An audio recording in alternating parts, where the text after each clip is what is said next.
calls for big cuts to the EPA and the State Department.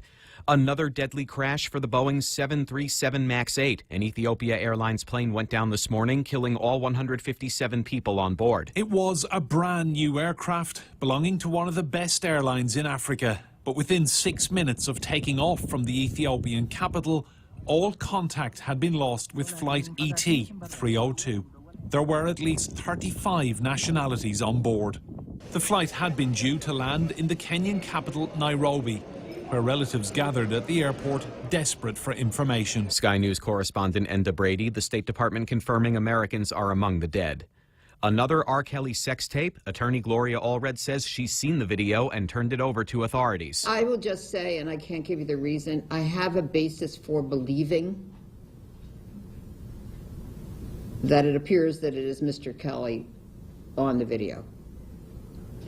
Can I say that to 100% certainty? No. The R&B singer faces 10 counts of aggravated sexual abuse. Kelly denied the charges in an emotional interview last week. This is Fox News.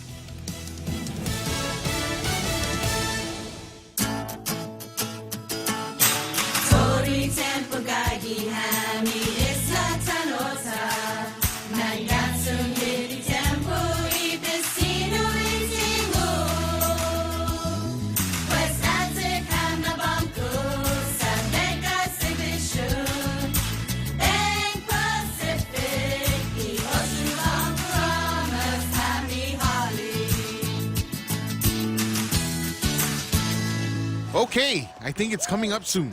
Yeah, we're in Route 1 and near the airport intersection, right? There, see it? What's the keyword? Look for the keyword. Check out the Vantage digital billboard and reap the rewards. Catch the keyword on the screen and get a free Americano or tea with menu purchase when you mention the keyword at your next visit to the Hive. Conditions may apply. Did you see it? You got it. I got it. You just focus on driving. Take advantage today and take a look at Vantage Advertising's digital billboard located on Route 1 at the airport intersection. A jump at the gas pumps. Prices up 6 cents in the last 2 weeks to a national average of $2.50 per gallon. That's according to the Lundberg survey, which tracks prices nationwide. New satellite images of North Korea suggest Kim Jong-un is preparing to launch either a missile or a satellite near Pyongyang. On Friday, President Trump said he'd be, quote, disappointed if Kim resumes nuclear weapons testing. This just a week after the bottom fell out of his summit with Kim in Vietnam.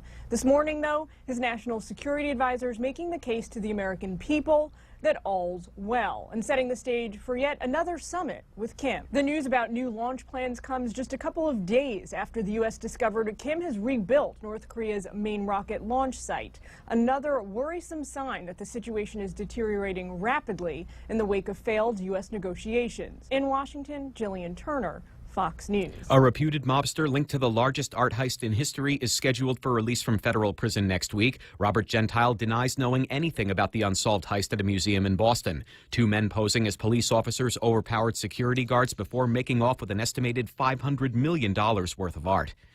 Captain Marvel dominates the weekend box office. You know how to fly this thing? We'll see. That's a yes or no question. Captain Marvel took top honors this weekend at the box office, earning $153 million in North America and an estimated $455 million globally. Coming in a distant second, There is an armada with enough cages for all of our dragons. in its third week, Universal's How to Train Your Dragon, The Hidden World. And in third place, We here because your dad is dead. I'll be coordinating the funeral. I hope y'all can appreciate what I'm going to try to do. Tyler Perry's A Medea Family Funeral, earning just over $12 million at 2,442 venues. Fox's Mike Piazza, Lego Movie 2, and Alita Battle Angel round out the top 5. I'm Steve Rappaport, and this is Fox News. The GCC Votech Class of 79 is back. Join them on April 27th at the Onward Beach Hotel for a night of dinner, dancing, skits, and reminiscing. It's been 40 years since graduation, so take advantage of this once-in-a-lifetime chance to relive the memories. There's also a memorial mass on Friday, the 25th, at the Santa Teresita Church. Be there at 5:30 for candle placement in honor of classmates who've gone before. Tickets for the reunion on the 27th are on sale for $40 a person. For details, find Connie Kittigwas and Nicholas at 488-6108 or Kathy Diaz, 777-3243. Viva 79ers. Tired of your wireless prepaid service cutting you off when you reach your limit? Introducing Unlimited for Less with the new $2.50 a day prepaid plan from GTA. Enjoy unlimited local calls, local text, and unlimited data for only $2.50 a day. And now including unlimited calls and texts to the U.S. You can post, call, or text without worrying about reaching your daily limit. Come into any GTA store or visit GTA.net for more information. In 1972, Jesus S. Leon Guerrero pictured a brighter future for our island and its people. With the trust and support of the community, he founded Bank of Guam. In celebration of our 47th anniversary, we're offering a Founders Day loan for up to $50,000, as low as 4.70 annual percentage rate up to 72 months. Visit any branch or bankofguam.com for more information. Subject to bank's lending criteria, terms and conditions apply. Offer valid until March 29, 2019. Bank of Guam, member FDIC.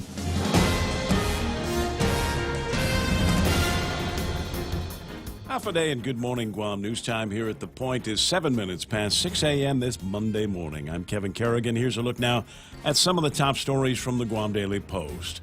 The Guam Solid Waste Authority hopes to keep tipping fees unchanged when the federal receivership ends, possibly as early as next month. Following a hearing in district court last Thursday on the termination of the receivership, Guam Solid Waste Authority Board Chairman Andy Gale said, based on the agency's ability to receive funding from other sources as well as GSWA's ability to collect tipping fees, they're hopeful they'll be able to fund all their operations going forward without an increase in tipping fees. At the hearing last week, Chief Judge Frances Tadenko Gatewood said she intends to bring the federal receivership to an end on April 30th, provided that the governor submits a plan to provide funding for the construction of a new trash cell at the Luzon landfill and to maintain the post-closure monitoring costs at the now-closed Ordad dump. GSWA's new general manager, Larry Gast, also said after the hearing that he thinks revenues can be increased without increasing the tipping fee. Instead of a monthly trash collection bill, he has suggested an ad valorem tax on homeowners' property tax bills. However, Gast said his first priority is to get a better understanding of how the money flows and see what the political winds are towards those types of issues. A woman accused of issuing about 300 fake diplomas to high school students failed to appear for a hearing in Superior Court Friday. Former DOE employee Andrea Maanao Cruz started a homeschool and credit recovery academy in 2017. She's alleged to have issued fake diplomas using a Guam DOE logo. The Education Department, however, has denied any affiliation with Cruz or her school. Her defense attorney, Nicole Cruz, told Judge Anita Sicola Friday that Cruz emailed her and said she would not be able to attend the court hearing Friday because of medical reasons. Cruz also failed to show up for a previous hearing after testing positive for methamphetamine. A probation officer told the judge Friday that Cruz has not been showing up for her probation check-ins. Judge Sicola said if Cruz does not show up today, she'll issue a bench warrant for her arrest. Cruz has pleaded not guilty to allegations of theft, official misconduct, and possession of a Schedule II controlled substance. We'll have more news after this. The stations of Choice Broadcasting are celebrating April 2019 as National Earth Month with the return of our Upcycle Mascot Showdown. We've invited the public elementary schools to set the example and build their school mascots completely out of recyclable material. Stay tuned to our stations to see how you can vote for your favorite school this April. Celebrate Earth Month with our students in the 2019 Upcycle Mascot Showdown, brought to you by the Agana Shopping Center, Lolita Kamet from Remax Diamond Realty, Sylvan Learning Center, and the stations of Choice Broadcasting. Lead-friendly burgers at Chili's. Indulge in a selection of our famous burgers with a black bean patty. Black bean patties combine beans with onions, parsley, bell peppers, and cilantro. Served with dill pickles and fries. More lead entrees include the spicy shrimp tacos, Cajun pasta with shrimp, or grilled ancho salmon. Best of all, each entree is just $15 and comes with a refreshing Coca-Cola, iced tea, or Heineken on draft. Our fresh house salad with an entree for just $15. Chili's 3 for Me Lent menu. Available for a limited time. Chili's. More life happens here. 10 minutes past 6 a.m. here at The Point. The Civil Service Commission has decided in favor of the Guam Power Authority, despite a recommendation by staff to find the utility in violation of some of its own rules and the regulations regarding layoffs. Commissioners decided last Thursday the GPA made every effort to provide former employee Frank Camacho a job with the same pay.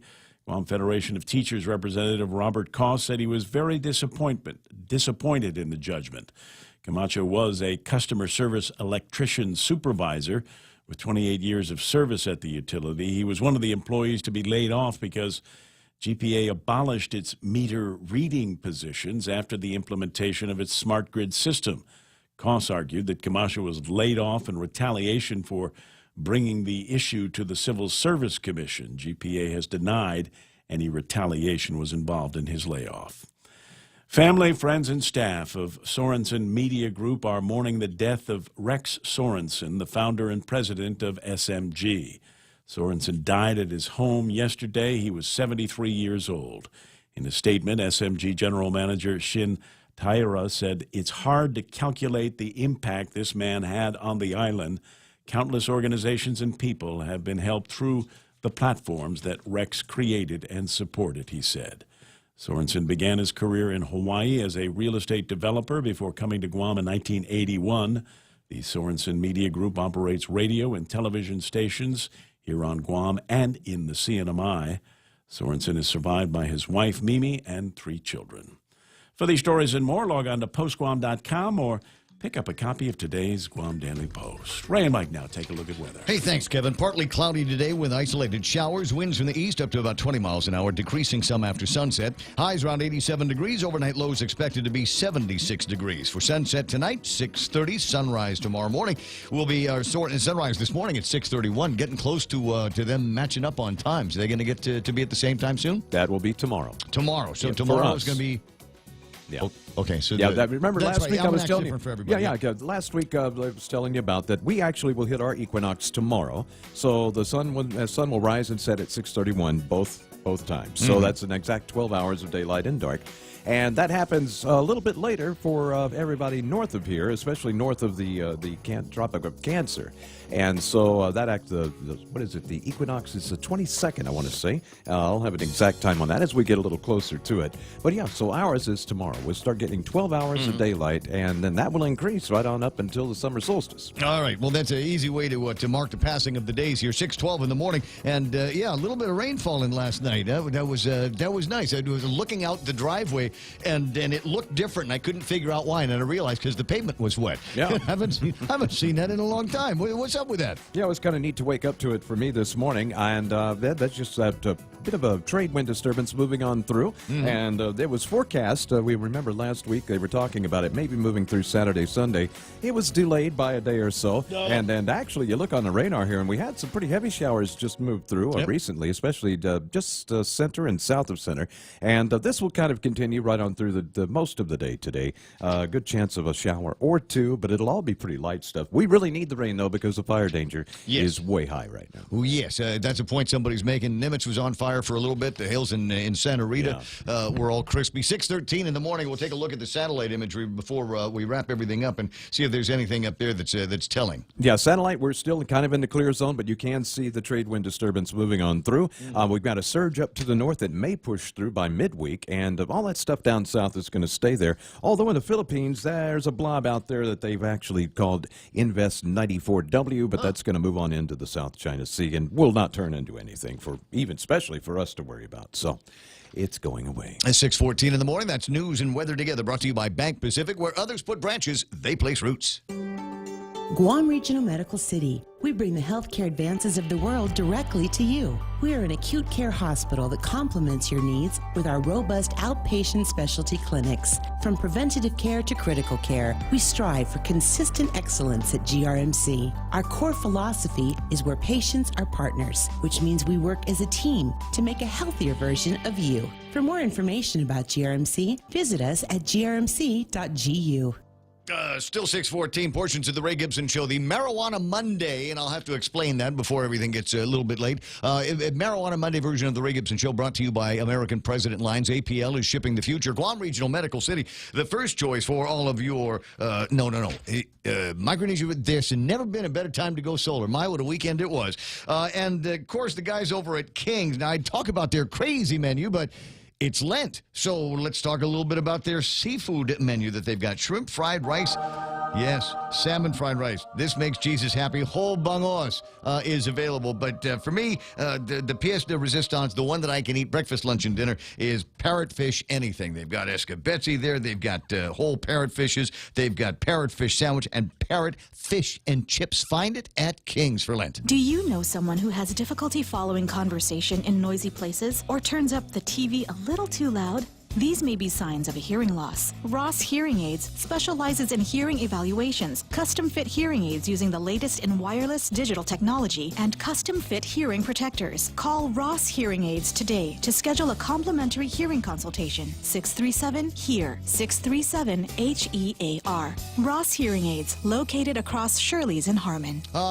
Portions of the Ray Gibson Show also brought to you by Guam Regional Medical City, the first choice for your specialty care needs. Guys over at Nanbo Insurance want you to bundle up. You could save about half of your insurance investment for the year by bundling up with them. Still time to get it started. 477-9754. Call Nanbo Insurance today. And what is it that you want to insure? Maybe your car from Cars Plus, maybe a motorcycle from Cars Plus, maybe even a Harley Davidson. Cars Plus celebrating 20 years. Incredible father-daughter duo and a great team of folks, including Don Jurias, who tell you everything that you need to know about managing a fleet of cars that you can get from Cars Plus. The Ray Gibson Show. Morning talk that matters. Call now, 888-TALK. That's 888-8255.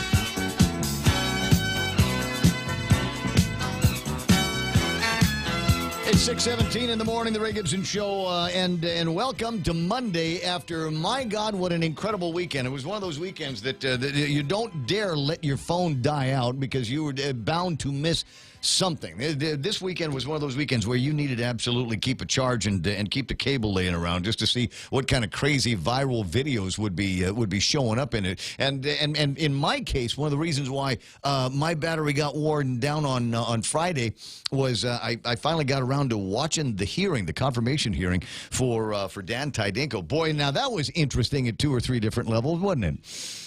Didn't watch it. What? Nope. I'll play bits and pieces of it for you that I thought were kind of interesting. We'll talk about that because I think it's one of those points that brings all of us together here in the morning to talk about. Because and in fact it has caused me to resurrect my interest. We used to do a daily online poll. But I'm lazy, so and now I only put up a poll when it's something that I'm really, really interested in. And the question that I'm getting from a lot of people, again, there are folks out here that assume that I have some kind of sacred wisdom and a seer's knowledge into the future. In other words, they know you're nosy. Yeah, well, I don't know any of that stuff. So the people asking me, is he going to get confirmed? Yes or no? Do you think that Dan Tydinko, based on the confirmation hearing and the things that came out, the things that were said, and the people that said them at the confirmation on hearing, will be the deal that puts him in that position at the Guam International Airport as a member of their board, or was there's just so much poison in there that the deal is dead, and maybe somebody needs to send a message out to Lilian Guerrero at the governor's office to maybe pick somebody else to go on. If you get desperate, let me just, Auntie Lou, if you're listening, Auntie Governor Lou, or Josh, if you're getting desperate for candidates to go sit on the board at the airport, I'm for the people. I'm for the people. I'm your Huckleberry. Because that sounds like exactly the kind of board position I want. There's a lot of travel involved. And I'm thinking the expectations are fairly low. Just keep an eye on Tom Adam. Make sure he doesn't lose too much money on the construction, and make sure the bathrooms are clean to the best of our ability. But if that's what you're looking for, I'd be happy to help out. And if for no other, let me give you another reason. Since high school, people have referred to me as a space cadet, and with this Virgin Orbit thing that's out there. right? I mean, the possibility that we might be, Guam might be playing a role in launching satellites into space. I'll make my voice higher so that you can get the emphasis that I'm launching satellite into space. Huh? I want to be there. I want to be able to say, I was on that board. I was one of the guys that did that. So if the thing with Ding doesn't work out, you call me up. And you can reach me here at 888-8255. 888-TALK is my telephone number. Michael Knight will get the phone when you call on that line. We've got the WhatsApp going, and every single WhatsApp number that I have has all of the videos that you guys have been sending. So I want to say thanks very much. The video of the accident down in Tumon on Saturday night. Wow, yeah. Did you see that? I did. Everybody saw it. Yeah, everybody saw it. He was kind of driving in the wrong place. I'm not sure how he got there. It was an amazing piece of video. I saw it on one chat group when I got up on Sunday morning, and within minutes it was blossoming up on all of the other chat groups that I'm a part of. And so I'm hanging out with Mayumi, and she says, "Dad, have you seen this video?" Teenagers were circulating the video amongst themselves. That was something else. That was something, but it was a pretty epic Saturday night. I think in a lot of different places. And as I said, there was one other video that I got my hands on.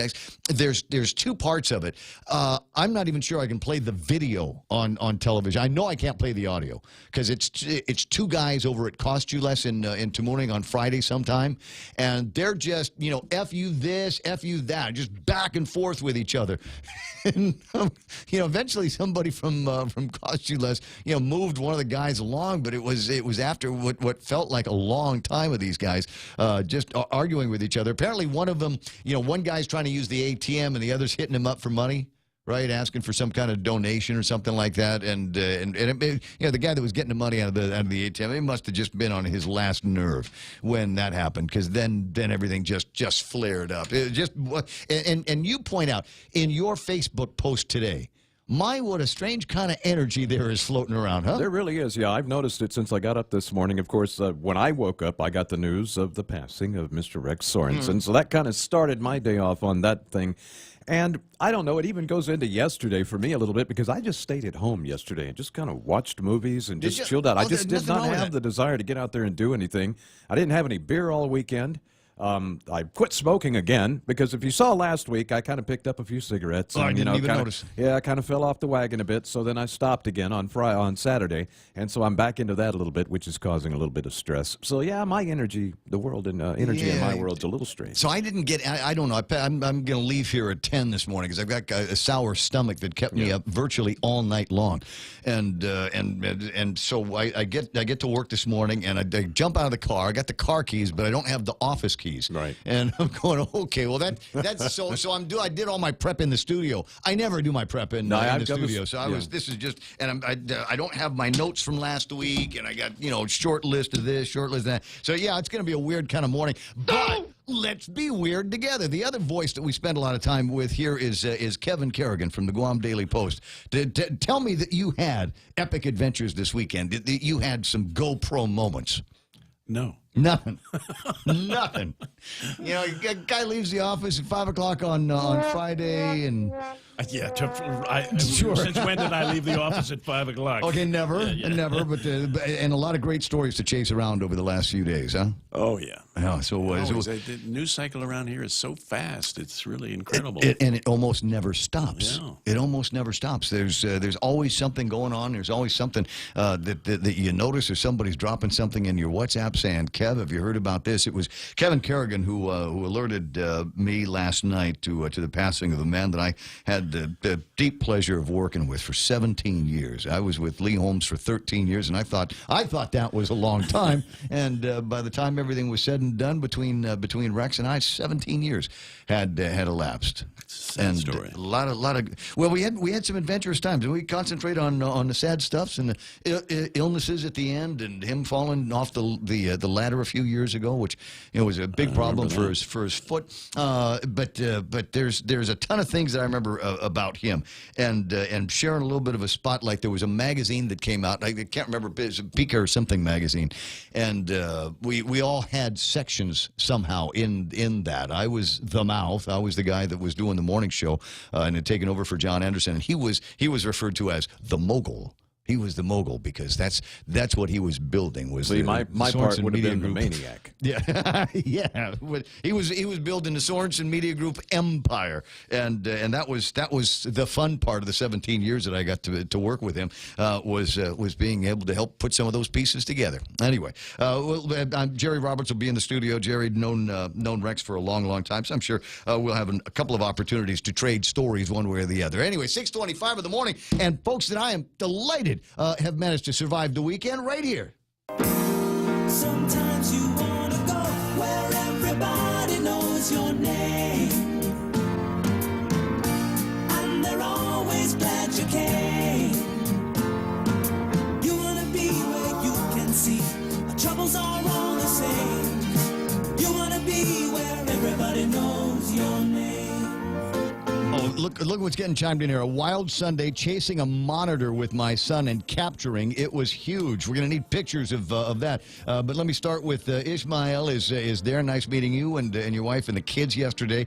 And Dog Nova is the name of the critter that we're going to be picking up. Ishmael has got a combination. It's a combo.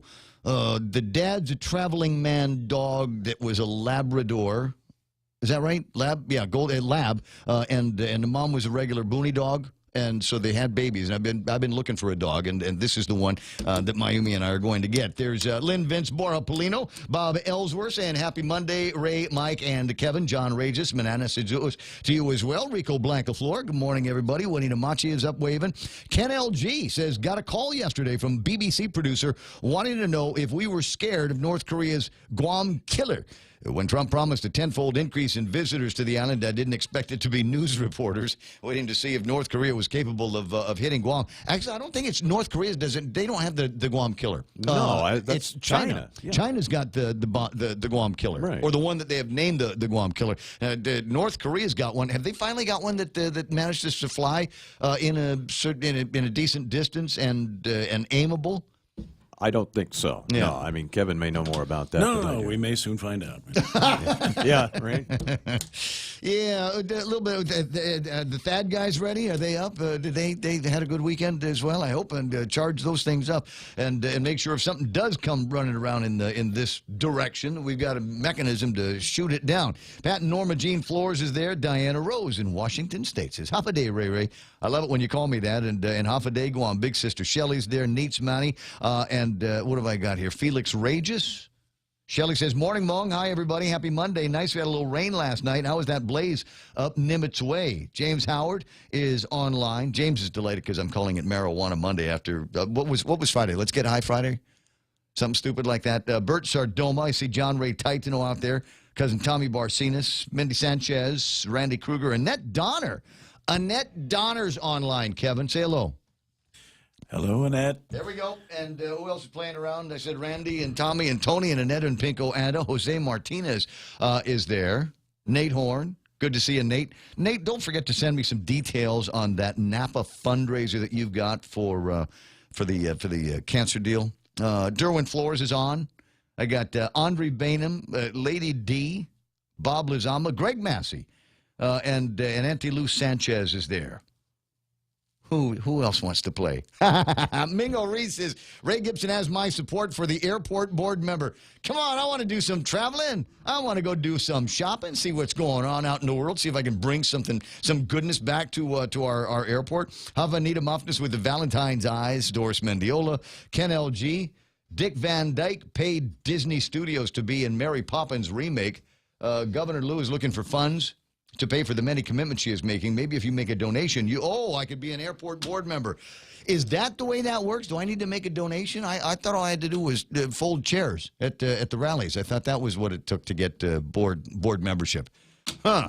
Yeah, if it comes down to making donations, I'm not the right guy. I don't have money. I don't even want to characterize it as a lot of money. I don't have that kind of money. I just money. We don't need to put any kind of adjective. I don't need to modify the word here. I don't have money for that kind of thing. But I'll watch it from here. My pal Melina Montaño is there. Michelle Peer. Lady D says, overtaxing the people will put them in a nasty mood. Yes, that's a boy. There's a known fact, but they seem to ignore that over at the legislature with regular. Let me see. There's Pam Duvall, Heather Paris, Joy and Pinko. There's so many great friends hanging out here. Ismail says the dogs are loonies. There we go. Labs/boonies. And North Korea has missiles that can reach the distance, but they don't have the targeting system. And if Ismail says it, then that must be the truth when it comes to that.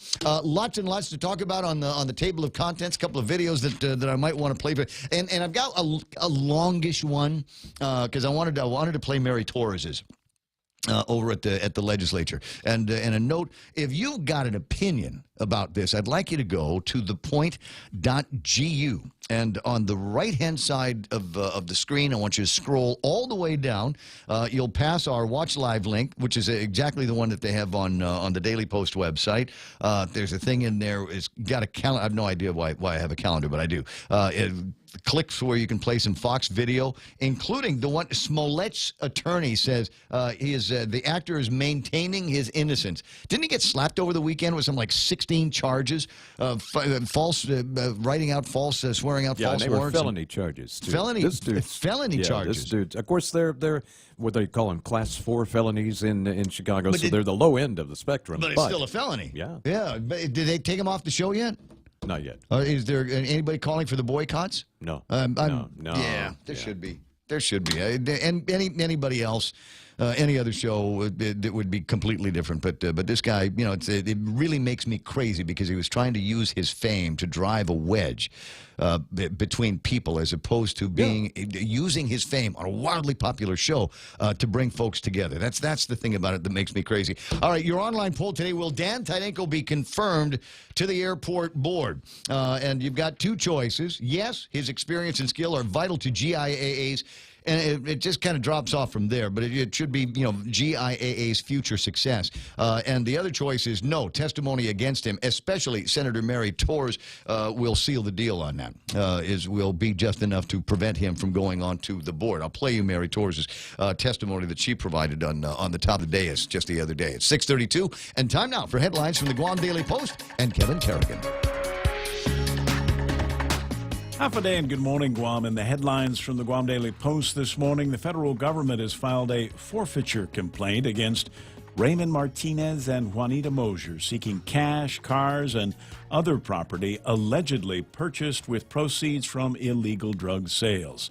Martinez and Mosier have been charged with conspiring to distribute meth and money laundering in connection with an alleged conspiracy to bring 8 pounds of methamphetamine worth $2.5 million from California to Guam in 2015. The case went to trial twice in the District Court of Guam. Both times ended in hung juries.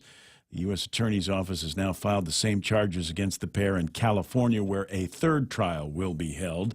The forfeiture complaint filed against the pair alleges that Martinez and Mosier engaged in drug trafficking between 2013 and 2015 at a time when they reported no income to the Guam Department of Revenue and Taxation or to the IRS, nor were they gainfully employed, states the complaint. Among the items on the forfeiture list are a 2008 black Mercedes-Benz, a 2015 silver Lexus, a platinum ring with a 2.95 carat diamond, and $33,000 in cash.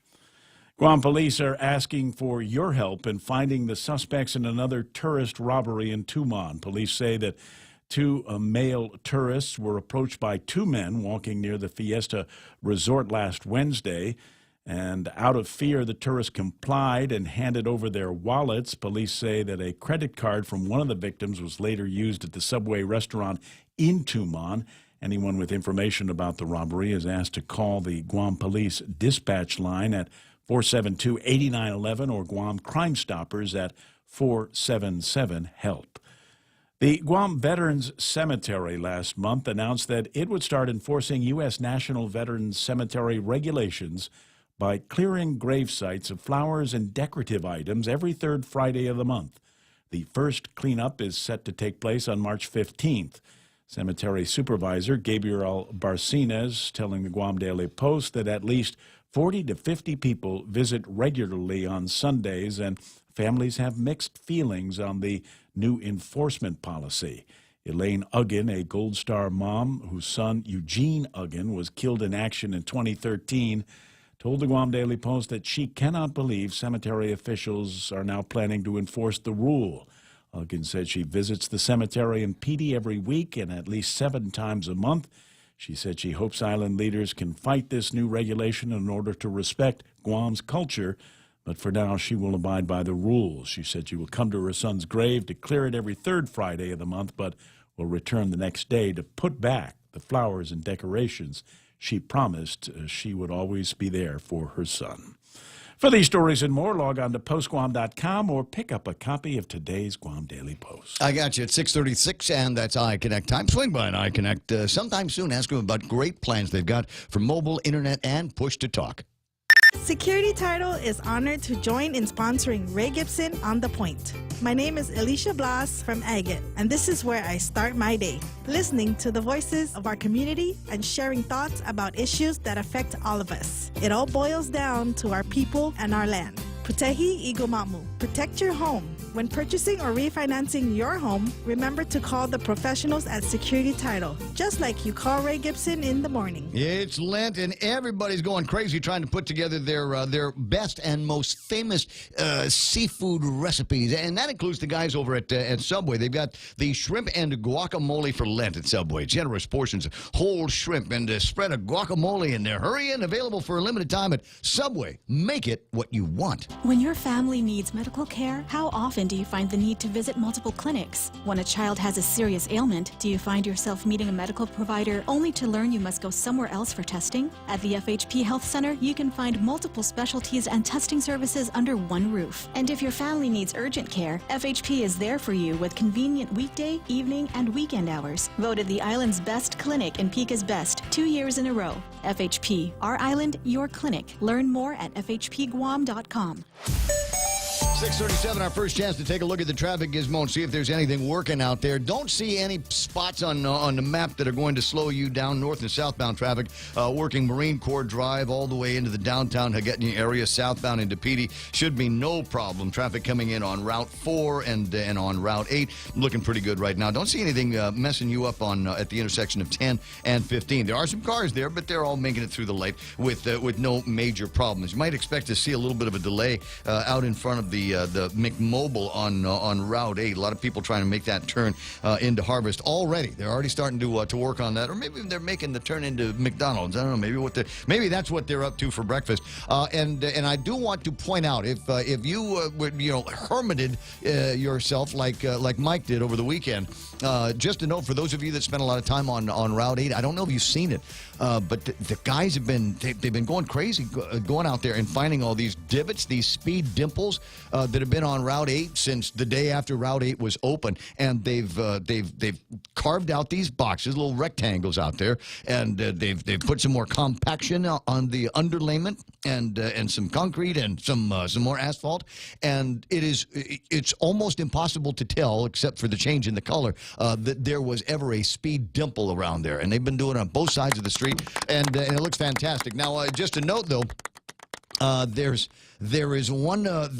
a new spot in the fence line in between where Benson is and the turn over at Cars Plus that gets you onto Teeds. And apparently somebody else had a lot to drink over the weekend and went off the road and found the chain link fence and at least one or two of the concrete poles. So it occurs to me that if we're never going to put guardrails there, there's somebody that is in the business of replacing the concrete stands and the chain link fence. That's a lifetime job for somebody, because it seems to me there's always somebody that is going off the road and making little holes, little defilés in the fence line. 6:39 in the morning. That's right now traffic here on The Point. KFC has finally answered the world's most important question. What came first, the chicken or the egg? And the answer is both. Introducing KFC's KFC AM, their new Southern and local inspired breakfast. AM loaded platter with chicken fried rice, waffles, and Colonel's chicken congee. KFC also has your all-time favorites: AM chicken and egg wraps, Southern biscuit and sausage sandwich, and hash browns. So for finger-licking good mornings, AM will never be the same at KFC. KFC, it's finger-licking good.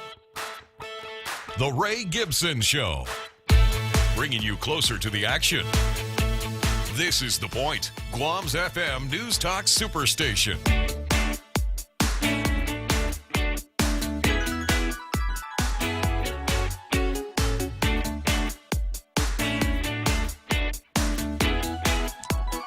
Again, the online poll at thepoint.gu. Will Dan Tynenko be confirmed to the airport board? Simple choices there, yes or no. Exactly the way the senators are going to have to do this as he's already gone for the confirmation hearing. A couple of other people there, but unremarkable in that there was another, Tyrone Titano was there. And I don't know that anybody had anything more than, gee, it's nice to see you and think you're going to do a good job over at Stats and Plans. Oh, and by the way, I'm the wife and I'm going to recuse myself when it's time to vote. That was the line from Kelly Marsh. She said, that's the Titano that is in the parentheses in her name when she's using that. And, of course, that's the way most of those hearings go, you know, that they're brief, yeah, complimentary. Here we go, yeah. Got my high school buddies are over there. A couple of friends of a pastor, of somebody from the church. This one was exceptional. It was exceptional in a lot of different ways. We had testimony provided by obviously there were friends and family there that said nice things about Dan Tynenko, and then folks who are more familiar with Dan because of what they referred to as his misdealings over at the port. Bernadette Stern-Meno was there. Troy Torres gave testimony in opposition to Dan's confirmation.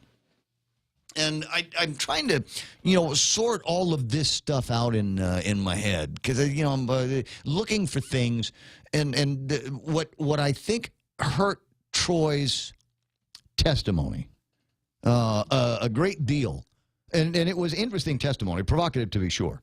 And maybe not necessarily what Ding and the family wanted to hear. But what I think hurt his testimony the most was on the way out. He gets up and he puts on his messenger bag on, and walks towards the back of the hall. And there's Ding, and it looked like Crystal and Shannon, and he flips him the bird. And, I'm going, that probably was completely unnecessary. After the undressing that you gave everybody on the microphone and the undressing that you're doing on the online videos, all of a sudden there's the flipping of the bird. And I thought, well, I think there are going to be people that say, yeah, there's certainly some major bones to pick there. How much do you want to let that from him have some kind of resonance in your vote for the confirmation? But there were others that spoke. Romeo Carlos from Guam Blog got up and said a few words. Bernadette reading her testimony as well as testimony from others. But very, very interesting. And was last week not an incredibly interesting week for hearings? The public hearing on the recreational marijuana. And that in and of itself was a carnival. And speaking of carnivals, Friday there was another public hearing that I thought was interesting. It certainly didn't rise to the level of interesting that Troy Torres flipping off Dan Tynenko did. And as far as I know, there was nobody flipping anybody off at the conversation about on Jimmy Moylan's measure that would provide a degree of authority to the mayors to figure out what it is that they're going to be doing with games of chance out there. I haven't had a chance to talk with Mayor Melissa Savars about it lately, but I think now's a good enough time now that the folks have had their say over at the legislature. Good morning, Mayor. Hi, good morning, Ray. How are you doing? It was a nice weekend for you?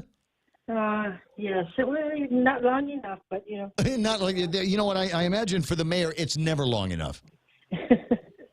Yeah. Never long enough for it. So how did everybody got together for the hearing, and no surprise, Ken Leon Guerrero got up in opposition to the measure. He kind of telegraphed that on this program early on Friday morning, and then oh wow, Jackie Marotti is going to say a few things about casinos and gaming. What a surprise!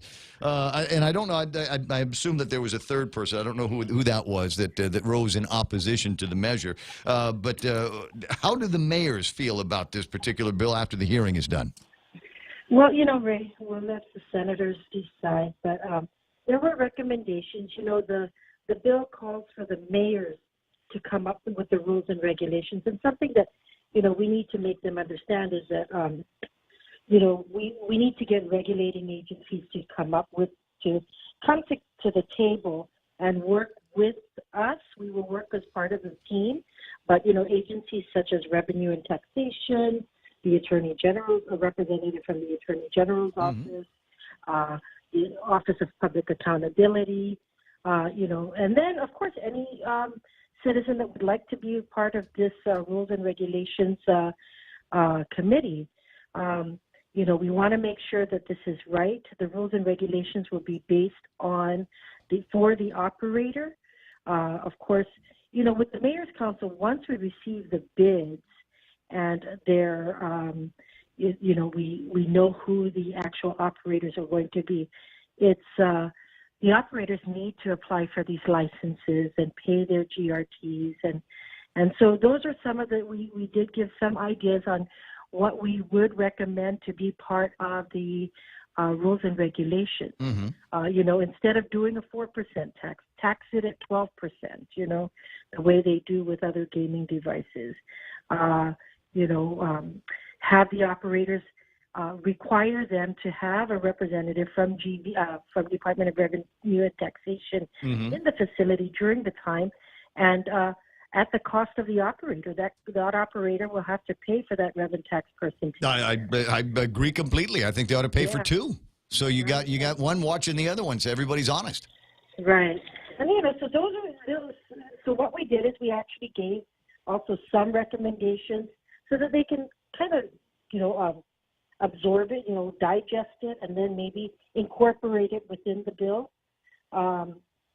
Should it get voted on? I think one of the things that also made people nuts about the casino in its form just prior to the abolition of all games of chance and casinos at the carnival was there didn't seem to be any real restrictions on when the casinos were going to be open, and because I think people can look the other way if they know that it's only going to be while the carnival is taking place for the liberation festivities, but then all of a sudden the mayor from this village, not Barragata, wanted to use the casino for whatever, and so we were opening up for a couple of weekends for their fiestas, and another village is going to have a fiesta, and they want access to a casino and the funds that they derive from that, and I think there were people that said, well, all of a sudden that looks like a licensed casino business here on Guam, and so I think tightening down the dates and the times where this Liberation Casino will be in effect, I think that's a big part of the rules and regs as well.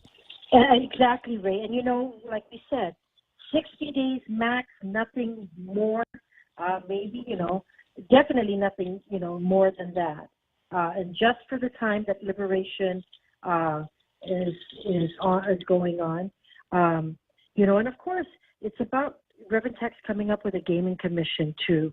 We need to work closely with them so that the commission is established and the rules and regulations are incorporated with whatever types of games we have. So it's important. We don't want taxes not to get paid. We, both winners and the operators need to report those 1099s need to be given out. And like we mentioned, Angel had mentioned, reporting must be 30 days after the event. Now, if that doesn't get through, then you don't operate for the next Liberation, So, there's a lot of accountability. In the past, they talked about not having the audits done audits were done, but at the time that they asked for it, was still with the auditor for that particular year. Yeah. There's got to be a way. I mean, we're in some cases we're talking about paperwork that should be done the night before, and there should be some. You should be able to track the numbers on a daily basis. A couple of notes here from listeners on Facebook Live. Mayors commented that issuing citations for illegal dumping is a waste of time. How can we trust them on this gambling issue? Well, there's a lot of accountability, the reporting. We're not going to be the ones operating the concessions, so. Well, I guess the point that they were making was less on the gambling as much as they wanted. Everybody's concerned that after all of the years that it took for the mayors to finally get the citation booklets and the training and the tools that they need as peace officers in the village to issue citations, all of a sudden a couple of your colleagues say, well, it's a waste of time. And we're going to issue a citation, and they're going to claim innocence, and then everybody has to go to the court. And so we're not going to bother with the citations. We'll just hold back on reports that they need to get paperwork through at Rev and Tax or for driver's license or for real IDs and things like that. But the community, trust me, Mayor, wants to see citations go out. Yes, and I understand. One of the things that some mayors, a lot go up for re-election, and that some of them feel that that's a threat for them for their re-election. And what? Another thing, Ray, too bad. That's the job in the village. You can't. Smaller villages feel like that. The majority of the villagers are trying to live in a nice, clean, safe neighborhood, and want the mayor to go after the guy. So if you continue to let the guy down the street with 18 cars in the front yard and 12 dogs running around biting people. Everybody, if you keep letting him live like that, the other voters, the other people in the neighborhood will vote the mayors out because they finally got a tool that they can use, and they're not using it. Yeah, some smaller districts, but then there's a second thing to this, Ray. Is that it can't be about re-election. No. So the second thing is that the money that from the citations stays with the courts. It does not go to Guam EPA. It does not go to the mayor's council. It stays with the courts. And so some mayors feel, everybody has a different take on this, but, generally everybody asked for training. Most mayors, especially the smaller districts, ask for the training, and then now the citation booklets are out. Some of them, so far, I haven't seen anyone that has actually turned in a citation that they actually gave, that issued. But, we're working on it. Some of them are, citing that public law with the different things that we are authorized to issue citations are very critical. So start citing people. I thought somebody told me that Jesse Gogui had started issuing citations. Is that not true? I'm not sure. The box is locked, so we don't see who's thrown in any citations. I'm not. We're not. The mayor's council, the admin office, is the one that keeps track of who's been putting stuff in there. So. Well, I'll check with Angel. I'll tell you right now, but the responses are not in your favor here this morning. Eddie says that you're backpedaling. Mingo Ree says, "Wow, defending those who don't want to do their work. No excuses because they're lame excuses. Earn your $30,000 raises." Okay. So just take that back to the meeting and tell everybody that you got the books, you got the citations, and if it's a question of being afraid that if you cite somebody, you're going to lose their support in the election, maybe politics isn't for you. Right. Anyway, gambling and all of that. Any idea when we might be able to get some kind of closure on the gambling question? Because it's already January, February, March 11th. April, May, June, 3.5 months away from the opening of the carnival. Are we going to be able to get something going this year? Hopefully, hopefully it gets on the agenda. That's a big thing, is to get it on the agenda for this this month's session with the senators. I'll check with Jimmy and see what he's got to say about it. In the meantime, go write out some citations within steps of your office. There are people that need to get cited. Yes, thank you, Ray. I'll talk to you pretty soon, Melissa. You have a fantastic morning, Bear. Including, can we write citations for the panhandlers? Is that possible? Can we cite those guys? No. Again, I was looking at one guy. Yesterday down in just past the tennis courts by the Tamuning mayor's office, and this guy. I couldn't tell whether he'd passed out or whether he was just lazy. He's just kind of leaning over. His eyes were closed, and I think he was waiting for the traffic to get up a little bit bigger, and finally realized, oh, there's traffic here. And he picked up his sign. Didn't actually get up, but he did hold up the sign. Oh. Like, hey. Like, okay, so if I wanted to help you out, I'd need to get out of the car and put the money in your hand. Is that the way it's working now? Just a thought. Maybe there's some new radical procedures that I'm unfamiliar with. 6:55 in the morning, 888-825-5888-TALK. I haven't even gone over the table of contents yet today. I've been touch and go on a couple of interesting things. As I said, a crazy weekend in viral videos. Keep your phones charged because we have no idea what's going to get viral over the next couple of days here. Today could be one of those crazy kind of days. What's on the legislative calendar? The appointment of Dan Stone as the fire chief of the Guam Fire Department. Should we cue Troy? Should we get the usual suspects down there? Is Dan going to have an issue getting confirmed over at the legislature? Don't know about that one, but I can guarantee Wednesday. It's not in the legislative calendar, but I did see an ad for it in the Guam Daily Post. I think if I'm good enough, I might be able to get right to it here. There is an ad. There's going to be another confirmation hearing going to take place over at the legislature, and this one will feature the confirmation for Ed Ilau to go in as a member of the Alcohol Beverage Control Board. And if I'm not too far off, I believe I saw one of those Troy videos where he was giving John a hard time. So it's possible that there could be another one of those kind of days over at the legislature. But again, I went to the legislature's website and did not see that particular calendar item. Mungil Tutao from Yoich Rengil at the University of Guam, holding their 51st Charter Day celebration on campus. If you want to see some exciting and excellent performances by your own UOG students from different clubs and organizations, and enjoy good food and drinks, drop by the campus in the morning. That's tomorrow. Already for Charter Day? Actually, working on you know what I got to meet over the weekend, Saturday at the GHRA Gala.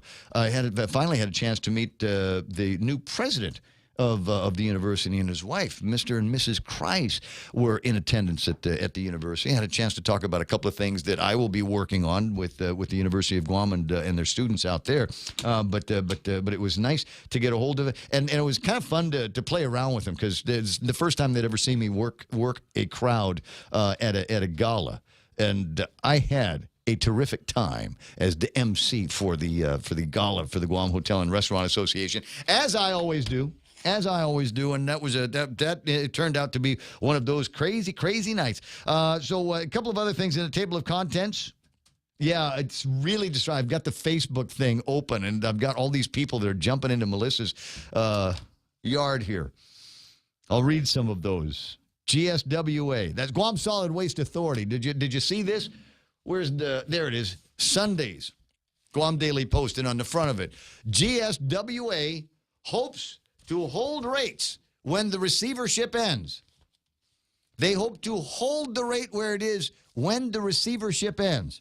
I've heard from every administration that has been involved, every gubernatorial administration that has been involved with the Guam Solid Waste Authority about how expensive it is and how the receiver has made everything so expensive and they've taken so much money out of the operation. I believe if Governor Calvo's people are to be believed, if Governor Camacho's people were to be believed, I believe that the rates should go backwards. I believe that the rates should go down as a result of the end of the receivership. If they were costing us all that much, I think the rates should be going down. We need to petition somebody to make sure that that's all reviewed. We don't need to operate at a profit, don't want to operate at a loss. But if there were expenses related to the existence of a solid waste receiver here on Guam, see, my voice went high again because I'm trying to lean into that point. When we get rid of the receivers you people have been asking about for years, you know which people I'm talking about, then the rates should go down. Let's work on that, shall we? Make it a little bit easier on the common man in this town. 659 and change. 888-8255-888-TALK is the telephone number around here. Want to hear from you. Hit me up on Facebook Live if you want to. Send me a WhatsApp. Send me your cool video at 988-5874. You can send it to me on Facebook as well, but it's a couple of extra steps to get it to a point where I can play it on the show. Got Fox News Live coming up next. The amazing and incredible Kevin Kerrigan from the Guam Daily Post will have more news and headlines for you, and we'll take a look at what happened in the markets over the weekend, what big business deals are. That's all ahead right here on KUSG Agana. This is The Point. Waiting on the numbers. I'm Steve Rappaport, Fox News. President Trump is expected to unveil his 2020 budget proposal tomorrow. It includes big cuts in domestic spending and more than $8 billion for a border wall. White House economic advisor Larry Kudlow on Fox News Sunday. I think the president has made that case very effectively. It's a crisis of economics. It's a crisis of crime and drugs. It's a crisis of humanity. We have to be much tougher and have more constructive immigration policy. Democrats already pushing back. In a joint statement, House Speaker Nancy Pelosi and Senate Minority Leader Chuck Schumer said this, quote, President Trump hurt millions of Americans and caused widespread chaos when he recklessly shut down the government to try to get his expensive and ineffective wall, which he promised would be paid for by Mexico. Fox's Ellison Barber.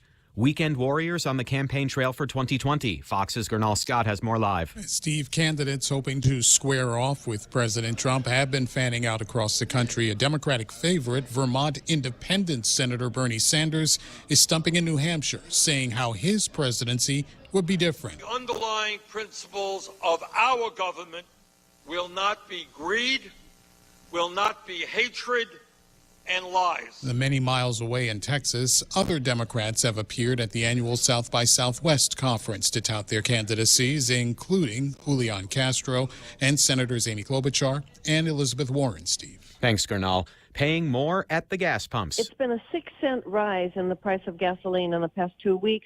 Regular grade now averages $2.50 per gallon.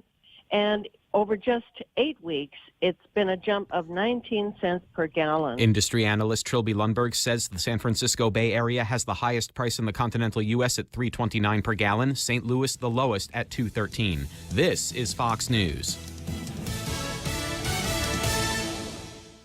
Shrimp and guacamole for Lent at Subway. The all-new shrimp and guacamole combines generous portions of whole shrimp and a spread of guacamole served on freshly baked bread, paired with vegetables cut fresh daily in restaurants and sauces that are sure to excite your taste buds. Hurry in, it's only available for a limited time. Other fresh Lenten flavors include the classic tuna or the mouth-watering greatness of our seafood sensation. Don't forget the Veggie Max, a delicious and tasty vegetarian patty. Visit any of our convenient locations today. At Subway, you make it what you want. Experience the Take Care difference. Take Care members can count on accessing a high-quality, credentialed network of on-island providers, including the convenient one-stop FHP Health Center and Urgent Care, access to an extensive off-island network of providers, and the island's largest offering of free fitness classes and health education programs. You can count on Take Care to deliver comprehensive, accredited insurance coverage and quality health care when and where you need it. Take Care. Our island, your health plan. Learn more at takecareasia.com. The State Department confirming Americans are among the victims of a plane crash in Ethiopia. Fox's Trey Inks. That Boeing 737 crashed just after takeoff outside of Addis Ababa, Ethiopia, killing all 157 people on board. Officials say that more than 35 different nationalities were represented among those killed. The plane lost contact with air traffic control around 8:44 a.m. local time, just 6 minutes after takeoff. The flight was headed to Nairobi, Kenya. It normally takes around 2 hours to arrive. The Kenyan Transportation Secretary said his country is sending officials to the scene to gather more information and help with passenger identification. It's the second deadly crash of a Boeing 737 MAX 8 jet in less than 6 months. The nation's first presidential contest of 2020 could get a high-tech makeover. The Iowa caucus might be getting a major facelift come 2020 as Democratic leaders in the state debate how votes are cast. In what would be the biggest change in their caucuses since 1972, state party leaders are considering allowing people to vote remotely in what's being dubbed a virtual caucus. Voters will be able to pre-register and select a day and time to cast a vote for their candidate of choice at least 5 days before the February 3rd caucus date. Fox's Mitty Hicks in Des Moines. A white weekend in the upper Midwest with a storm dumping more than a foot of snow in the region. Still continuing to bring snow as it pushes across portions of northern Michigan and now into New England. And we do see some winter weather advisories across New England as a result. Not a huge area here, but now from portions of upstate New York running all the way up to Maine. These are winter weather advisories that are in place as snow continues to fall. Fox News meteorologist Adam Klotz. Meanwhile, 2 apparent tornadoes touched down in central Arkansas yesterday, but there are no reports of deaths or injuries. I'm Steve Rappaport, and this is Fox News. Save big. Save really big when you bundle up your insurance policies with Nanbo Insurance. Insure your home, auto, motorcycle, or business with Nanbo and enjoy great savings, up to 50%. When it comes to insuring your property, no one knows better than the company with over 50 years of service to the community. Don't compromise the things that matter to you most. Call Nanbo today at 477-9754 or visit nanbo.com for more information. Nanbo Insurance, serving you since 1968. Lent-friendly burgers at Chili's. Indulge in a selection of our famous burgers with a black bean patty. Black bean patties combine beans with onions, parsley, bell peppers, and cilantro. Served with dill pickles and fries. More Lenten entrees include the spicy shrimp tacos, Cajun pasta with shrimp, or grilled ancho salmon. Best of all, each entree is just $15 and comes with a refreshing Coca-Cola, iced tea, or Heineken on draft. Our fresh house salad with an entree for just $15. Chili's 3 for Me Lent menu. Available for a limited time. Chili's. More life happens here. Security Title is honored to join in sponsoring Ray Gibson on The Point. Half a day. I'm Rita Tidigli of Manila, and this is where I start my day, listening to the voices of our community and sharing thoughts about issues that affect all of us. It all boils down to our people and our land. Ingatan ang iyong tahanan. Protect your home. When purchasing or refinancing your home, remember to call the professionals at Security Title, just like you call Ray Gibson in the morning.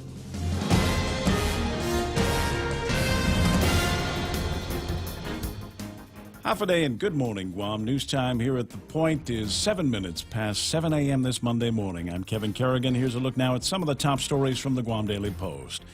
Hoping his cooperation will get him a reduced sentence, Jimmy Afasian has filed notice with the district court that he intends to change his plea from not guilty to guilty of possession of cocaine with intent to distribute. Afasian's defense attorney, Curtis Vandeveld, said he'll file a set of facts to support his client's guilty plea. Afasian is asking for a hearing as soon as possible, so he'll be eligible for the maximum sentence reduction. In May last year, police recovered more than 10 pounds of cocaine at a home in Inarahan. Jimmy Afasian, his cousin Robert John Afasian, and 8 others were arrested. Jimmy Afasian's cousin Robert is the alleged source of the cocaine, and he's scheduled to go to trial in June. Opposition and support was voiced Friday for Senator James Moylan's Bill number 29, which would resurrect gambling at the annual Liberation Carnival. Island mayors argued they were given a mandate to organize Liberation Day festivities, but not the funding to do it, and they say they need to restore games of chance to cover the costs of the carnival and liberation activities.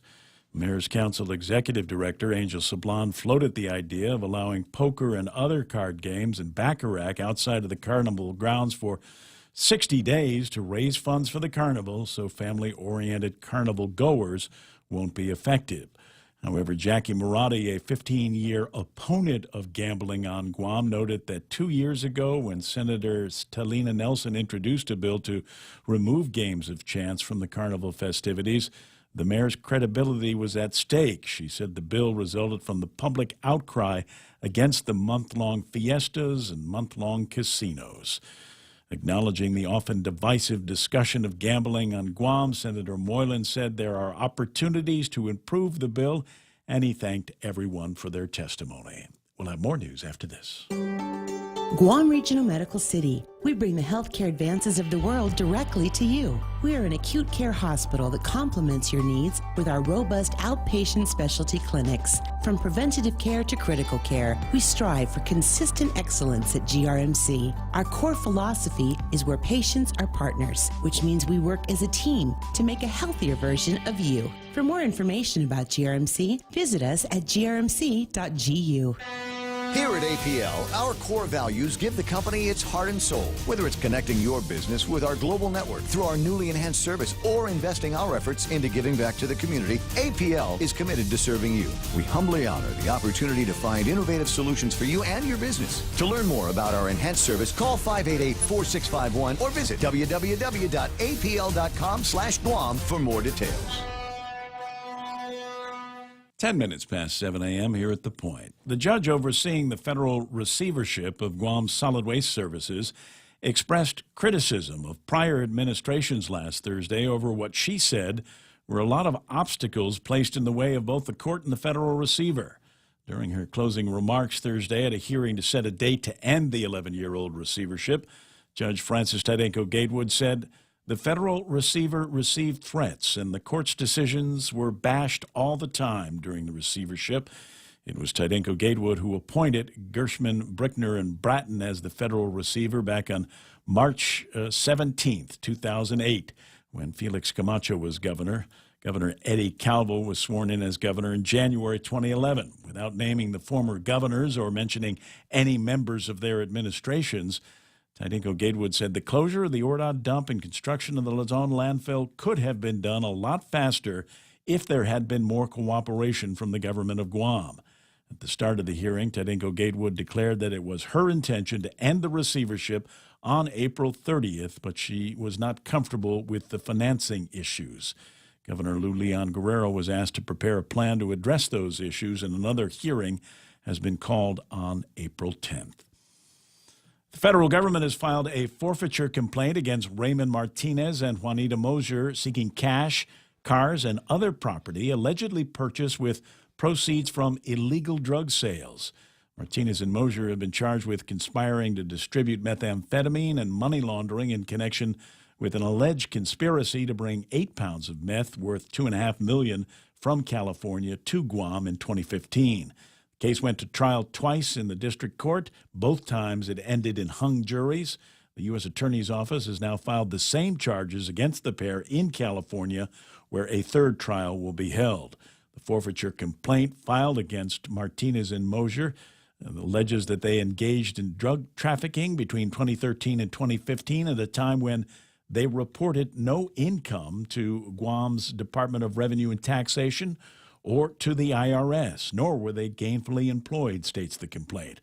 Among the items on the forfeiture list are a 2008 black Mercedes-Benz, a 2015 silver Lexus, a platinum ring with a 2.95-carat diamond, and more than $33,000 in cash. For these stories and more, log on to postguam.com or pick up a copy of today's Guam Daily Post.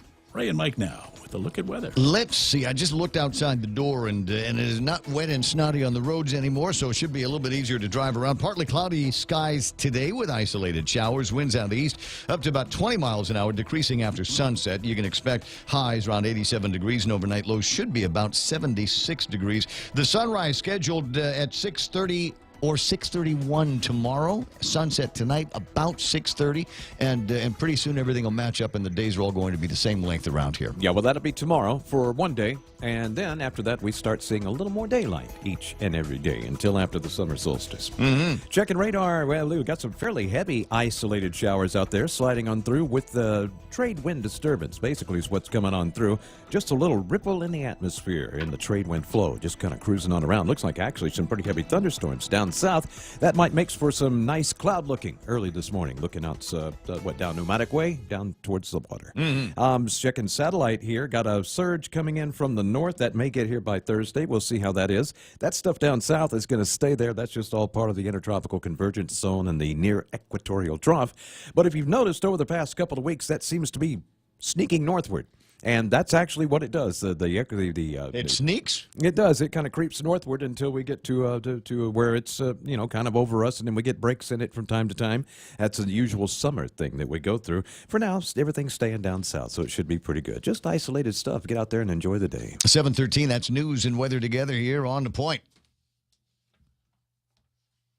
Attention homeowners, MRE solar energy systems now come with battery storage for zero money down. This means that your home will have power even when the island power isn't available, like during power outages or during and after storms. The inconvenience of not having power for your home is a thing of the past. It's solar with battery storage exclusively by Micronesia Renewable Energy. Don't be left in the dark. Call 632-2613 for a free consultation. MRE. The smarter choice. Ray Gibson Show here being brought to you by American President Lines. APL is shipping the future. The guys over at Micronesia Renewable Energy, there's never been a better time to go solar. And have you seen the Lent menu over at King's? It is literally to die for. And then get yourself resurrected later on. This is the whole point, isn't it?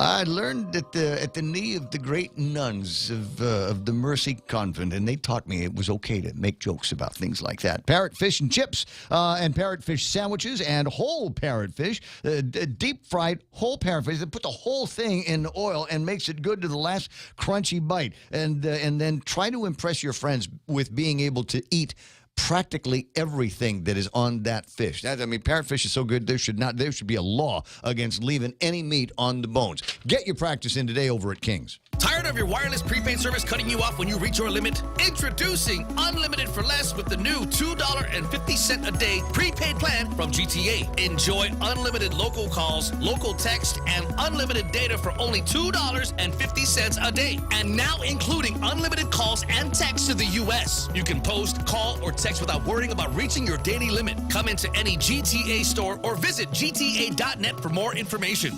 7:15 in the morning, and for those of you that are kind of curious as to what's fun and what's worth talking about, Troy Torres is on Facebook Live right now. He's there, and can I want to make a petition. I want to start a petition right now because the legislative on the legislative thing on YouTube, it's just like doing the show here on Facebook Live. You should be able to type comments in. So when they're doing a hearing, when they are conducting some kind of a confirmation deal over at the legislature, while you're watching the proceedings on YouTube Live, you should be able to type things in. Facebook Live. On YouTube Live, they have the capability of doing it. The legislature doesn't stream to Facebook, but they stream to YouTube. Much harder on YouTube for comments because you got to go down the screen. Not only that, but they can disable the comments. No, they have. They've disabled it. I want them to enable the comments. This is for the Republic, for the good of the Republic, for the sake of transparency. I'd like to, because I'd like to have seen a lot of the comments, especially when Troy got up and did his testimony on Ding the other day. I would have loved to have seen the testimony on something like that. Anyway, so he's doing that on Facebook Live. They're chiming in on the lady at the dump and the GSWA deal. In my position, that for all of the conversation that had taken place over the last bunch of years about how expensive, the receiver's so expensive, ripping off the people of Guam and terrible people, and what's his name, Dave Manning, Darth Manning. Is what they were starting to refer to the guy as. And so it's my contention that once the receiver is gone, if the governor and his people, the last couple of governors and their people, are right, then the price for solid waste, getting that stuff out of your house, should go down. Do you concur, Doctor? I'm right there. He's with me on that conversation. I testify in support of Mr. Gibson's proposal. No. If you're going to be totally into yourself as a politician, you got to use some of that fancy language there, Mr. Speaker. I'm sorry. You have to say. You got to be. It's totally stilted when I hear it. I laugh every single time when they get up there and say, "Mr. Speaker, I rise in support of this legislation from my good colleague from the village of Jotnia." Oh yeah. Oh my God! Could you people be less full of yourselves? Leave that to me. I'm a paid professional. I'm paid to be full of myself here. What was I going to tell you? I know. This is my producer who's going, come on, are we going to get on with the show at some point? I'm working on it. Portions of the program are brought to you by Cars Plus, family-owned and operated, celebrating 20 years. Truly a one-stop shop. Auto, power, sports, Harley-Davidsons. They got an express lane. You name it, Cars Plus has it, and you're going to love the prices, too. And you can save up to 50% on the insurance on the things that you buy over at Cars Plus by going to Nanmo Insurance. They've got a bundle-up plan. They're going to have somebody in the office in just a little bit. Call them at 477-9754. Did I miss one? Oh, Guam Regional Medical, the one at the top of the list that I handily walked over. Okay, Guam Regional Medical City, the first choice for all of your specialty care needs. Now I'm done. News to fill your mind. Talk to get it out. The Ray Gibson Show. Call now, 888-8255. See, Ken's with me. Ken's with me. I don't know if that's good or bad, but Ken's with me. Says they don't want too much participation, public participation at the legislative level, and so that's why they've turned off the feature. Come on, you just I got to put up with this every day. I every time I come on the radio, I expose myself. The risk is out there that somebody could type in and say, I don't know why you guys listen to Gibson. He has absolutely no talent. He doesn't know what the hell he's talking about half the time. There's always the possibility that somebody could do that. But I leave that feature, the comment features on because I want to see what people have got to say about some of these issues. You got to take the good with the bad, right? So people over at the legislature, they're thin, their skin not thick enough to be able to withstand the scrutiny of people watching them and criticizing them in real time. In actual real time. How's that going to work out? What somebody's online? Becky is online. Good morning, Beck. Good morning. Hey, I haven't heard from you in a long time. Is it time for us to start talking about quiz night? Well, it is, but that wasn't what I was going to call about. Okay. So May 3rd, quiz night. May 3rd. Welcome, folks. May 3rd, quiz night, and going to be over at the Sheraton, right? Yes. Perfect. Yes. But what I was really calling about is comments. I went to the budget hearing for DOE last week and get there for an hour and a half of it. Boy, or a few times I wanted to raise my hand, like, can we have comments back here? Quick comments. Right. Yeah, and I think I just wanted to point out maybe two things that really irked me and like, what? Okay, so if Becky is rise to a level where she's irked, you must have really stepped in a puddle because this is the calmest, coolest cucumber in the room. I'm not sure about that, but so they had each of the principals get up and talk about what their budget was and challenges and what have you, and a lot of them got up and said, and one of the challenges at the schools right now is funding for subs, and they have limited that. It's quite low. And they talked about, well, teachers we're splitting classes between different teachers, and that's how we're managing this problem. And one senator asked, well, how are you compensating the other teachers? And the principal goes, one principal said something to the effect of, well, we're giving them flex time. And I'm sitting here going, there's no flex time for teachers. What do you mean flex time? And what really, we have to do this on occasion because we don't have enough school aides, we don't have enough subs, and if more teachers are out for workshops or being sick or their children are sick or there's a funeral, of their parent or something, the class gets split.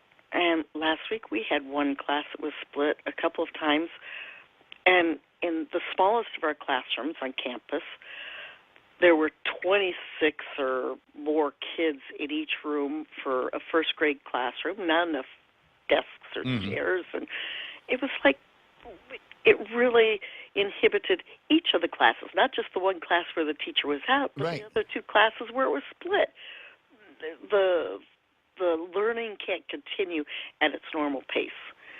And that is a disservice to the kids. So the educators in the front office need to understand that's what happens when we make those kinds of decisions. That's the impact when it finally filters into the classroom.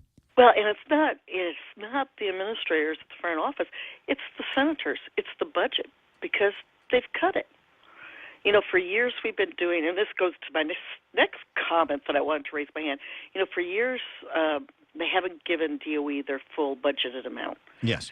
And DOE started cutting back their budget and cutting it down to not include anything extra like new chairs or desks or anything extra. And, I think this time they said, let's put this back in because, hey, I know that our kids are sitting, our fifth graders are sitting on broken chairs that have, cracks in them. And if you sit the wrong way, you've got yourself pinch. In a bad position. And I know none of the desks in my room, all of the desks in my room are surveyed desks. So that means they've got edges that are crumbling. If you kids hold them a certain way, then the inside of the desk crumbles in their hands. But so one of the principals has put this forth, and I applaud him for trying to think outside the box, but he said, we'll not have our outsourced custodial folks. We'll have our teachers and our staff do the cleaning, and we'll take the money we save and we'll buy equipment for the school. And, on the surface, that sounds great, and the senator's like, well, I want to hear more about that. That sounds great. But what that comes down to is you're asking the teachers, once again, to take money out of their pocket to pay for things that should be in the budget.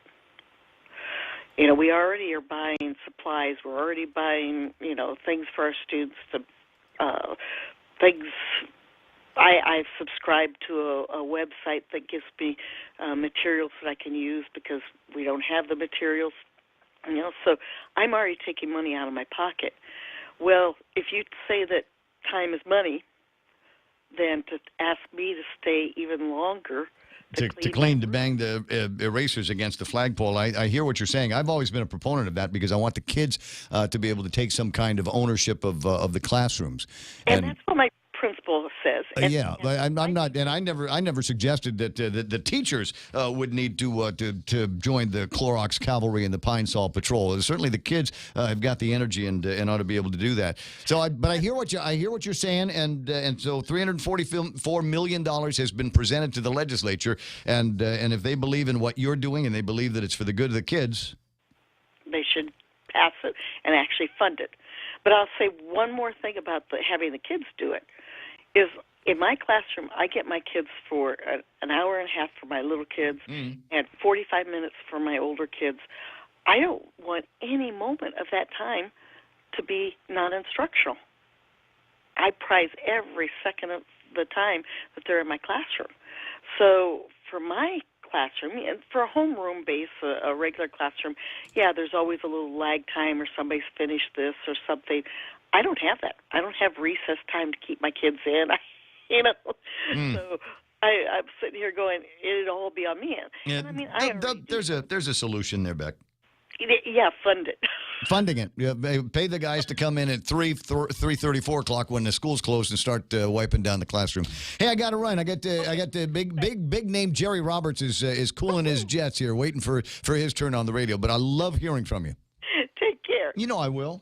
That's the plan. 7:27 in the morning, Jerry Roberts and this morning's Extra Point. And this is going to be one of those, I made a request riffs last week because of the dynamics of our changing workplace. And before long, we will start to see, this is Guam. This lesbians and gays have been working in offices side by side with straights forever and ever. But I think that is beginning to transition, using the word transition, the way they do for transsexuals, transgenders.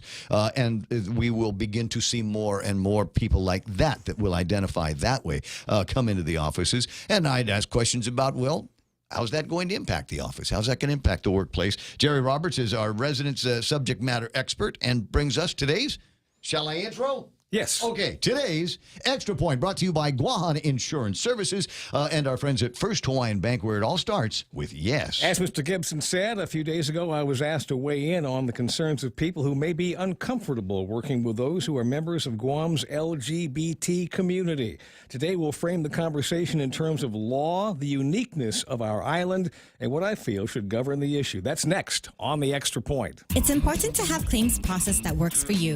At Guahan Insurance Services, we make things simple and convenient. Same door you walk in to purchase your insurance is the same door you open to file your claim.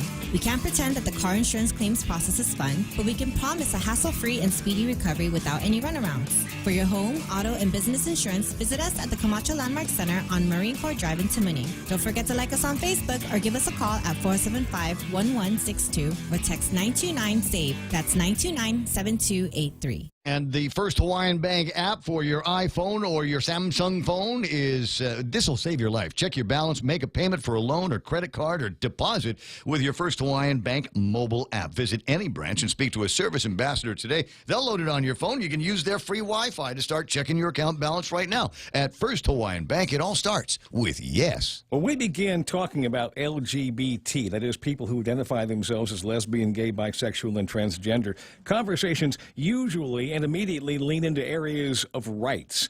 LGBT people want the same rights and access to services and to be treated the same as non-LGBT. Of course, there are opponents to that view. We've seen celebrated cases where people fought the concept of same-sex marriage and for those marriage partners to share the same rights as heterosexual couples. We've seen states sue companies who refuse to do business with same-sex partners, who cited religious grounds for their decision.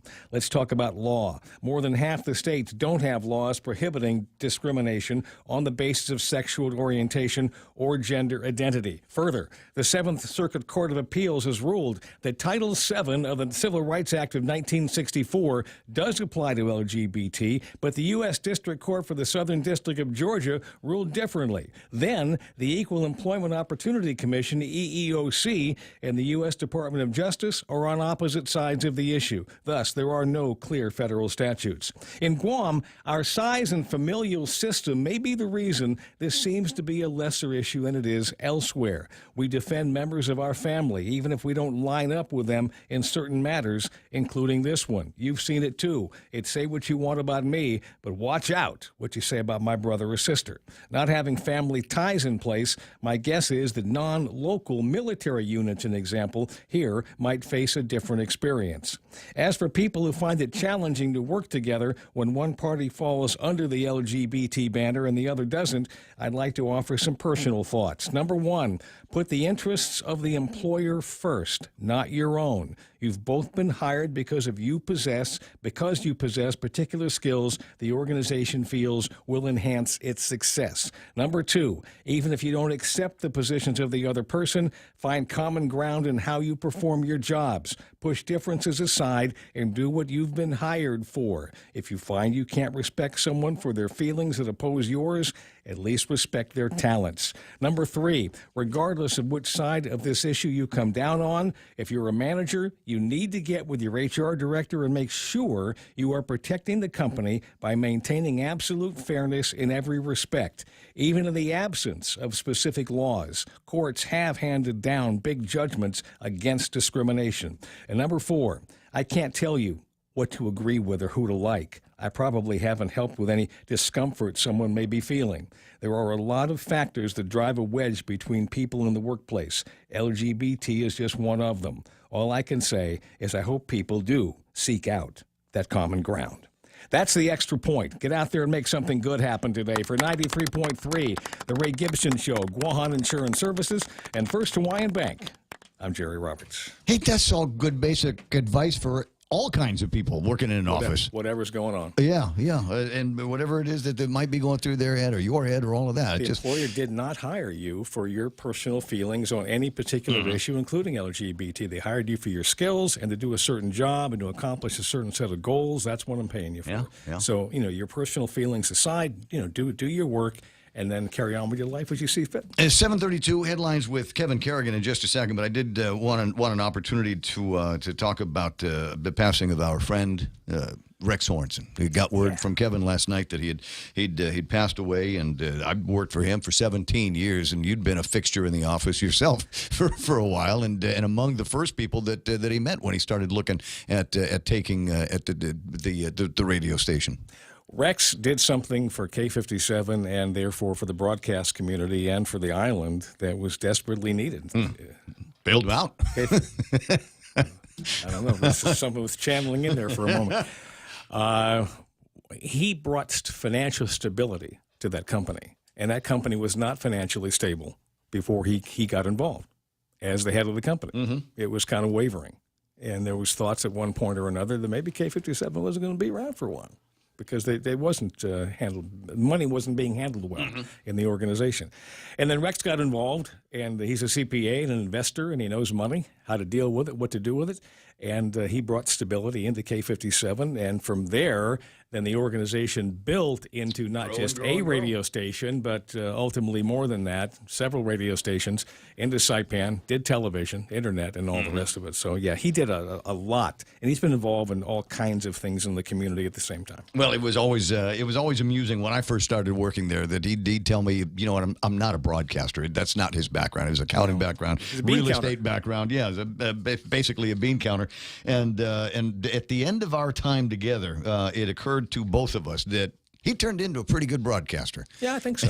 At the end of all of it. Anyway, our condolences to Mimi and the kids and everybody there. It was a pleasure to work side by side with him for as long as we did. And hopefully he taught me a couple of things about mogul that I might be able to put together in my life. We'll see what happens. It's 7:34. That's Jerry Roberts in today's Extra Point. Now Kevin Kerrigan for the Guam Daily Post with this morning's 7:30 headlines.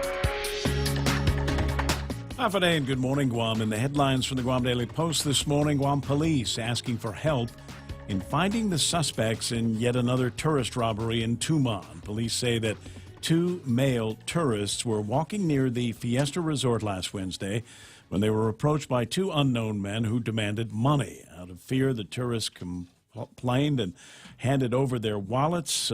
Police say that a credit card from one of the victims was later used at the Subway restaurant in Tumon. No identification has been released by police of the 2 suspects yet, but anyone with information about the robbery is asked to call the Guam Police Dispatch line at 472-8911 or Guam Crime Stoppers at 477-HELP.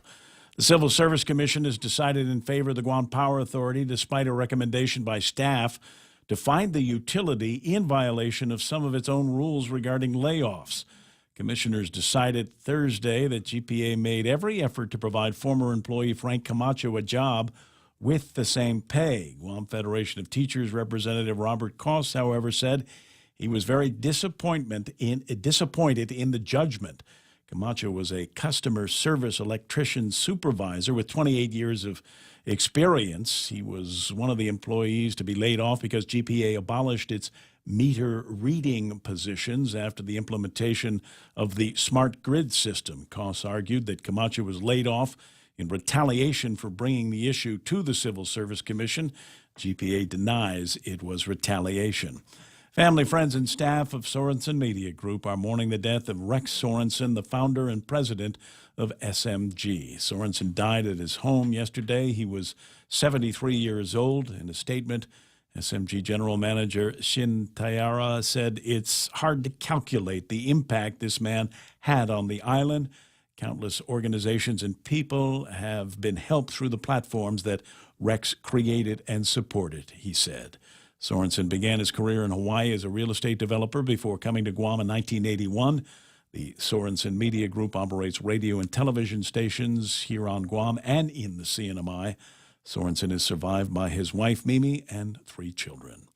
For these stories and more, log on to postguam.com or pick up a copy of today's Guam Daily Post. It's 7:37. You feel like you're missing out? Maybe because you don't have a fancy phone with cool internet in it and the ability to watch WhatsApp. Come on, don't miss the next viral video and don't pay too much for it. Go by iConnect and grab yourself a great-looking new phone and a great internet plan that goes along with it that you're not going to get gouged for here. They got great plans there, and you're going to love the prices. Maybe even push to talk for your fleet operations. Call 888-8888. Family Finance has been serving the people of Guam since 1959, and they'll continue to be there for you in the years to come. Whether you're looking to get a personal loan for that summer vacation or paying off those long overdue bills, Family Finance has got you covered. Apply for a personal loan from $1,000 up to $3,600 by calling Family Finance in Agutya at 475-4545, Upper Tumon at 647-5626, or in Dededo, 633-4473. Family Finance, serving the people of Guam since 1959. 22 to 8 o'clock in the morning. It's Lent, and Wendy's has got 3 words for you. Simple, clean, honest. What's that in relation to? The perfect Lenten meal, freshly chopped garden salad, wild-caught North Pacific cod fillet, and a freshly brewed, honest green tea. It's simple, clean, and honest at Wendy's. Now that's better. Do you know someone who has difficulty following conversation in noisy places or turns up the TV a little too loud? These may be signs of a hearing loss. Ross Hearing Aids specializes in hearing evaluations, custom-fit hearing aids using the latest in wireless digital technology, and custom-fit hearing protectors. Call Ross Hearing Aids today to schedule a complimentary hearing consultation. 637-HEAR, 637-HEAR. Ross Hearing Aids, located across Shirley's in Harmon. Well, traffic sure got ugly fast, didn't it? Southbound Marine Corps Drive up around Dededo on Route 3 towards Marine Corps Drive. But once you get on Marine Corps Drive, shouldn't be a problem. You get a little bit of slowdown at the intersections, but that's because there's cars and lights. And you ever notice they never favor your direction? You just somebody pull up to the light, and you realize that you just missed that really, really good yellow, and it's going to be red for like 3 more minutes. Like an entire Ray Gibson riff on the radio. I know how you feel. 8, 10, and 16 starting to busy up here. 10 and 15 busy for traffic trying to get out of Route 10 and onto Route 15 towards the back road to Anderson. Looking at Route 4 into town, you'll be okay, except at the intersections. Once you're into the downtown Agutya area, nothing can slow you down now, Brown. Marine Corps Drive around Petey and the entrance to Big Navy looking all right, and I'm starting to see a little bit of traffic line up in front of Navy Hospital. It's 7:39. That's right now. Traffic on the point. In 1972, Jesus S. Leon Guerrero pictured a brighter future for our island and its people. With the trust and support of the community, he founded Bank of Guam. In celebration of our 47th anniversary, we're offering a Founders Day loan for up to $50,000, as low as 4.70 annual percentage rate, up to 72 months. Visit any branch or bankofguam.com for more information. Subject to bank's lending criteria, terms and conditions apply. Offer valid until March 29, 2019. Bank of Guam, member FDIC.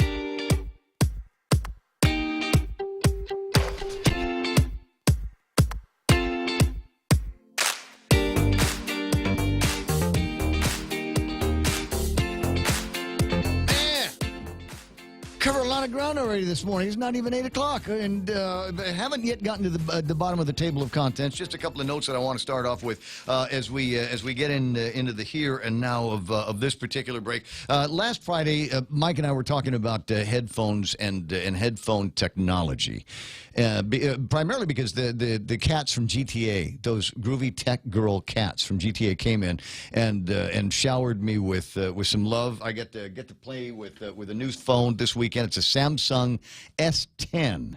And I'm crazy about this phone. Love the pictures that it's taken. Many of those are on my Facebook page for those of you that follow me personally. But they also brought in a pair of these Samsung earbuds. It's super wearable technology. And so I put those in the ears over the weekend. Number one, wireless. They Bluetooth back to the phone. Nice. Rechargeable. Mm-hmm. And I never got to the end of the charge. I mean, I was listening to these things all day on Saturday. Never got to the end of the charge on them. But how about the sound quality? Sound was incredible. And there's an app that you can download where you can kind of dial in what you want. I mean, it's not like I'm not going to give you a 20-band parametric equalizer, but we'll give you a knob. I gotta have one. But I'll give you a knob here that'll give you a bunch of different options on do you want more bass? Do you want it to be clear, punchier, that kind of thing. So it's got that. But you'd asked about a set of complaining about the quality of headphones that generally come with the phones.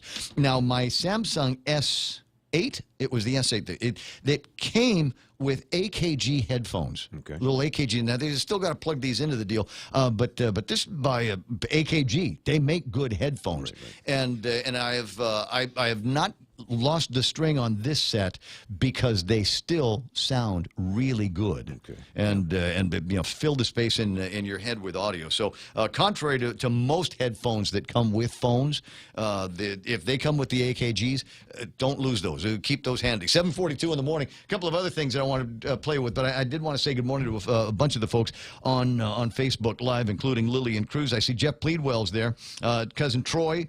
Greg Karabrock saying, don't you think if everybody paid for trash pickup, each of us would pay less and it would cut down on the boony trash?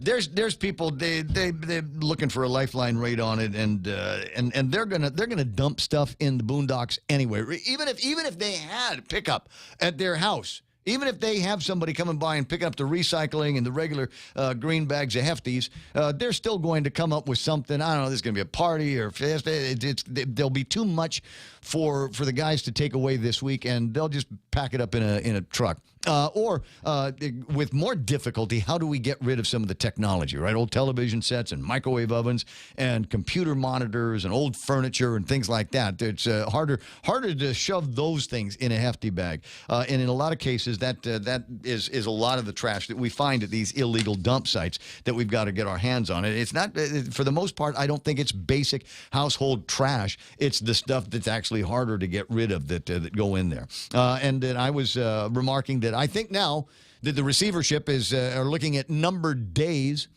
It seems to me that with all of the protestations of the previous gubernatorial administrations that the receiver was expensive and they're ripping the people of Guam off and we're not getting what we just, it occurs to me that they shouldn't have to worry about holding the rate steady when we transition from the receiver to the GSWA. It seems to me the rates ought to go down. The rate should be going backwards. Everybody says how expensive the receiver is. If there's no receiver, guess what? Then it seems to me that we ought to take a look at the rate. Is that a PUC deal? That's got to go through the PUC, right? Public Utilities Commission. I think the PUC ought to take a look at it, roll through some of the numbers, and find out just how cheap we can make getting rid of trash at our house. And maybe that will help with some of the other unlicensed dumping that are taking place. Eddie, my buddy Sharky, says, are you kidding me? The rates won't go down. This is another open door for a political favorite to dip into taxpayers' money by filling the solid waste void.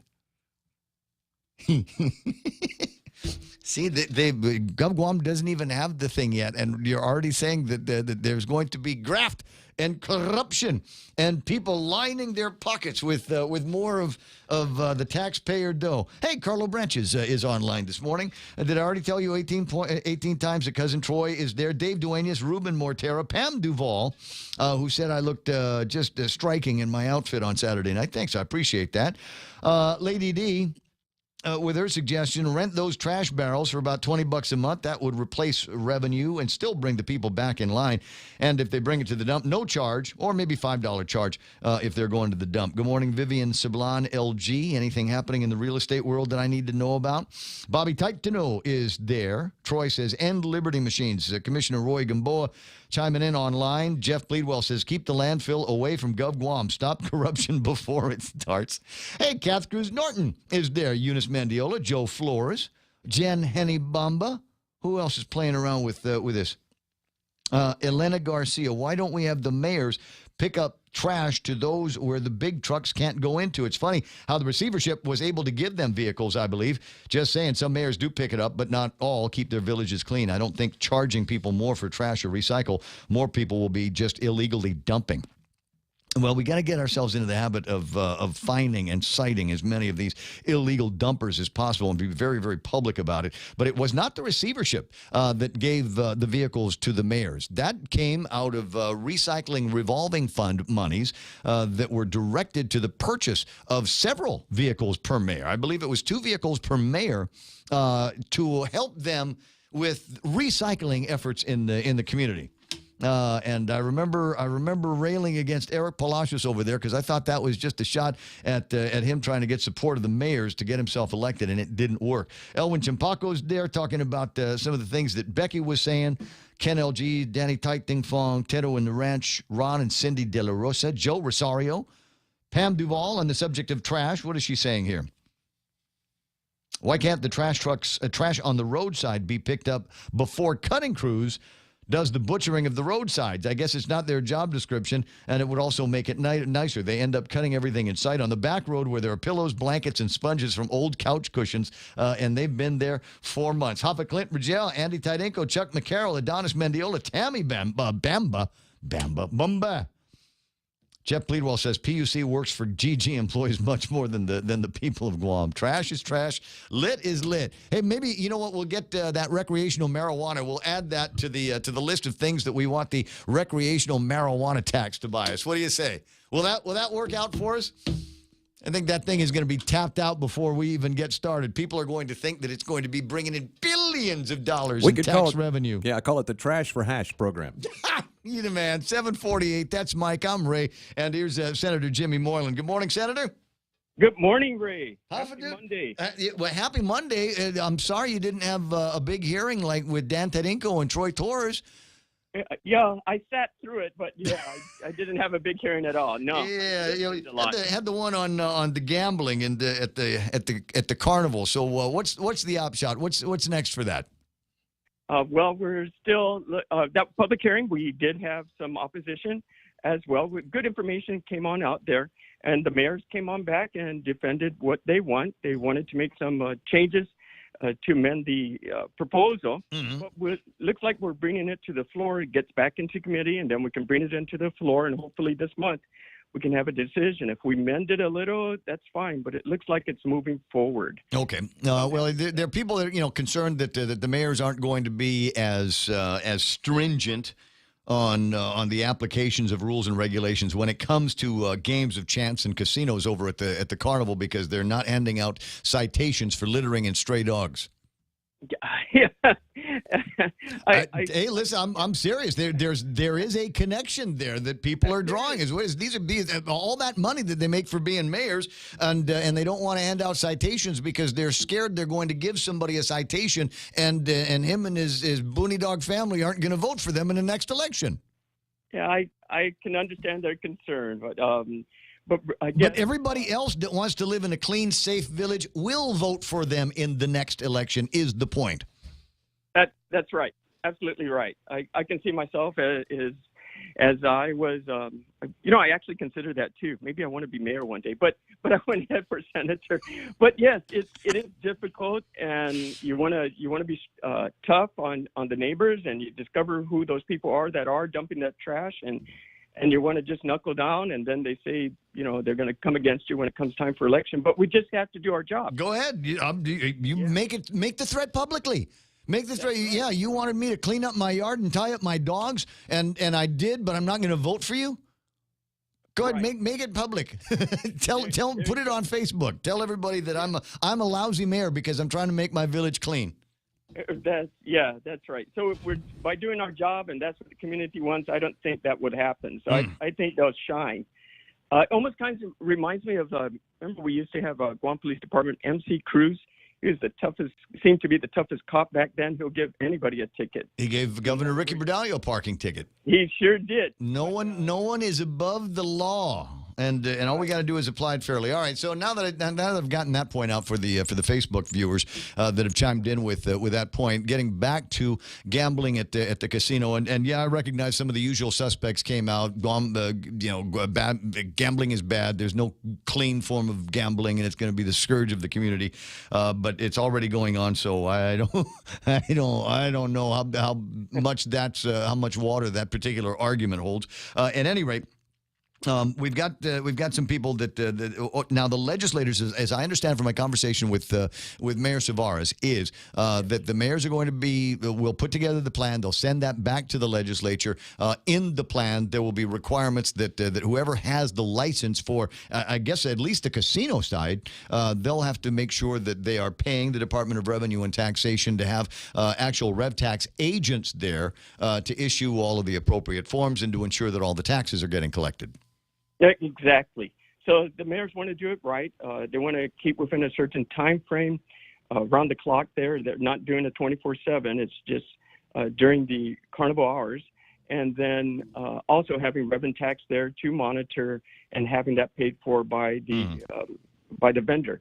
So they want to do things transparent. They want to do things to make it exciting for the public to come on down. So looks like they have their heart in the right place, and they're hoping to get things moving before the carnival gets started. And I know they already have their meetings ongoing. So the quicker we resolve this for them, the better it will be for our community and our 75th Liberation Day. Did anybody from Rev Tax come by to testify? Not at that meeting, no. No, I didn't notice that. But what we are hoping is that we can provide some funding for them to help support as well. For their. Well, I mean, if it was you and I, if you and I got into the game and we wanted to put together our casino over at the radio station at the carnival. Yeah, I'd like to have a casino here, come to think of it. But if we were going to do something like that, then in order for me to get the license, I would need to be able to supply the money in advance now that will pay for 60 nights worth of having, in my mind, I'd like to have two. One to watch the money and the other one to watch the guy that's watching the money. Keeping them honest. So like two agents that are going to be there for all of the hours and all of the nights that the casino is open. So if you don't have that money, if you're not willing to pay it up front, don't bother filling out the application. Exactly.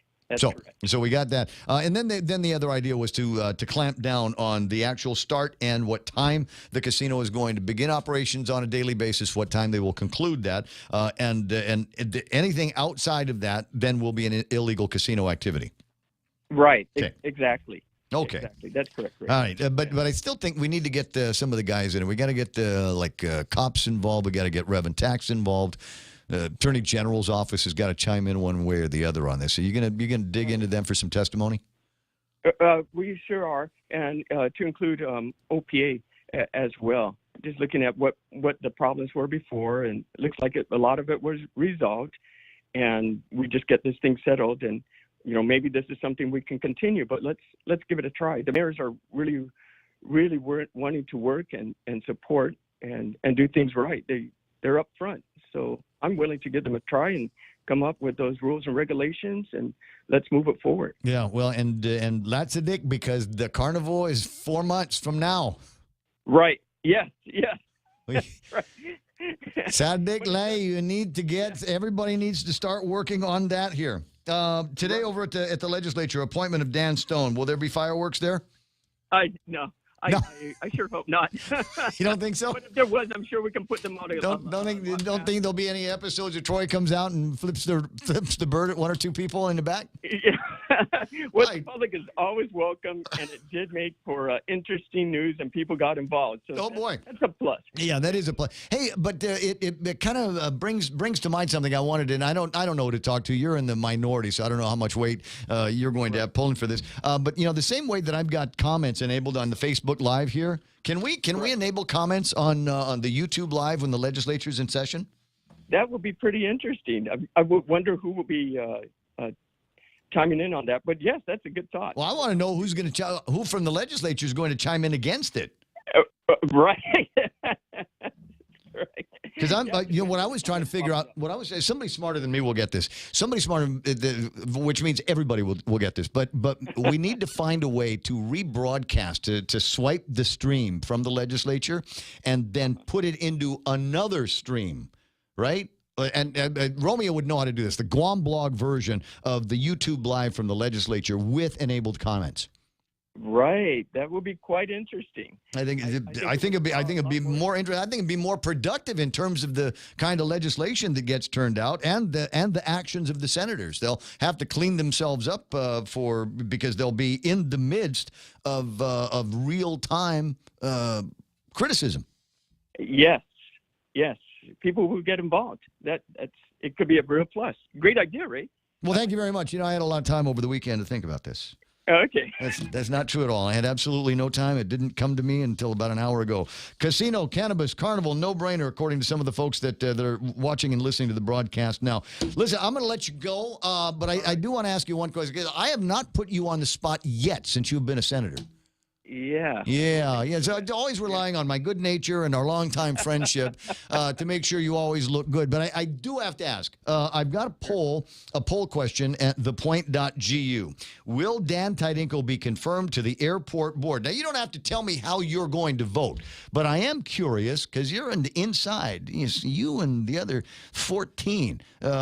Based on what you're hearing, based on what you see and smell, do you think Dan's going to be confirmed? What will be the majority answer on this poll question? Yes or no? Oh, you want a yes or no? Well, again, I'm not asking how you're going to vote. Okay. Right? I think it's going to I could. I mean, if you're comfortable, you can answer. How are you going to vote on this? Well, from what I've seen, our governor has presented of her nominations for board members, for directors. She's come up with some great folks, and this is the governor's nomination. Dan being one of them, and all the others were her nominations as well. What in their past is I'm sure she knows of what they're currently going through. I'm sure she knows of as well. So I can't really.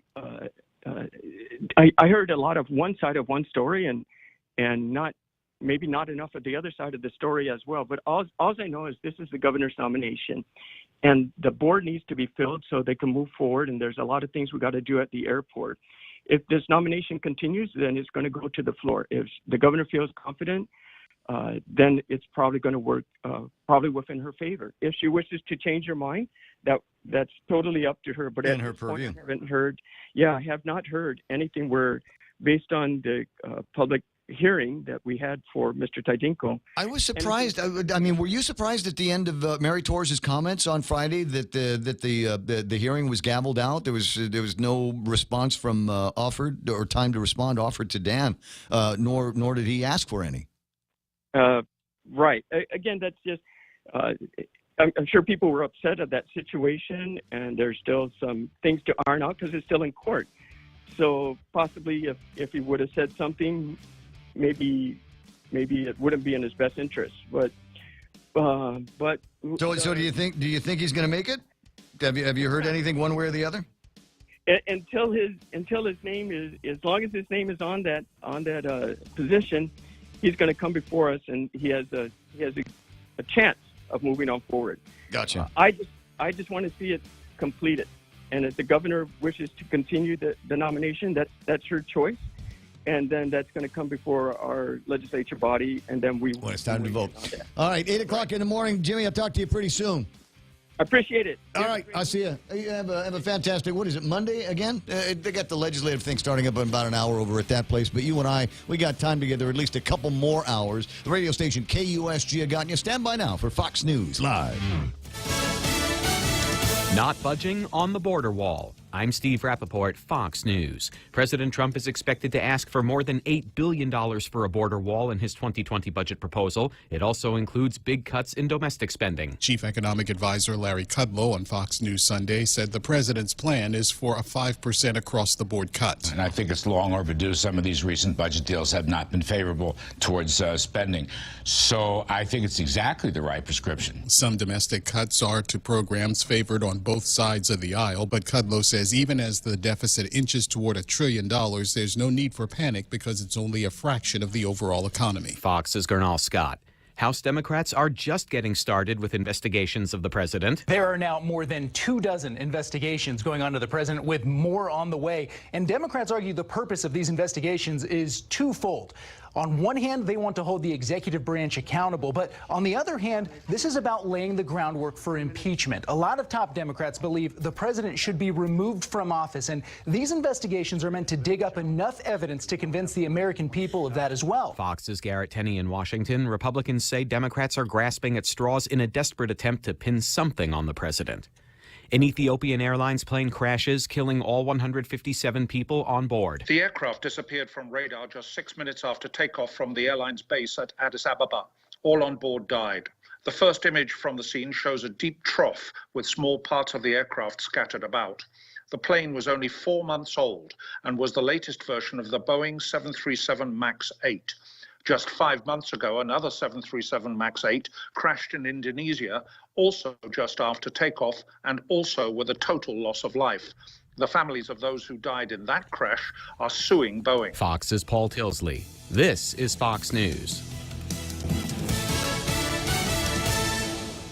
Attention homeowners, if you don't have a solar energy system on your roof from Micronesia Renewable Energy, now is the time to get one. MRE solar energy systems now come with battery storage for zero money down. This means that your home will have power even when the island power isn't available, like during power outages or during and after storms. The inconvenience of not having power for your home is a thing of the past. Don't be left in the dark. Call 632-2613 for a free consultation. MRE, the smarter choice. Shrimp and guacamole for Lent at Subway. The all-new shrimp and guacamole combines generous portions of whole shrimp and a spread of guacamole served on freshly baked bread, paired with vegetables cut fresh daily in restaurants and sauces that are sure to excite your taste buds. Hurry in, it's only available for a limited time. Other fresh Lenten flavors include the classic tuna or the mouth-watering greatness of our seafood sensation. Don't forget the Veggie Max, a delicious and tasty vegetarian patty. Visit any of our convenient locations today. At Subway, you make it what you want. Not the greatest time to gas up. Prices climbing 6 cents in the last 2 weeks to the national average of $2.50 per gallon. The lowest average in our sample of cities is St. Louis, Missouri with $2.13 for regular, and the high is San Francisco with $3.39. In between, here's a few: Houston, $2.17, Atlanta, $2.48, Chicago has an average $2.76, and Seattle, $3.08. Industry analyst Trilby Lundberg. Former Trump campaign chairman Paul Manafort goes before a judge this week to be sentenced for illegal lobbying. He got 47 months in a separate case for tax and bank fraud. Some critics say that punishment is too lenient. I don't think it's probably the job of the D.C. courts to rectify a mistake or something that was done in another jurisdiction. I'm sure that Judge Jackson will approach her sentence with just keeping her eye on the facts of that case. But there's no doubt he'll get additional time from that process. Former FBI Deputy Director Andrew McCabe on CBS's Face the Nation. North Koreans hitting the polls for parliamentary elections, but the results are a foregone conclusion. On North Korea's so-called Election Day, every person over the age of 17 is required to cast their vote in favor of Kim's party, and then afterwards join a cheering crowd outside their polling station. Citizens, though, who try to resist are often tracked down by Kim's secret police force. Fox's Jillian Turner in Washington. A marvelous debut at the box office. This war is just the beginning. I'm not going to fight your war. I'm going to end it. Brie Larson's Captain Marvel crushes the competition, grossing an estimated $153 million. How to Train Your Dragon, The Hidden World finishing a distant second, followed by a Medea family funeral. I'm Steve Rappaport, and this is Fox News. Here at APL, our core values give the company its heart and soul. Whether it's connecting your business with our global network through our newly enhanced service or investing our efforts into giving back to the community, APL is committed to serving you. We humbly honor the opportunity to find innovative solutions for you and your business. To learn more about our enhanced service, call 588-4651 or visit www.apl.com/Guam for more details. KFC has finally answered the world's most important question. What came first, the chicken or the egg? And the answer is both. Introducing KFC's KFC AM, their new Southern and local-inspired breakfast. AM-loaded platter with chicken fried rice, waffles, and Colonel's chicken congee. KFC also has your all-time favorites, AM chicken and egg wraps, Southern biscuit and sausage sandwich, and hash browns. So for finger-licking good mornings, AM will never be the same at KFC. KFC, it's finger-licking good. When your family needs medical care, how often do you find the need to visit multiple clinics? When a child has a serious ailment, do you find yourself meeting a medical provider only to learn you must go somewhere else for testing? At the FHP Health Center, you can find multiple specialties and testing services under one roof. And if your family needs urgent care, FHP is there for you with convenient weekday, evening, and weekend hours. Voted the island's best clinic in Pika's Best 2 years in a row. FHP, our island, your clinic. Learn more at fhpguam.com.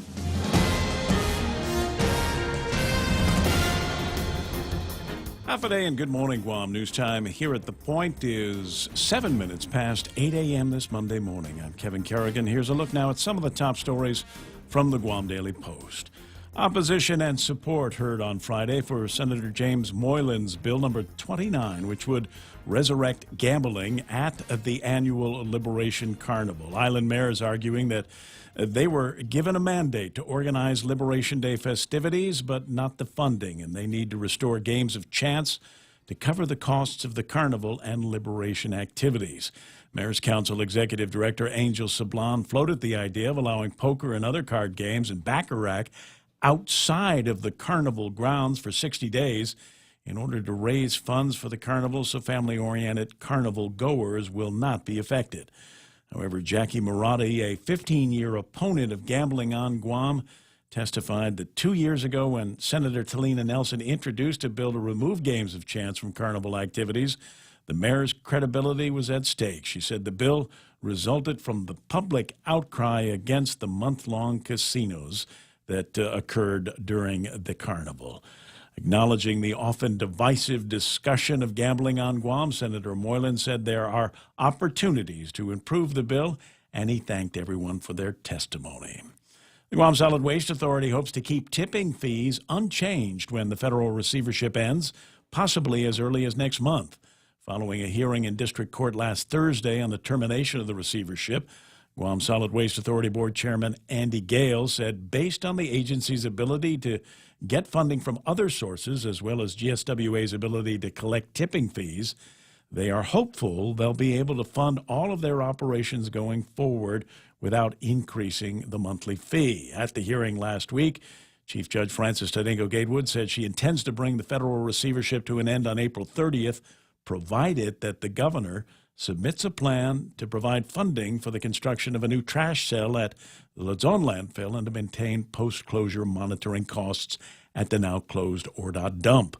GSWA's new general manager, Larry Gast, also said he thinks revenues can be increased without increasing tipping fees. Instead of a monthly trash collection bill, he has suggested an ad valorem tax on homeowners' property tax bills. But Gast said his first priority is to get a better understanding of how the money flows and see what the political winds are towards those types of issues. We'll have more news after this. The GCC VOTEC Class of 79 is back. Join them on April 27th at the Onward Beach Hotel for a night of dinner, dancing, skits, and reminiscing. It's been 40 years since graduation, so take advantage of this once-in-a-lifetime chance to relive the memories. There's also a memorial mass on Friday, the 25th, at the Santa Teresita Church. Be there at 5:30 for candle placement in honor of classmates who've gone before. Tickets for the reunion on the 27th are on sale for $40 a person. For details, find Connie Kittigwas and Nicholas at 488-6108 or Kathy Diaz, 777-3243. Viva 79ers!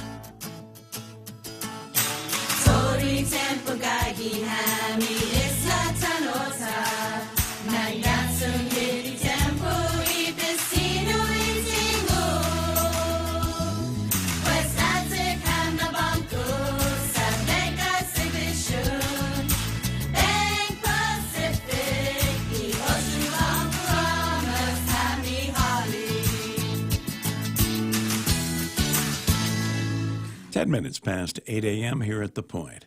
Hoping his cooperation will get him a reduced sentence, Jimmy Afison has filed notice with the district court that he intends to change his plea from not guilty to guilty of possession of cocaine with intent to distribute. Afison's defense attorney, Curtis Vandeveld, said he will file a set of facts to support his client's guilty plea. Afison is asking for a hearing as soon as possible, so he'll be eligible for the maximum sentence reduction. In May last year, police recovered more than 10 pounds of cocaine at a home in Inarajan. Jimmy Afison, his cousin Robert John Afison, and 8 others were arrested. Jimmy Afison's cousin Robert is the alleged source of the cocaine, and he is scheduled to go on trial in June.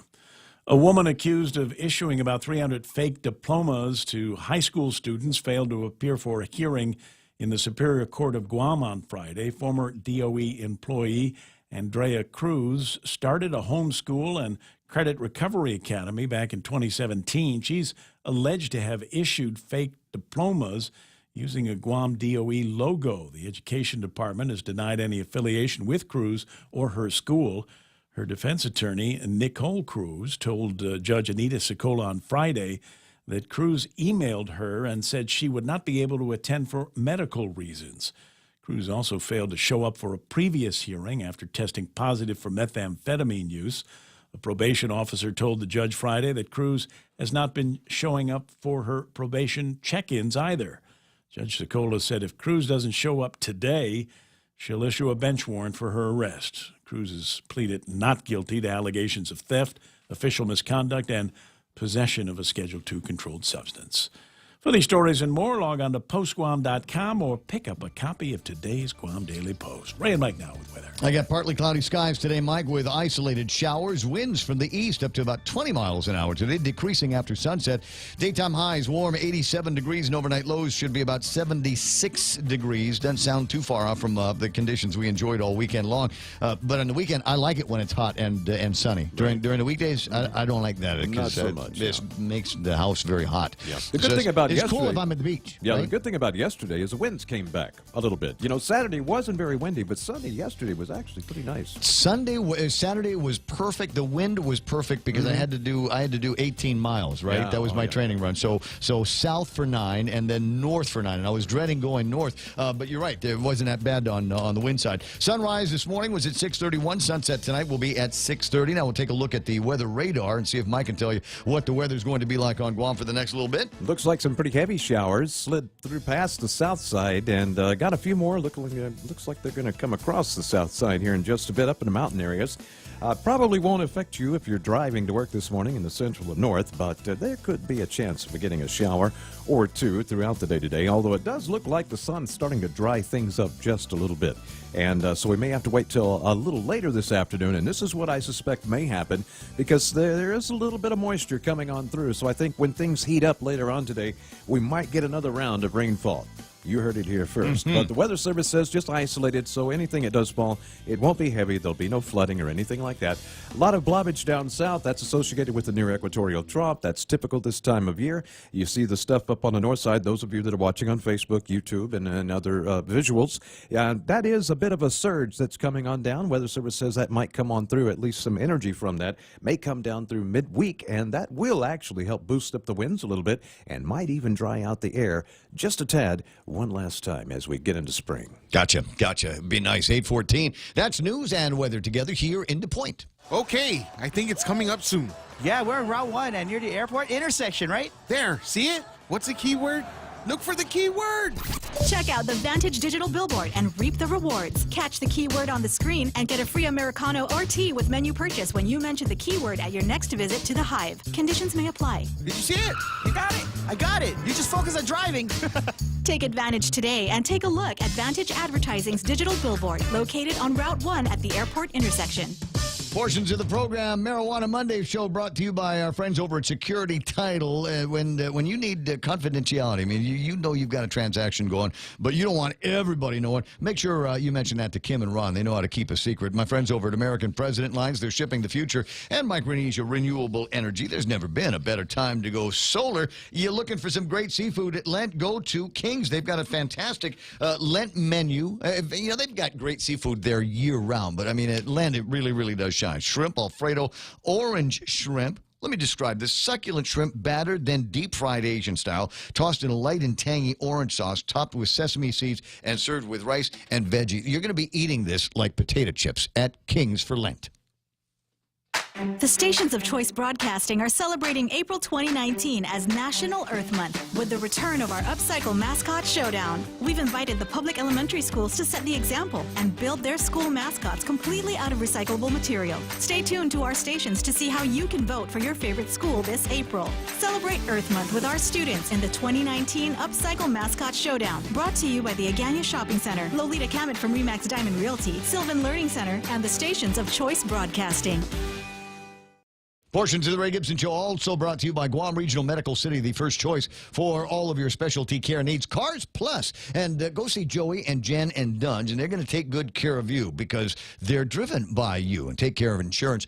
These guys are big sponsors of the program. And coming up this week, we'll have a chance to talk with some of the subject matter experts there on colorectal cancer. You want details on some of the things that we'll be talking about in different ways that you can take care of yourselves, guys, then make a phone call to take care. Also brought to you by my friends over at Wendy's, and these guys are ready for Lent as well with an incredible menu featuring we got the salads and we've got the North Pacific filet cod caught by hand and so good. Yeah. Now what was it you were saying last week that I said that they pull them right, snatch them right out of the river? Yeah. That doesn't happen? Why? No, because, well, they're saltwater fish. But in the North Pacific, do they not have saltwater rivers and lakes? You can have brackish. I think it's brackish water. Yeah. Okay, Brackish. So I will, at all costs, be right. And you're the producer, so it's your job to find me a loophole big enough to walk through. That's where what I brackish. can- That's yeah. brackish. Yeah. Brackish water. Do we want our North Pacific cod coming out of brackish water? Yeah. Okay. I mean, Well, yes, then it's I'm- fine. Okay, so I'm right. I had one on Friday, by the way. But as long as it's huge, and it is so good. Now I go no lettuce just because I like the lettuce. To me, gets in the way. I don't dislike lettuce; just gets in the way. I like but I like the pickles and that sauce they put on it. Come so on, good. you're a lettuce pickles. hater. And mine was so hot I couldn't even eat it immediately. That's how fresh it was. Nice. Yeah. Nice. 8:17 in the morning, and that's we're gonna get to Blake and Ron and plenty more stuff in a second. Don't move.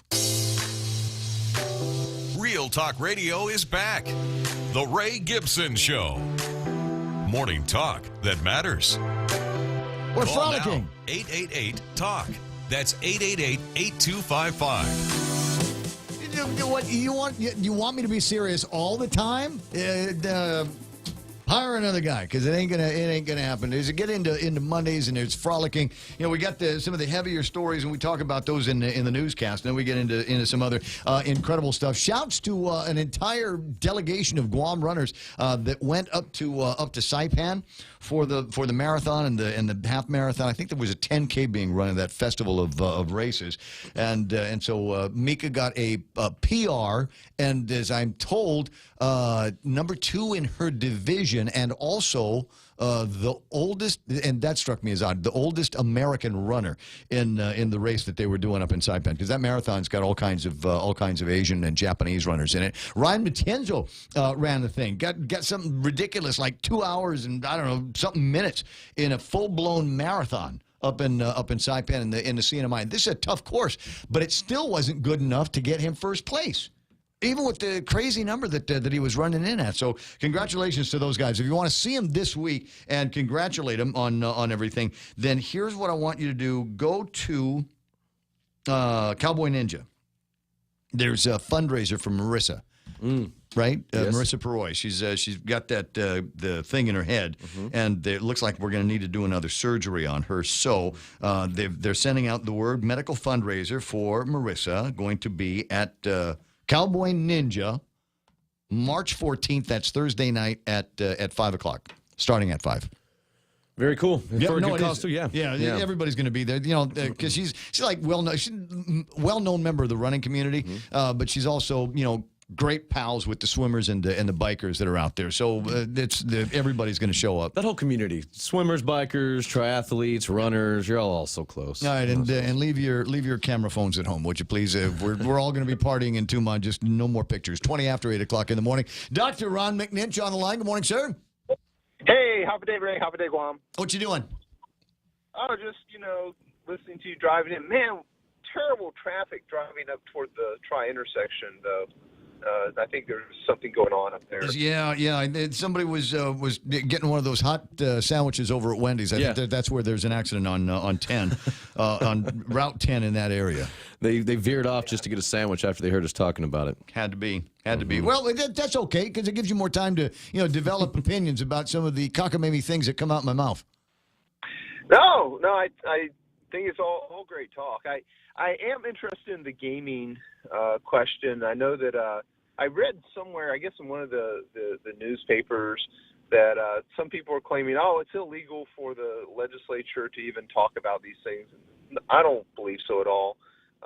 Gaming is fully within the realm of what the legislature can and can't do in terms of policy approval, and it's kind of not very healthy when people say, it's illegal for them to even talk about these things. It's simply not. It's completely fine for them to. Well, I'm weary of the conversation after all of these years, and I don't know that it is settled science on whether we're going to allow for gaming in this community. As we have conversations about medicinal marijuana, recreational marijuana, and same-sex civil unions, I think we've found places where we really do have to explore where the tolerance levels of the community are, and figure out how our policy will adapt with the changes in what people are willing to tolerate.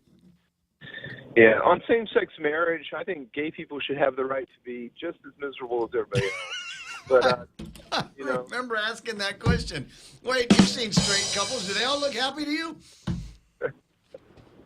I'm sorry, say again. No. They're just, live and let live, as Mom used to say. If it's not bothering you, then never mind. And if it's bothering you when you look at it, stop looking at it. Yeah, but also there's a big thing that everyone overlooks when we talk about gay marriage, and that is gay couples have been absolutely some of the most fabulous foster parents we can ever imagine. And You've mispronounced that. I'm sorry. The word is fabulous. That's right. But I mean, really, just a total commitment to many young people who would otherwise not have a family at all. And I think that's an important point that we can always remember. But on a couple other things, on the gaming thing, I think what happened is many years ago we had a really big problem with video poker. And it's video poker gaming that's the big deal for a lot of people when we talk about gaming for Guam. And it's that kind of, that's what gaming is. But really, I think these little casino fair games, they're a whole different class of. Oh, yeah.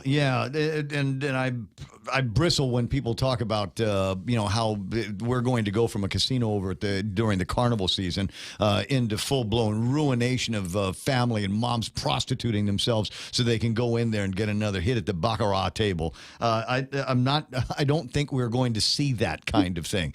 And you know what? The other point is it's already happening in some of these game rooms that have popped up when we were looking in the other direction. But I'm old enough to remember when there was those video poker machines. They were everywhere. You could go to do you remember the Kings used to have a bar when it was still connected to the old Gibson's building? You remember that? I don't, but I did hear about it. That bar probably made more money. Dave Alcorn can correct me, but they probably made more money on the proceeds from having those little video poker machines inside the bar than they ever made on well or call drinks. Right. No, I mean in fact, I remember I just went to Saipan 4 or 5 years ago. It's changed now because of the big casino there, but it used to be you couldn't go anywhere on Saipan without stumbling across video poker machines. Didn't they have them at the airport too? Everywhere. Yeah. I mean, I don't know about the airport, but they were everywhere. That's how I learned how to play, is back when video poker was free, when you could do it on the internet back, 08, 09, back before they actually cracked down. And I would just play with fake money, but that's kind of how I learned to play poker a little bit. It's just by repetition, by just, spending time in those free games. Same thing with blackjack. Hey, I hear you. We got to get into a sports report here, Ron, but I appreciate you calling in, and we'll talk again. Hey, let's talk marijuana one day soon. I want to talk. While I got you on the line, just a thought. Did you see the confirmation hearing on Friday for Dan Tydenko? Yes. What kind of odds do you give him of getting confirmed? Oh, he'll be confirmed. He'll be confirmed.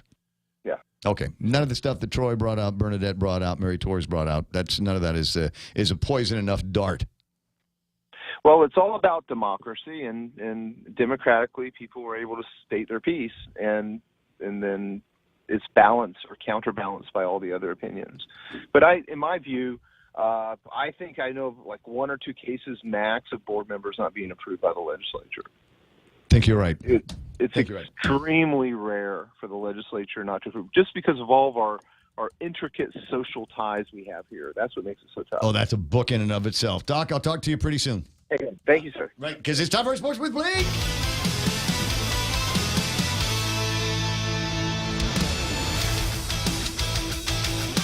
So my pronunciation of fabulous was both dead on and shocking, wasn't it? Yeah. Shocking? I don't know about shocking. Maybe in its accuracy. Maybe jarring. Jarring. Maybe that's a better. Fabulous. All right, 8:26 in the morning, and is there sports? No, yeah, there is. Well, the big EFIT race was on Saturday. Yes. I didn't make it to that because I was working, but I did stumble on the Warriors race that morning. The Warriors. Okay, so the EFIT race was the sunset race, right? Okay, and that was because it ended there in Chamorro Village and the beer garden and all that. And so how was the Warrior race then? You know what? I towed up late to it. So okay. I didn't place, and B, I also didn't actually enter the race. I just kind of incorporated it into my training run for Saturday. Oh, very cool. I ran across it, and just to torque off some people as I passed them. How's the training coming, by the way? Because I know it's. I keep getting from Aubreen. I keep getting all these. That's how I know where we're at with the marathon. Yeah, it's based on the press schedule that she's releasing over via email. I'm quickly approaching a point where my plantar fasciitis is intolerable. You know, it used to be you wake up and your foot's tender when you first hit the floor, but 5 minutes later it goes away. It doesn't go away. It's with me now. So I don't think it'll change the nature of the race that I'm going to be doing, but it's certainly something I will miss when I taper down from the race when it finally happens. 8:27 in the morning. And a reminder, there are 2 marathons coming up. March the 24th is the Guam Running Club's 48th marathon. Probably one of the oldest ones in the region, certainly older than the Honolulu Marathon. And then the United Guam International Marathon, which is on April the 14th. Sign up, please. And when you were talking about the EFIT run, I do have the results from that. No surprise. Finishing first overall in the 5K, Derek Mendel. Speedy time, you want to guess? On that course? Yeah. 17. Warm. 16:36. 16:36. Yes, Derek was speedy. Because Ben Middlebrook was right behind him, and Ryan was in Saipan. Ben Middlebrook finished second. You're exactly right. And then finished first overall for the females. No surprise there. Professional triathlete Manami Ijima Martin. She had a strong finish. 18 minutes, 51 seconds.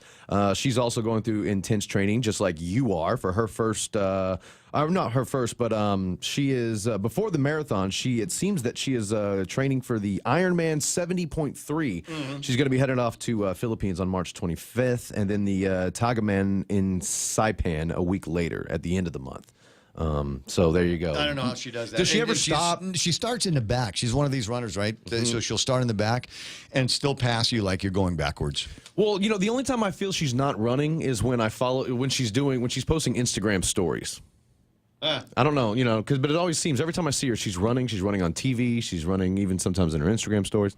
What do you got? Guam Major League Baseball commissioners announced an urgent meeting for tonight. I believe it's at 7 o'clock. I think that's what I saw Mark posting.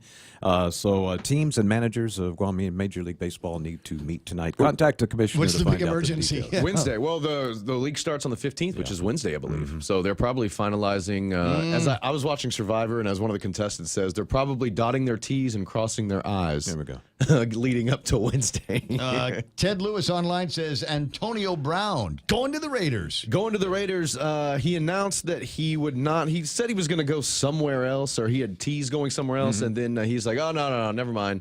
And then he said, "You'll hear from me in a day or two." And then it came out over the weekend that it was the Raiders. However, I did see a thing, and I didn't click on the headline, but it said that almost just dissolved over the weekend. It almost what didn't happened? come to What fruition. happened? And I was following the thing for some reason. It kept coming across my feed, but it looked like on about Friday, the Steelers had traded him to the Bills. That's right, But Bills. he nixed that trade and said he just wouldn't report. It's not that he doesn't have that kind of power, but the kind of power he has is to say, look, if you trade me to the Bills, I'm just going to retire, and that's that. Basically, that's where he left him. So the Steelers had to do a little more work and try to work out a deal, and found out that they're actually going to send him over to the Raiders, which is kind of interesting because Gruden has gone on record, the coach, John Gruden, says he doesn't really care for those high-priced free agent types. He likes to coach the kids up from the start himself. So it'll be interesting to see how Brown will fit into the system of the Raiders right now, and I think Brown's just made a huge mistake by even dipping his toes into those waters. And, going, just kind of adding to the confusion and to going even deeper in the NFL, Kyler Murray now is being looked at by the Raiders. The Heisman winner from last year, and, of course, coming out as the number one. You got to think, arguably, right, the number one pick, probably. Sure. So I don't know if Arizona's going to get him. They say no because they're committed to their quarterback they got last year, Rosen. Right. Yeah. But that would be interesting. The whole point is that, Kyler Murray throwing to Antonio Brown. It could be. It's way better than David Carr throwing to Amari Cooper, which is what they had last year. But again, we're talking about a kid coming out of college at quarterback position where that is the singular most difficult position to switch to the next level. Yep, just ask Johnny Football and Tim Tebow. Ryan Leaf. Yeah. The list goes on. Jamarcus Russell, all those busts. Yeah, speaking of football here locally, I got to send a shout-out to my buddies, the Budweiser Guahan Varsity Football League. Just going to recap their league play over the weekend real quick. It said the Raiders' 4-game winning streak was shattered by their rivals, the Guahan Eagles. They took it to the Eagles a couple weeks ago, and Eagles got revenge, 26-24. I got it on good authority, by the way. 2 ejections in this game, 1 for each side. That's how heated that got. And then the Outlaws, they snapped their 4-game losing streak. They finally pick up that elusive first win of the season. They take it to the house against the Southern Cowboys, squeaking out the 15-14 final score. So there you go. I believe that there is one more week of regular season play that will be this coming weekend, and then the playoffs for this league will be directly after that. So get on out there and see a game. It all happens on Saturday, 11 a.m., Eagles Field. 2 games. 8:32 in the morning, and worth pointing out, as I was making my my patrol around various parts of the island, Central Agana, passed by the Agana swimming pool, and it's still empty. It's still there's nothing in there. You can still see the walls. I can still see the wall, so I know that there's no water, at least on the far side of it. When you got so excited, I was like, what is he going to say? Because I saw it this weekend, too. There's nothing in it. There's nothing water in the thing still. So I don't know. At some point, depending on whether or not today is a slow enough news day, because we only got one confirmation hearing. It's for the fire department, so I don't think there's going to be a whole lot by way of fireworks over at the legislature today. But maybe somebody can make a phone call from I don't know, the governor's office to Richie and say, dude, just stick the hoses in there.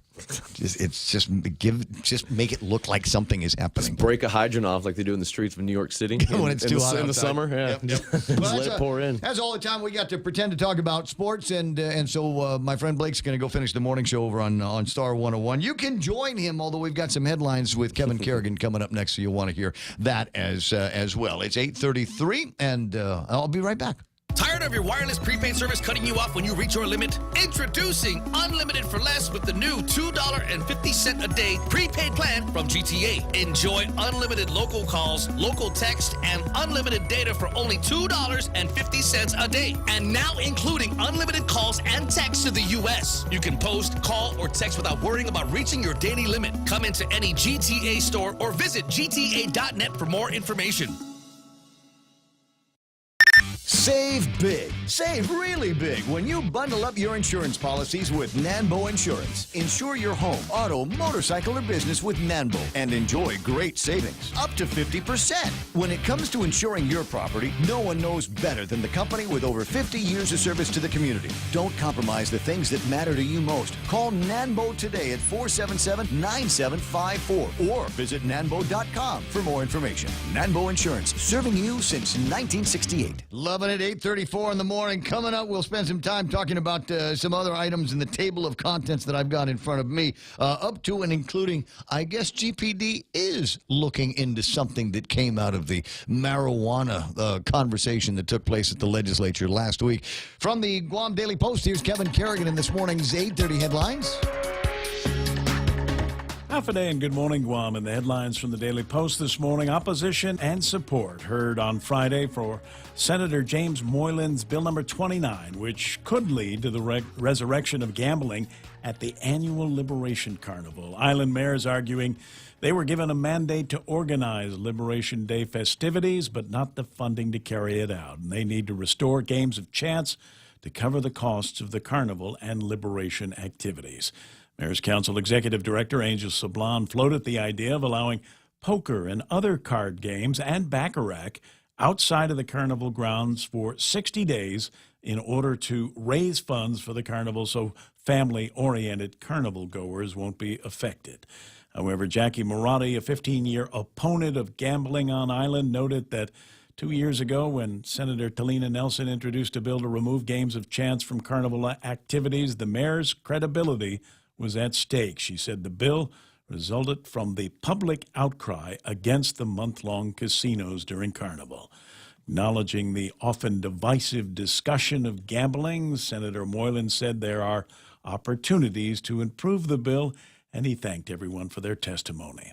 The judge overseeing the federal receivership of Guam's solid waste services expressed criticism of prior administrations last Thursday over what she said were a lot of obstacles placed in the way of both the court and the federal receiver. During her closing remarks Thursday at a hearing to set a date to end the 11-year-old receivership, Judge Francis Tydenko Gatewood said the federal receiver received threats and the court's decisions were bashed all the time.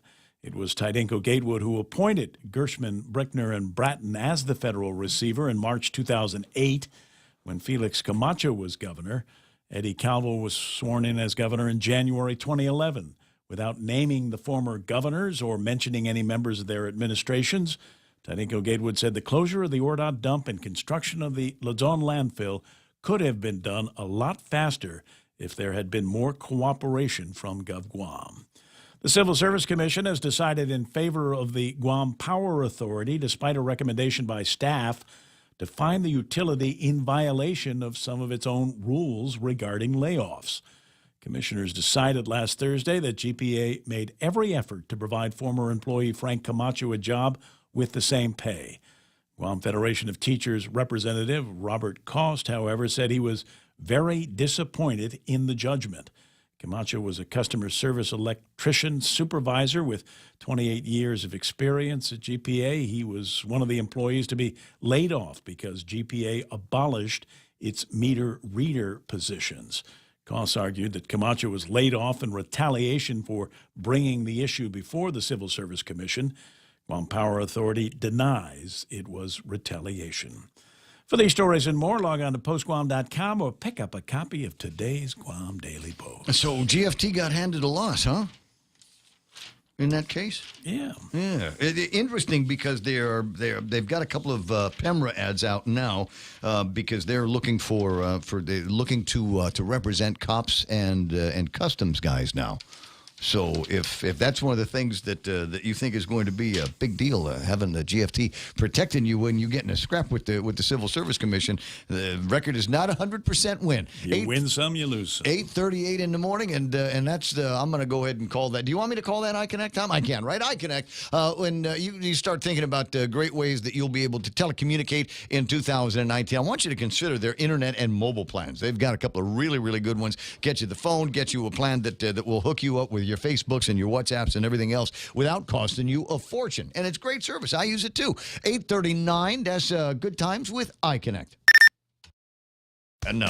Family Finance has been serving the people of Guam since 1959, and they'll continue to be there for you in the years to come. Whether you're looking to get a personal loan for that summer vacation or paying off those long overdue bills, Family Finance has got you covered. Apply for a personal loan from $1,000 up to $3,600 by calling Family Finance in Agutya at 475-4545, Upper Tumon at 647-5626, or in Dededo, 633-4473. Family Finance, serving the people of Guam since 1959. Right, stop touching it. I got it. I'll turn it on as Raymond Gibson Show, and portions of the program brought to you by my friends over at Subway. They've got a great sandwich there, shrimp and guacamole. It's Lent, right? So we want, they said we could put fish on it, and somebody said, shrimp is a fish, right?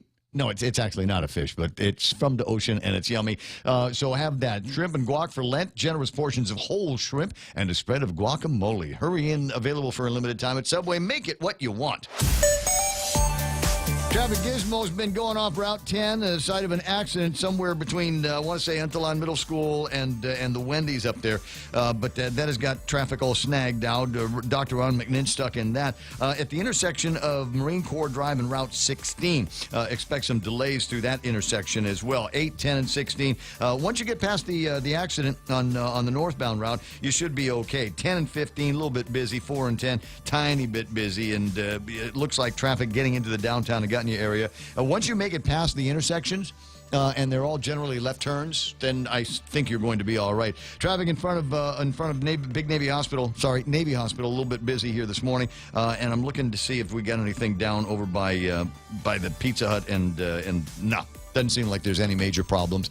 It might be a little bit of a line getting into Big Navy, but there's nothing preceding that. 20 away from 9 o'clock in the morning. That's right now traffic on the point. It's important to have claims process that works for you.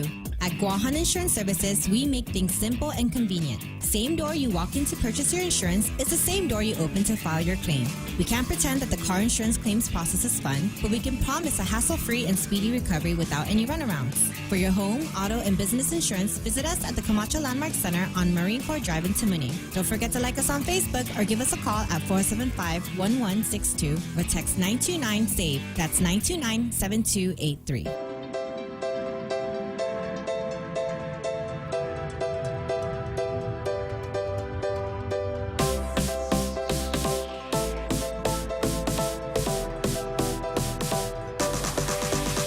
Oh, sweet. My buddy Greg Sablon from American Music is celebrating a birthday today. Go buy an expensive guitar from him. Come on. Or drum set. Drum set. And you don't even, you buy a drum set for somebody that's got like a 3-year-old, 4-year-old kid. Right? Just a perfect gift. Just keeps on giving. Or maybe your budget's not quite there. How about like just a recorder? Basically something that the kid will blow into and it will make noise. This for family and friends that you don't really like. Jennifer Villagomez got birthday today, so is Jessica Gomez, Juanita Manabusan, Paul Torres, and Margaret Estacchio. You know how I know it's their birthday? Same way everybody knows a birthday. It's on Facebook. Look, if the birthday's not on Facebook, it didn't happen. 8:42 in the morning, 888-8255-888-TALK is my phone number. And if you're just tuned in, if you just, found the show here this morning, I'd love to say that you missed a lot.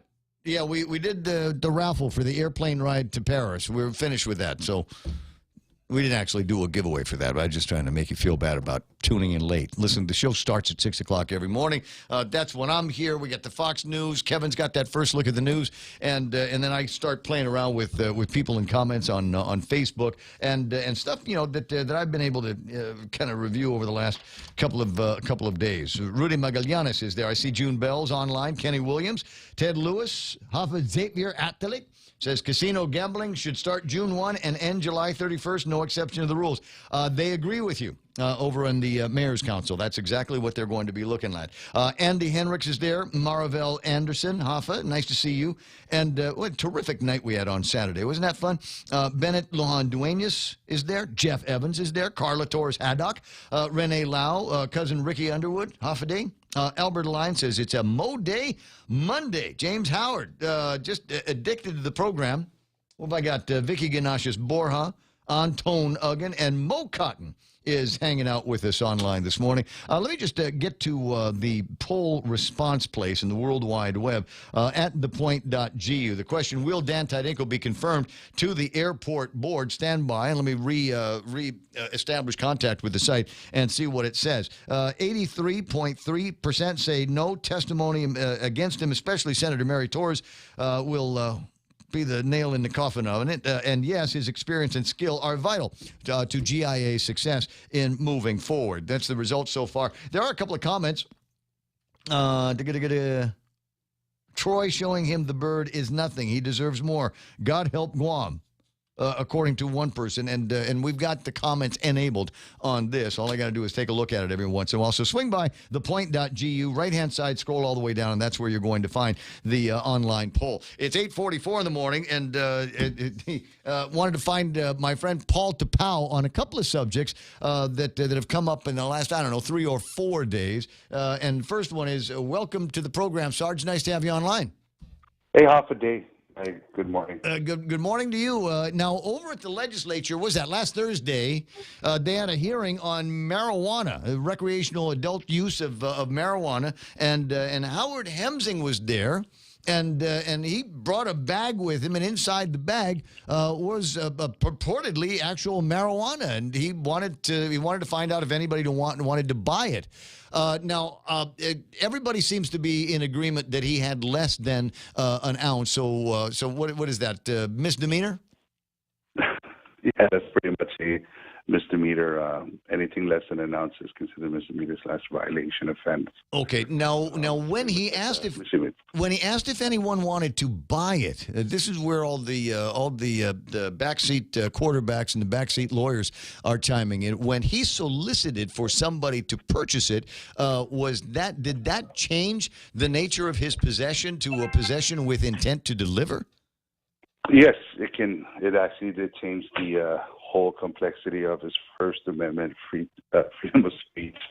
Now, there's a lot of mechanism in play in this, and we did have wind of that from the legislature body asking us to view that.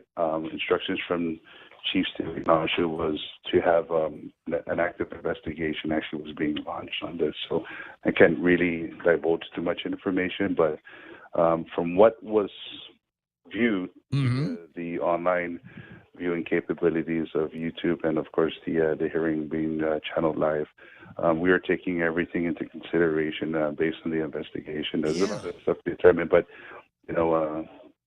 I know him as Maganiti, so he likes the title of the Maganiti, but, Howard, Mr.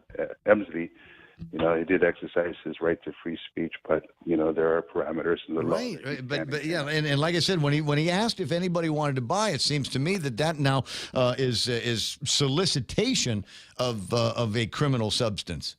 Yes, and we're taking a look into that. So, how interesting. Rest assured, the chief was apprised of this, and we were actually sitting in a conference room when we got a call from the legislature during the course of the hearing. So we are, the Guam Police Department is actively looking into this. Wait a second, hold on, because I heard an exasperated voice from my producer, so I might have Mike chime in and tell me what he thinks of the idea that there is going to be some kind of an investigation. Has anybody from the Attorney General's office chimed in?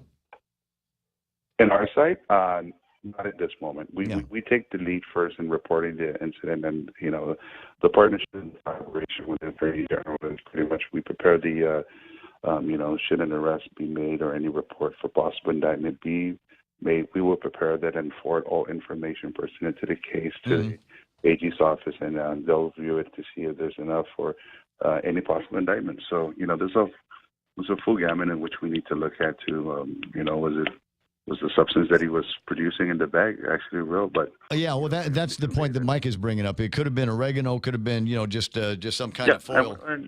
And we rest assured we are going to take a look into that. And it was dicey and everything, and there was some issues that came up. But we will continue to remain professional and give him an opportunity to explain what his intent was.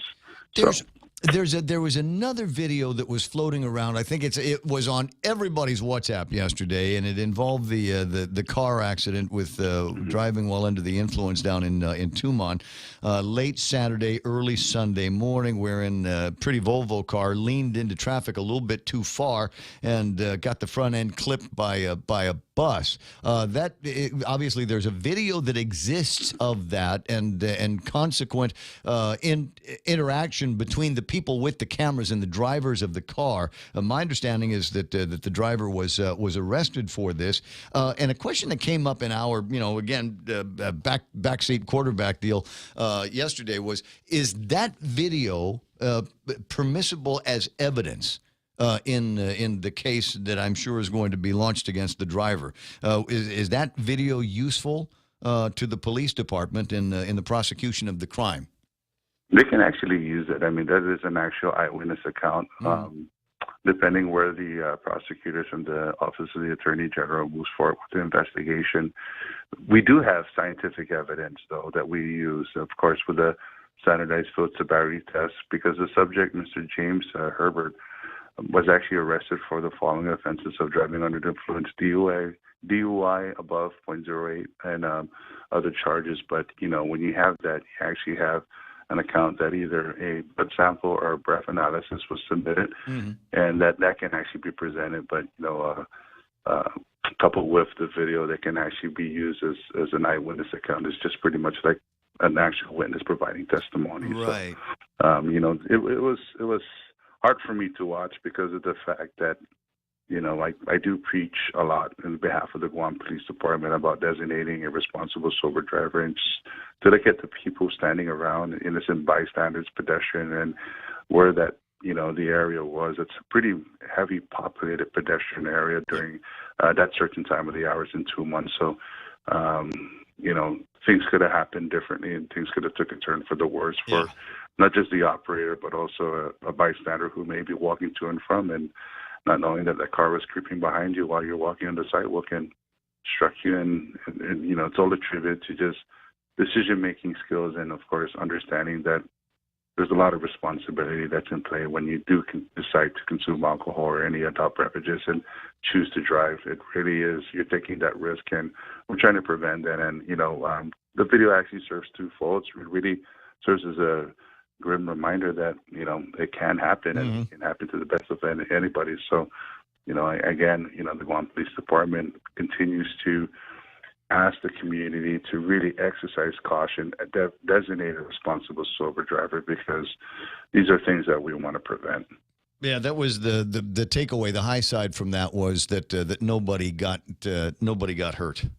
Everybody woke up that day. Might have been in a real rough spot, but you woke up, and everybody that was around you managed to wake up the following morning as well. 9 away from the top of the hour. Here talking with Sergeant Paul Tapau from the Guam Police Department on that matter. On that case again, there was another question that came up about the responsibility of the servers in the locations where he was drinking at. I mean, at some point, he had to have been observed. Maybe to be staggering, or maybe incoherent conversation, or slurring, or things like that. Are there responsibilities for some of the locations where, as they might have noticed things like that, yet continued to serve him?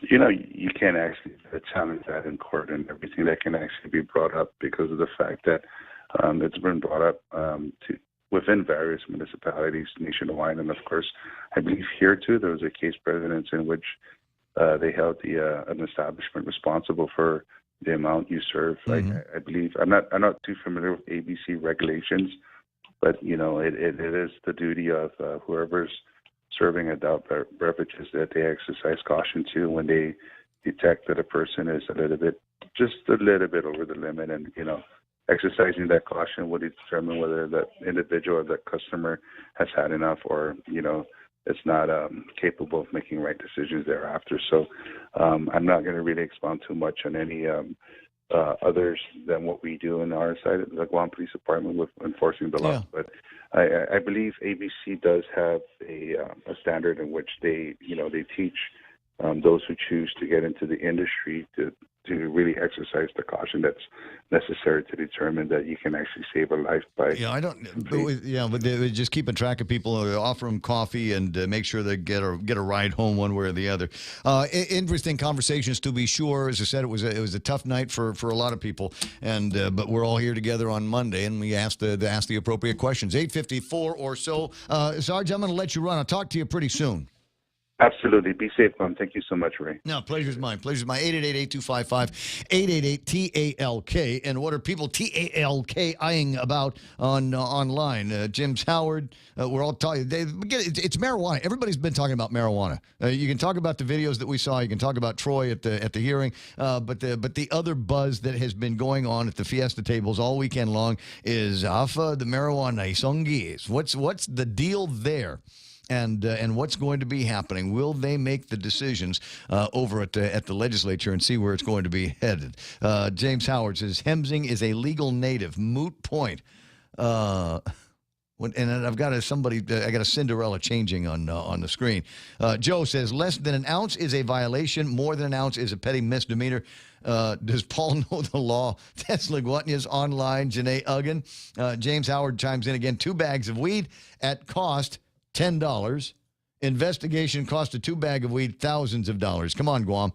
I guess the concern that Jim is bringing out is that for the cost, for the retail price that Howard could have gotten over at the legislature, now there's going to be an investigation. They're going to be spending thousands of dollars on that. They can't really investigate it. See, they should have taken it at that moment and gotten those materials from him. Now there's no evidence, and there is no court in the land that will even consider prosecuting Mr. Hemsling. So just forget it. You lost your shot. But it was interesting. Everybody looking the other way. I think everybody looking the other way and go, oh, you know, it's just Howard.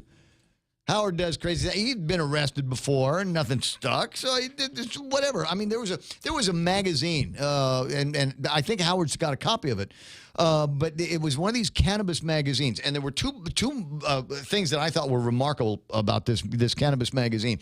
It was prettier than in-flight magazines that airlines put together, and they've got more money than God, right? Yeah, but the cannabis industry has more money than God does. So as well, and this was a nice magazine, glossy paper, and very, very, Madison Fifth Avenue type ads.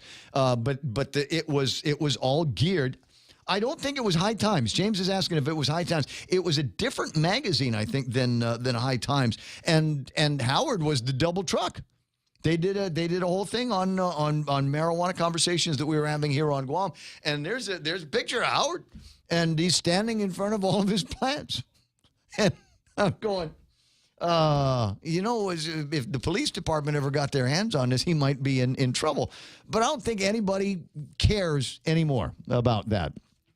And I was asked at the dinner table recently about my thoughts on it, and I said, let's stop screwing around with it. I know many police officers, they don't want to bother with chasing anything like that down. There's other bigger crimes. There's other bigger drug guys that we've got to get our hands around, and really don't care about chasing marijuana unless it leads us to another guy that might be doing the meth. In that case, it might be interested that there is a guy over here that might be dealing that among the other options that he's got in front of him. So there's that. Good morning, Renee. It's nice to see you online as well. Did you sell your shoes? So my friend Renee's leaving town and has posted on Facebook. And I went hoping that I might be able to find some cool furniture and knickknacks for around the house. Mm-hmm. Shoes. Yeah. But they're nice shoes. Right. To be sure, but I don't need those, so I don't wear those kind of lady shoes. 8:58 and change. Coming up in the program, we're going to spend some time with Joe Guam and a project that he has got going on. That when he explained it to me, I said, we've got to get behind this over at Choice Broadcasting. This is one of those things. It ain't going to make us any money, but it's the right thing. So we'll talk with him about that in just a little bit. Interesting to note, as a couple of times this morning, the fake diploma lady, Ma'atnyo, is part of her name, is in as much hot water as you can get with Judge Anita Sokol over at the legislature, at the courthouse. They were supposed to have a hearing, and the lady didn't show up again. And they said, oh, by the way, when she does show up and we give her the PP test, she always tests positive.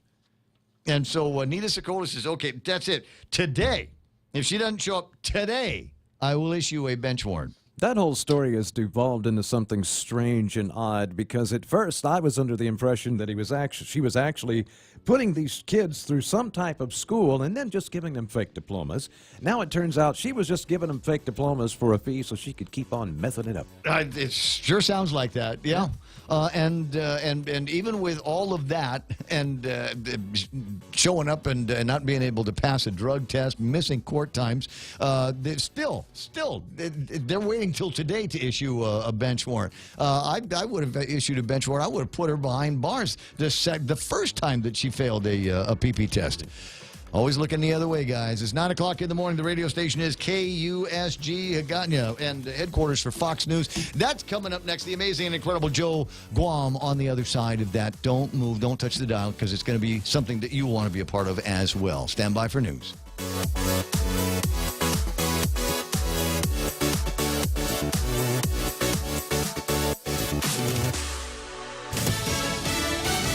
The declaration could be DOA. I'm Steve Rappaport, Fox News. The Senate is scheduled to vote this week on a resolution disapproving of President Trump's emergency declaration for a border wall. 4 Republicans plan to support that resolution, and that should be enough to force a veto from the president. I'm going to support the president. I think the president is absolutely right on declaring the emergency here.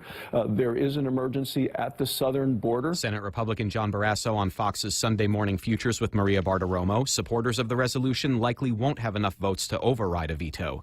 House Democrats already pushing back on President Trump's proposed budget for 2020. The chairman of the Budget Committee told Washington Post, quote, clearly it's a non-starter in the House. Obviously, we're going to disregard it. Sources are telling Fox News the president's proposal, which officially comes out on Monday, aims to balance the budget by 2034. In the past, Republican proposals have tried to balance the budget faster than that in 10 years, not 15.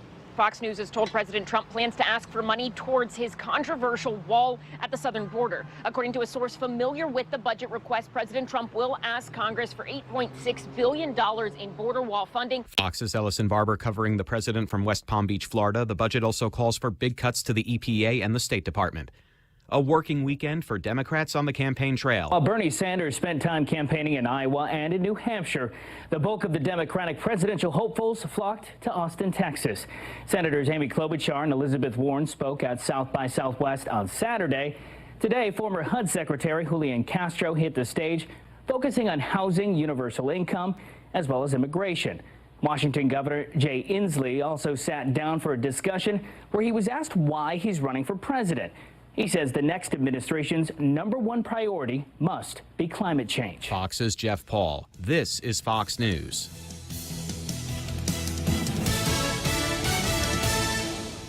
Lent-friendly burgers at Chili's. Indulge in a selection of our famous burgers with a black bean patty. Black bean patties combine beans with onions, parsley, bell peppers, and cilantro. Served with dill pickles and fries. More Lenten entrees include the spicy shrimp tacos, Cajun pasta with shrimp, or grilled ancho salmon. Best of all, each entree is just $15 and comes with a refreshing Coca-Cola, iced tea, or Heineken on draft. Our fresh house salad with an entree for just $15. Chili's 3 for Me Lent menu. Available for a limited time. Chili's. More life happens here. In 1972, Jesus S. Leon Guerrero pictured a brighter future for our island and its people. With the trust and support of the community, he founded Bank of Guam. In celebration of our 47th anniversary, we're offering a Founders Day loan for up to $50,000, as low as 4.70 annual percentage rate, up to 72 months. Visit any branch or bankofguam.com for more information. Subject to bank's lending criteria, terms and conditions apply. Offer valid until March 29, 2019. Bank of Guam, member FDIC.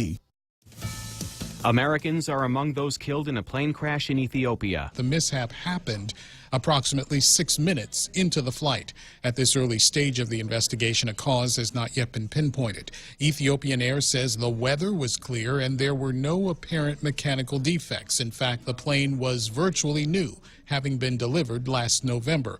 The U.S. State Department, in a brief statement, said it is working with embassies in the region to provide assistance. It plans to directly contact the families of the American victims.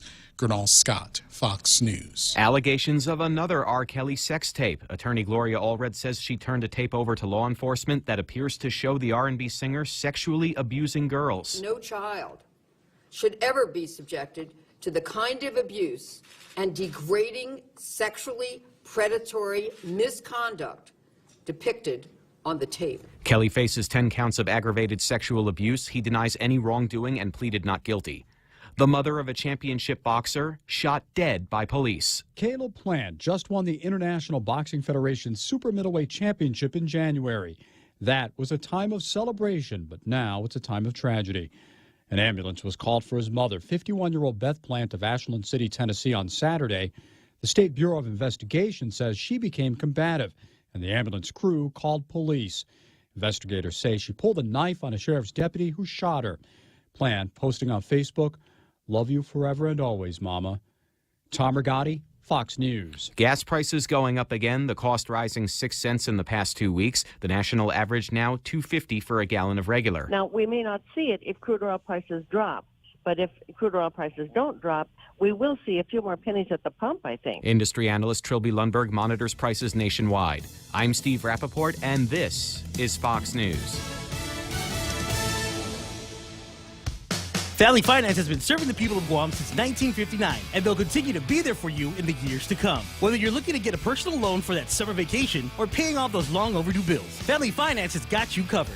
Apply for a personal loan from $1,000 up to $3,600 by calling Family Finance in Agutya at 475-4545, Upper Tumon at 647-5626, or in Dededo, 633-4473. Family Finance, serving the people of Guam since 1959. Marijuana Monday version of the Ray Gibson Show brought to you by my pals, and they're your pals too over at American President Lines. They're shipping the future. MRE, Micronesia Renewable Energy. You know, there's never been a better time to go solar. And my friends over at King's Restaurant. It's Lent, and they've got a great seafood menu that they put together for you through the Lenten season. And among my favorite things on that Lenten menu are parrotfish galore. There's a bunch of different, and as far as I'm concerned, it's my favorite fish in the whole wide world, and they got plenty of ways to enjoy it. Parrotfish escabeche. They've got whole parrotfish. You can get parrotfish sandwich or parrotfish and chips at Lent at King's. Experience the Take Care difference. Take Care members can count on accessing a high-quality, credentialed network of on-island providers, including the convenient one-stop FHP Health Center and Urgent Care, access to an extensive off-island network of providers, and the island's largest offering of free fitness classes and health education programs. You can count on Take Care to deliver comprehensive, accredited insurance coverage and quality health care when and where you need it. Take Care. Our island, your health plan. Learn more at takecareasia.com. Good plan. Hey, if you're stuck in traffic on Route 10, hang a Louie and get to Wendy's and just enjoy breakfast there. Or enjoy their Lent specials. They've got that North Pacific cod fillet, and there's a salad that goes with that, and there's a tea that goes with it as well. Portions of the program also brought to you by Guam Regional Medical City, first choice for all of your specialty care needs, and Cars Plus. Go see Jen or Joey or Dunge over at Cars Plus and ask them about the incredible deals that they have put together on wheels for you. They're driven by you. Getting you back to the talk faster. It's the Ray Gibson Show.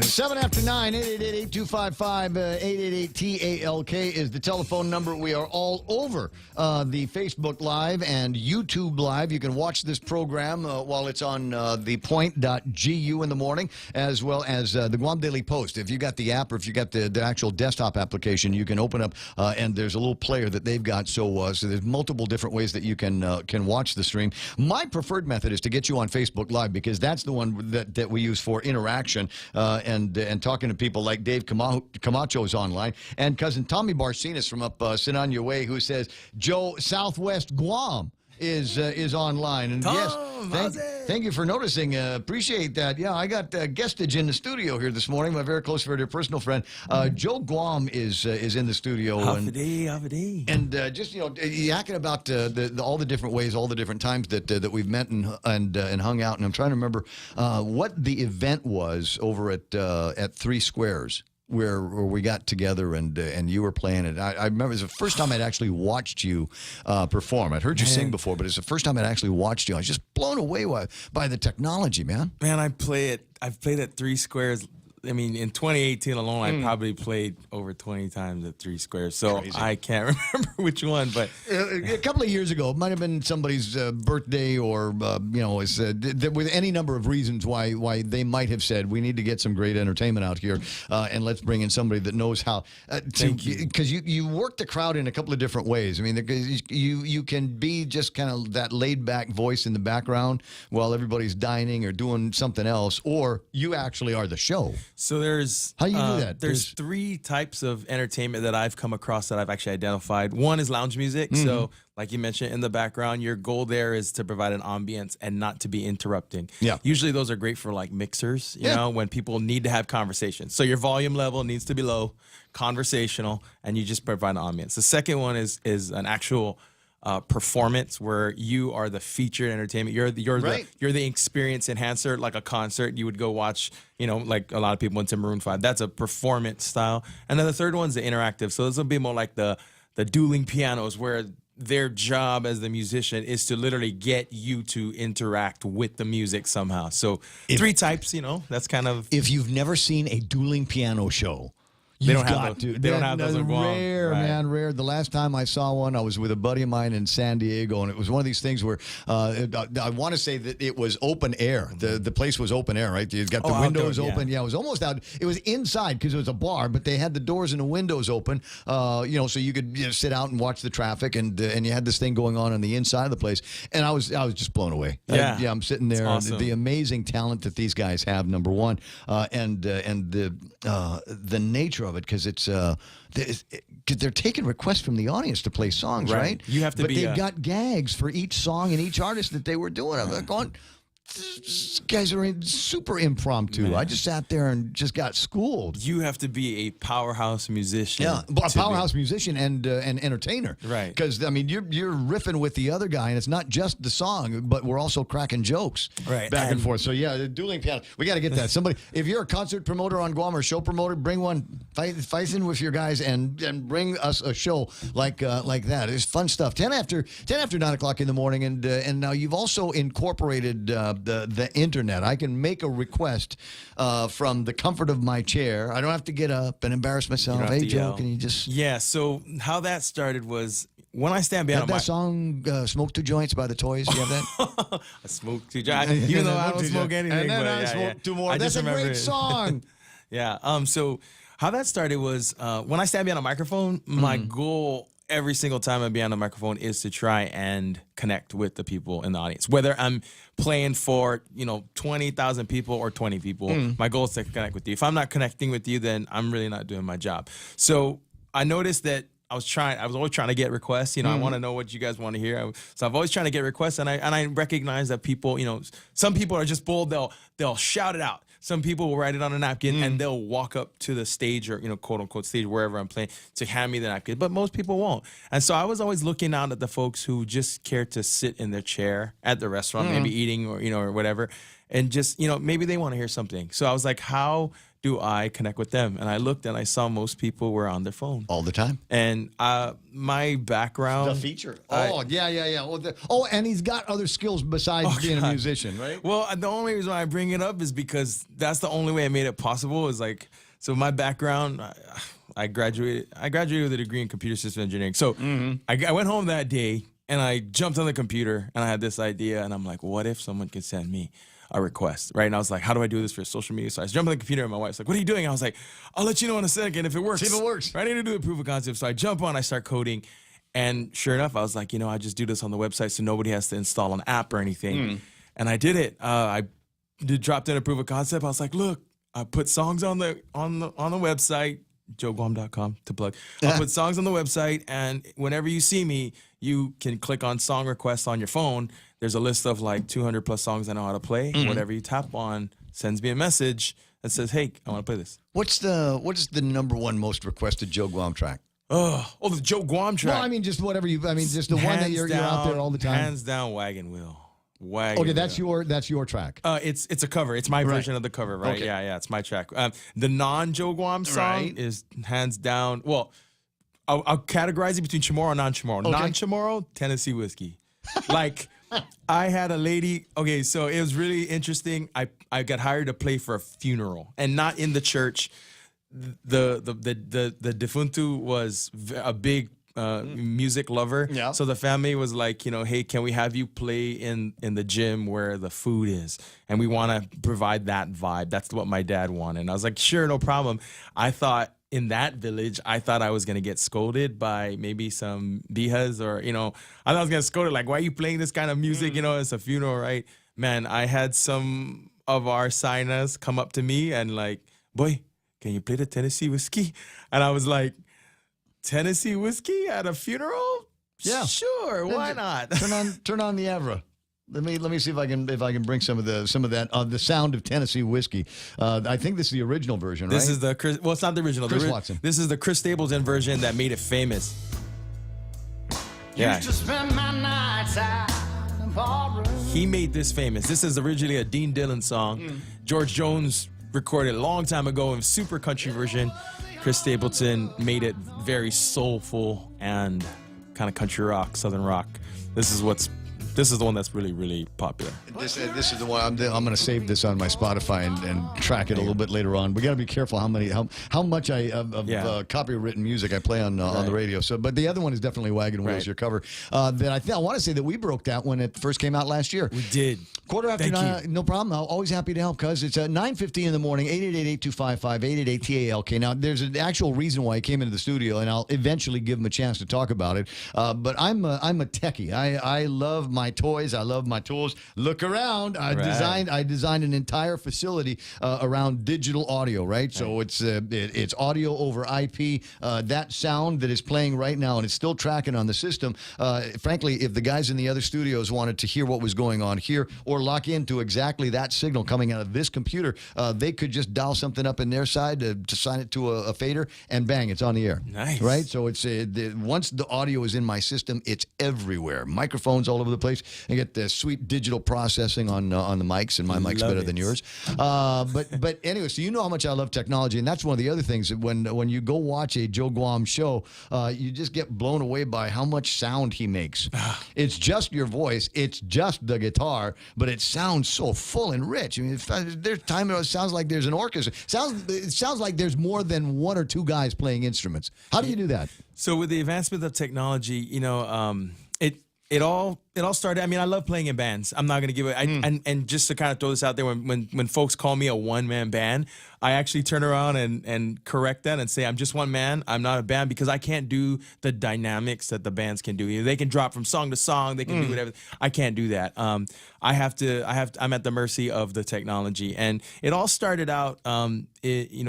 When you work with a band, sometimes you have to split the cost. I mean, that's the nature of being a musician. Yeah. If there's 3 guys there, whatever you're getting paid, you have to divide it by 3. And when I came back to Guam, I realized that, we don't have the funding. I mean, it's just not enough people, just gross amount of people on Guam in order to pay the musician a lot of money, right? Like they did in the States, right? They just have more people, more business comes through the door. It's just different. So I wanted to be in like a, 4-piece band, a 3-piece band, even a duo.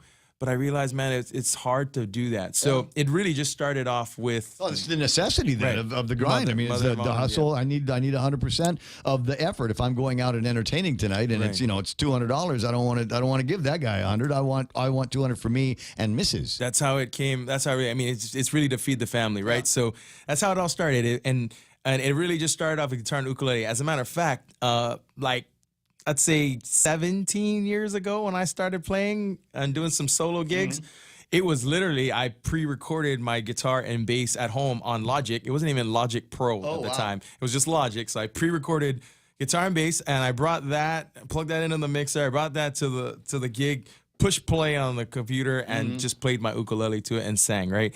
And then, now the advancements of the loop pedals came out, so it allows you to loop in different instruments. And so... But that would make my brain explode, because I've got to sing, I've got to play the instrument that I'm actually playing, and then I got to remember when to record the loop and then when to trigger the loop, and then I have to play against the loop that's on with my existing equipment. Thank you for building it up so much. I really appreciate that. Honestly, I feel like anybody can do what I do.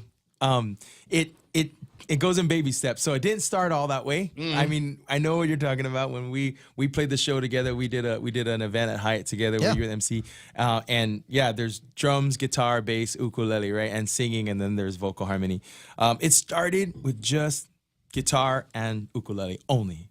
And then once you start to get the hang of that, things start, the music, even though it's the same pace, same tempo, it starts to slow down in your mind, how you process it. Nice. It starts to slow down. You start noticing things. I give people the mind and the mentality. You remember when you were riding a bike as a kid and you had that one like route around your neighborhood that you rode around? Well, when you rode it the first time, you just rode it very cautiously. But after the 100th time you've taken that route, you start finding the little curbs that you can jump, right? And the things that you can come off of, or there's little nuances around. Well, that happens just like music. The more you play it, the more little things things start to slow down. You start noticing more things. So it started with just guitar and ukulele. Then next I started adding in a bass line.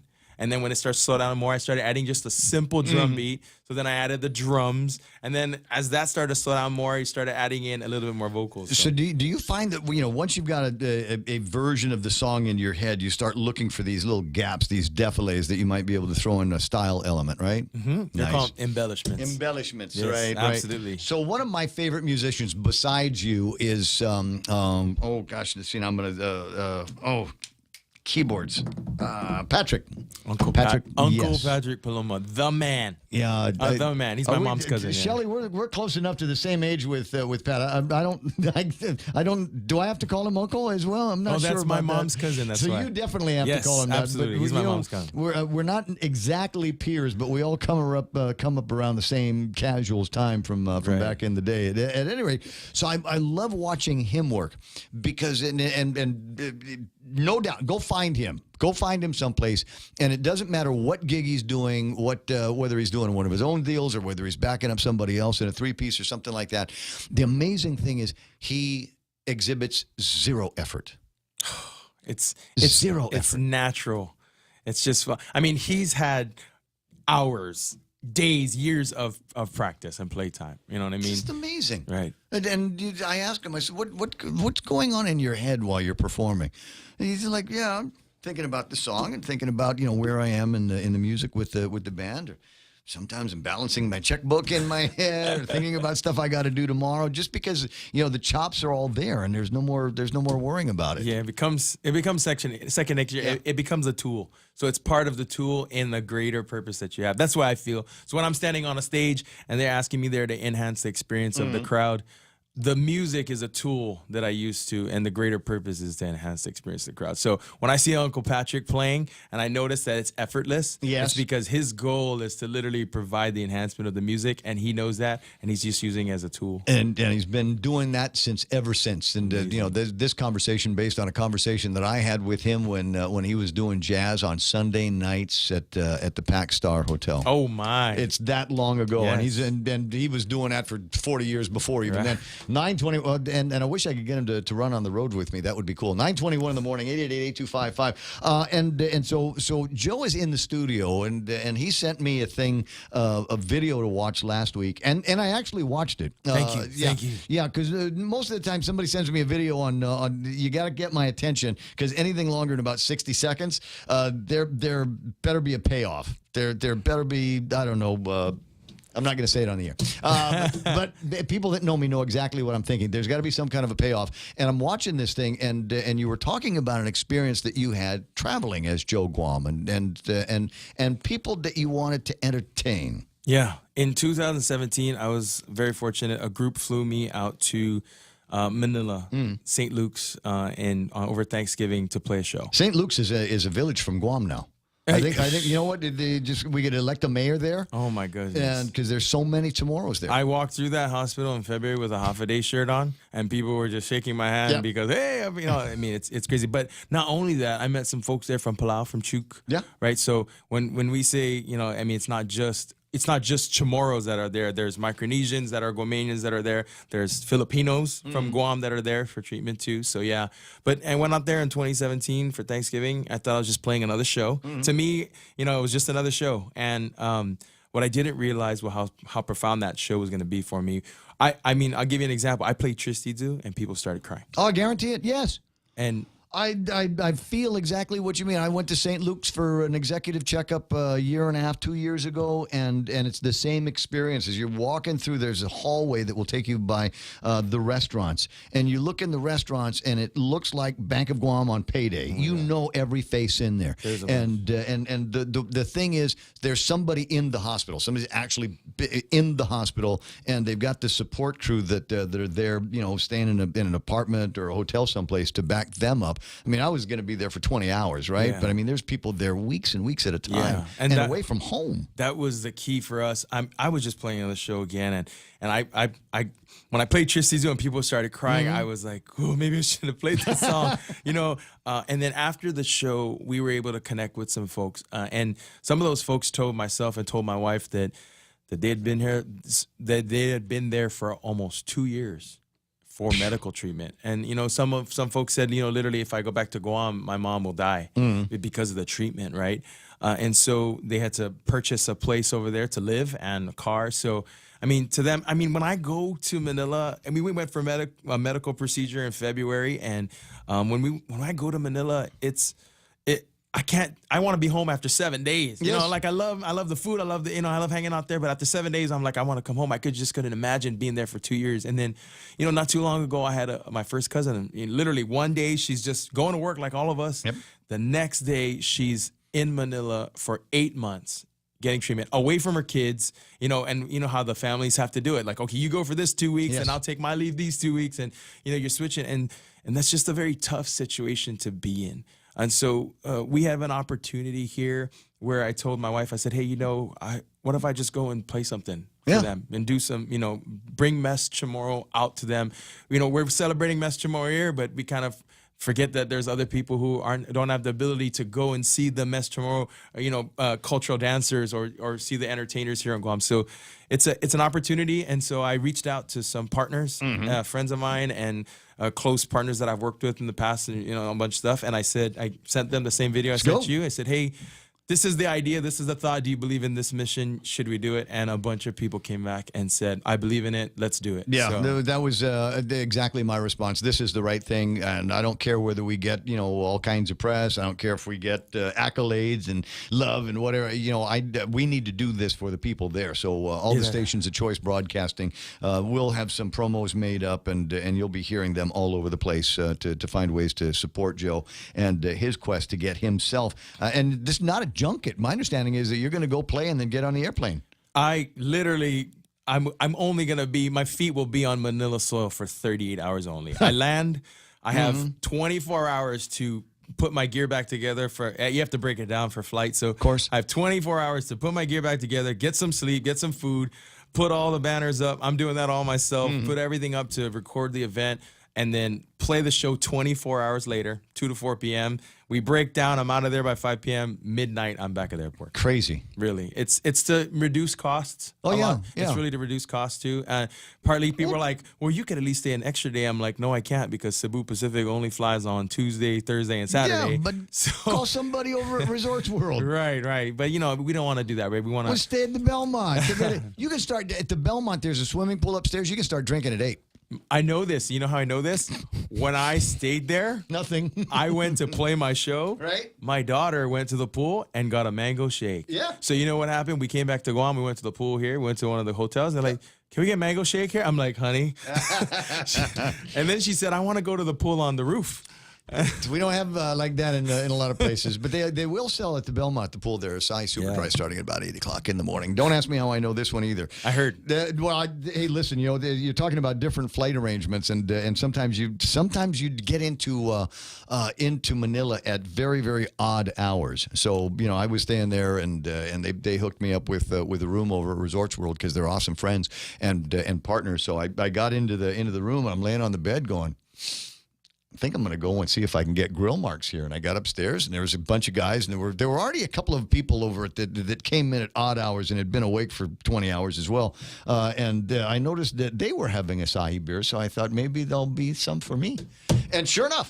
Sure enough, yeah. So I just enjoyed the rest of the day and hung. So you're not going to be doing a lot of shopping. You're not going to be gallivanting and going and checking out the food over at Green Belt. I will. Green Hornet. I have 2 places that I want to eat, and one for dinner, one for breakfast, and then I play the show. We set up for the show. I play the show, and then I just grab something real quick before I go back to the airport. Favorite bar for music in the Philippines? That you've been to? I mean, there's thousands of them, but there's one that's called Sticky Fingers, I think, in Green Hills? I will confess.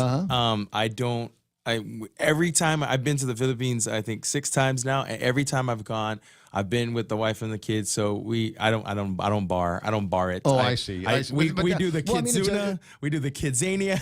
That's my happening. Because there's the restaurants, bars. Oh, in Greenbelt. Yeah. Greenbelt 4. Yeah, that's right. As a matter of fact, that restaurant that had live music every night, they closed down.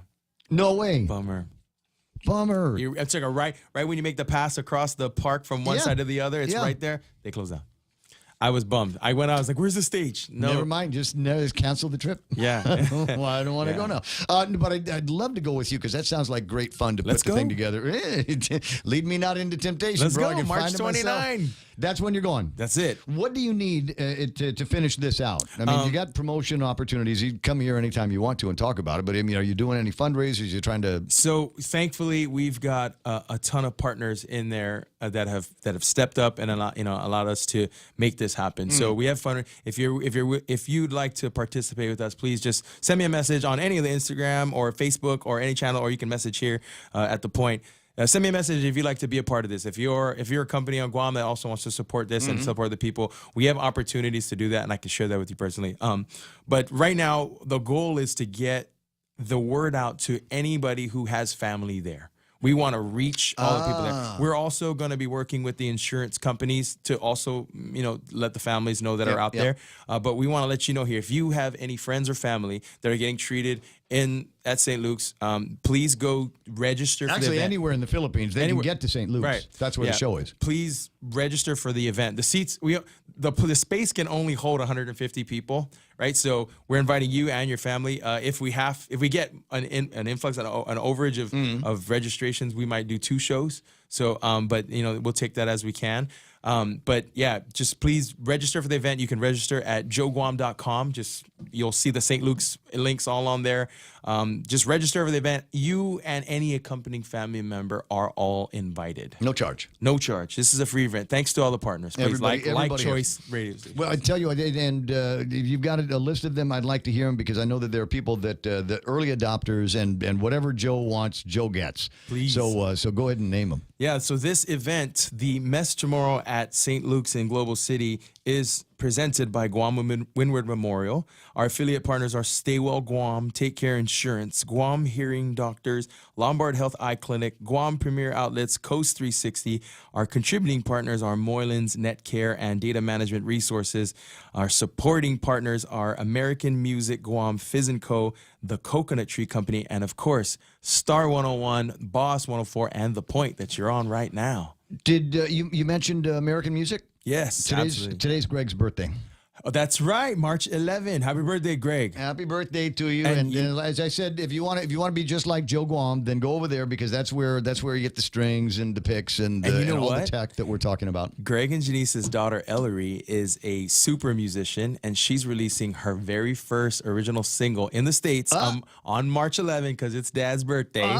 Yeah, but it's March 12 for us. So right? we'll catch that tomorrow. Yeah, as a matter of fact, she should be contacting you with all of that. Yeah, get the management behind that. Yeah, follow everybody at Ellery if you see her on Instagram. So Mary Park, Doyan, Murado, Chad Anderson, Big Sister Shelly, Sonia, Johnny Rosario, Vivian Castro Leon. If there's people that you know that are taking treatment for their medical in the Philippines, March the 29th. March 29th. The show will be at St. Luke's. Sign up. You need to get registered for this. Please register. JoeGuam.com. JoeGuam.com. We're going to be giving away raffle prizes there to help our friends. Oh. And all the raffle prizes will be done through the registration. Okay, so as please, well. JoeGuam.com, March 29. Doors open at 1:30 p.m., everyone. So so for people to get to become sponsors and participate in the marketing, get their banners up there, maybe get in the program, they need to find all of that's at joeguam.com as well. Just contact me, send me a private message. So either if it's easier for you on Instagram, Facebook, Twitter, send me a private message, or on my website, you can just send me a message to my website,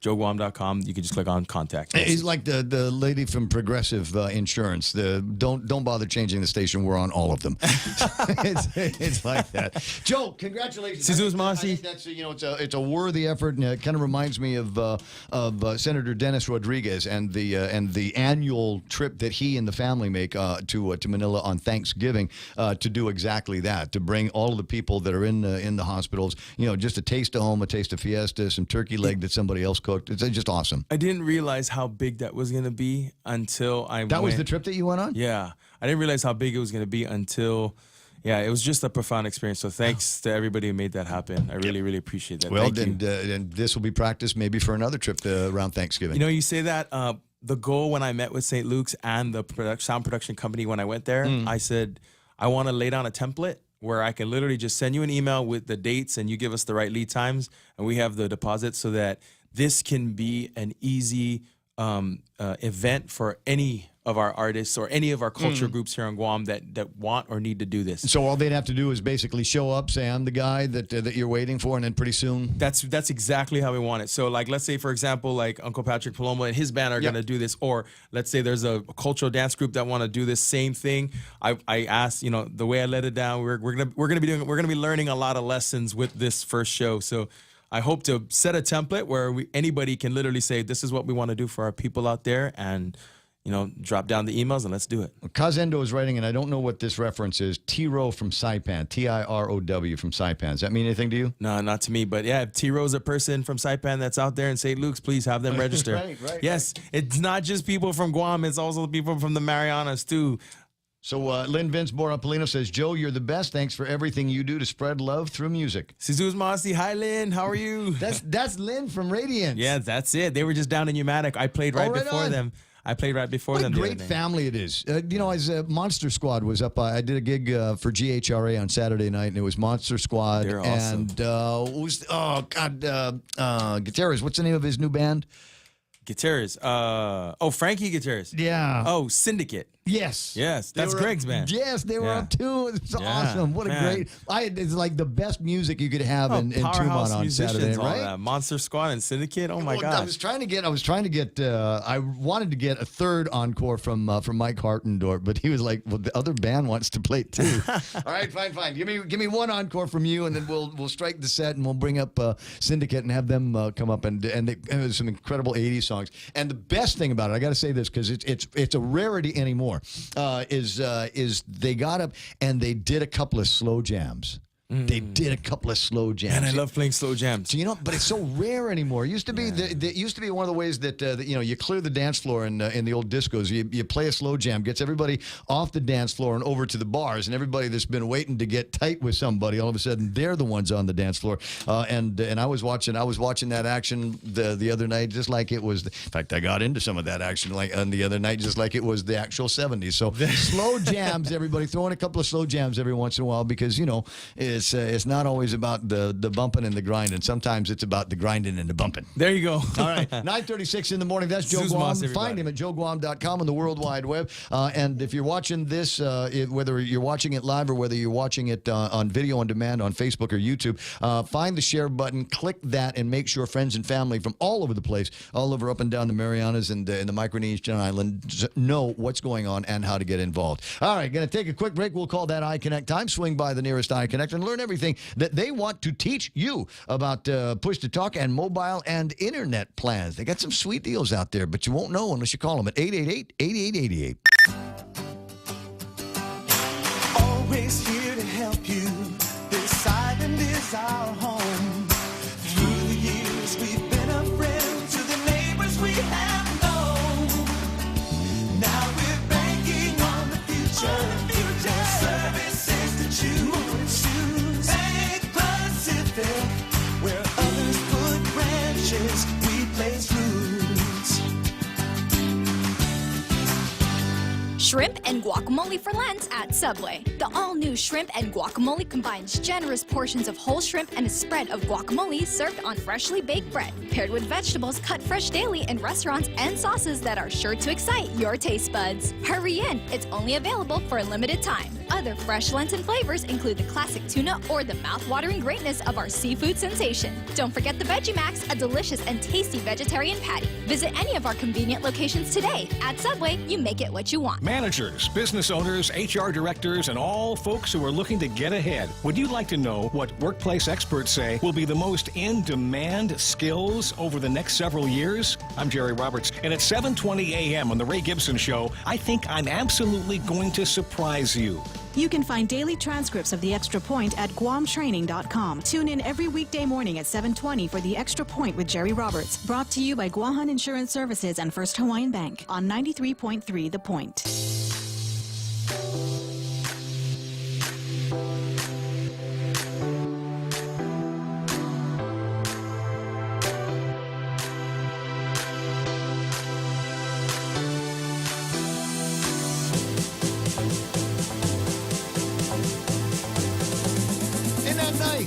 What a thing. What a guy. You see a hole and fill it. I can't remember what movie that came from, what Disney show that came from.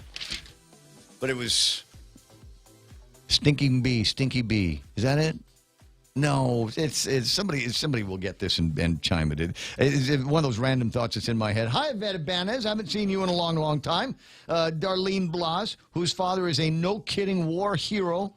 I was just talking about him the other day. I got in a conversation with a fella raised in Ordot. And he was telling me about all of these different things in Ordot. You see, over there, you see the concrete.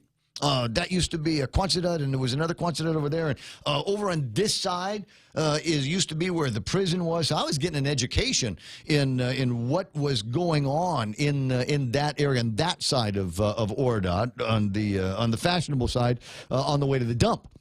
And I thought it was really, really cool. But I was thinking about, Darlene, I was thinking about your dad because I'd asked him once upon a time, when they crossed Micronesia Mall, Route 1, they had cleared off, I don't know, 10 acres or something like that of land.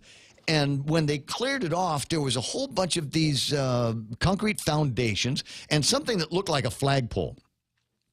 And I said it must have at some point been some kind of camp or a garrison or something for the military.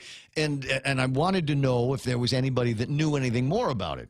Well, the problem is in 2019, a lot of the people that would know a thing or two about military installations up there right after the Second World War are dead. And I thought, but if there's one guy that might know, it would be Darlene's old man. And near as I can tell, he might still be looking for information on what exactly took place there. But I suppose it would be interesting. And the other interesting things are, just different names for places that we have today that came basically from shortening up acronyms of the different military installations. You got to remember there was post-war, a couple of 100,000 GIs on Guam. And major builds and reconstruction that were going on, and eventually those projects ended, and the land was just returned to nature. And you don't know until you actually go and start scraping dirt off of things and realizing that's why it's so flat here. That's a foundation for something. Crazy, isn't it? 941-888-8255-888. TALK is the phone number around here. And as I mentioned, always great to play around with my friends from the Guam Daily Post. And they have some features that I very rarely ever get a chance to touch on. But this morning, because of the unusual and baffling energy that there seems to be on Guam today, I was able to do a little bit more exploring on their website. So I got a poll going on today asking you the question, is Dan Tydenko going to be approved by the legislature? Will he actually be confirmed to the airport board? Last time I looked at the numbers, they didn't look good for Ding. No, it doesn't look like that's changed. Only 16% say, yeah, his experience and skill are vital. 83.3 say no. And there are some comments that have been left online. You don't have to put your name. You could, if you're brave like Troy or Bernadette or Romeo, you can. But if you don't want to, you don't have to. I'll completely understand. You don't have to put it there in order to make a comment. You can put your thing down anonymously. And do I have anything new? No, I don't have anything new. All right, so 942-888. The Guam Daily Post. We're Point, right? Their Post? Okay. They have got an online poll. And the results of last week's poll, and boy, this is telling, isn't it? Do you trust that the new set of Guam senators would look after the benefit of Guam taxpayers? What do you suppose the majority answer was on that one there, Miguel? I'm pretty sure that the no's led the vote there. 51% said, I don't trust them at all. I think it should be higher than 51%. Well, there were other choices. The 41% said, I trust some, but not others. Okay. Right? Yeah. Because there's a couple of people over there that, you think about it. This is the way I characterize it. Would I, I'm at the bar and I got to go to the bathroom. Yeah. Is my wallet safe next to them? It's a good point. Right? Yeah, that's so a nice scenario. that's the way I see it. If you're sitting at the bar with Jimmy Moylan, and hell, that might actually happen, right. and you had to hit the Kemwin, would you be okay, Jimmy, watch my wallet? I think with Jimmy, I would be. Right. Absolutely. That would be cool. Well, it depends, I suppose, if Bobby's with him. You know them much better than I do. Yeah, there's another ding they hang out with. That's funny to me. So 51% say, I don't trust them at all. 41% say, I trust some but not others. And 8% say, yeah, I trust the senators very much. Now, it's also worth pointing out there might be some senators that are just very, very trustworthy because, they're too dumb to steal from you. Yeah, and the 8% were probably all senators. What have I got here? Renee is writing in. Representative Mike Sinicolas has not co-sponsored the Equality Act. It's a bill being introduced this week with Speaker Pelosi's support that will provide protections for LGBT community nationwide and extend critical protections based on race and gender. The bill will be introduced this Wednesday, and he is one of the only Democrats to not co-sponsor the bill. Huh. Well, send him a thing on Facebook and see if he wants to respond to that and find out why he does not, or perhaps maybe he's working on, I don't know, something else. The online poll for today, because that was last week's, the one I was telling you about today. Do you think lawmakers are addressing the most pressing issues on Guam right now? And there are three choices, and I don't have the most recent results. Three choices. Are they addressing the most pressing problems right now? Yes, they have their priorities straight. B, they are tackling only some of the urgent business. And C, no, they are completely missing the big issues.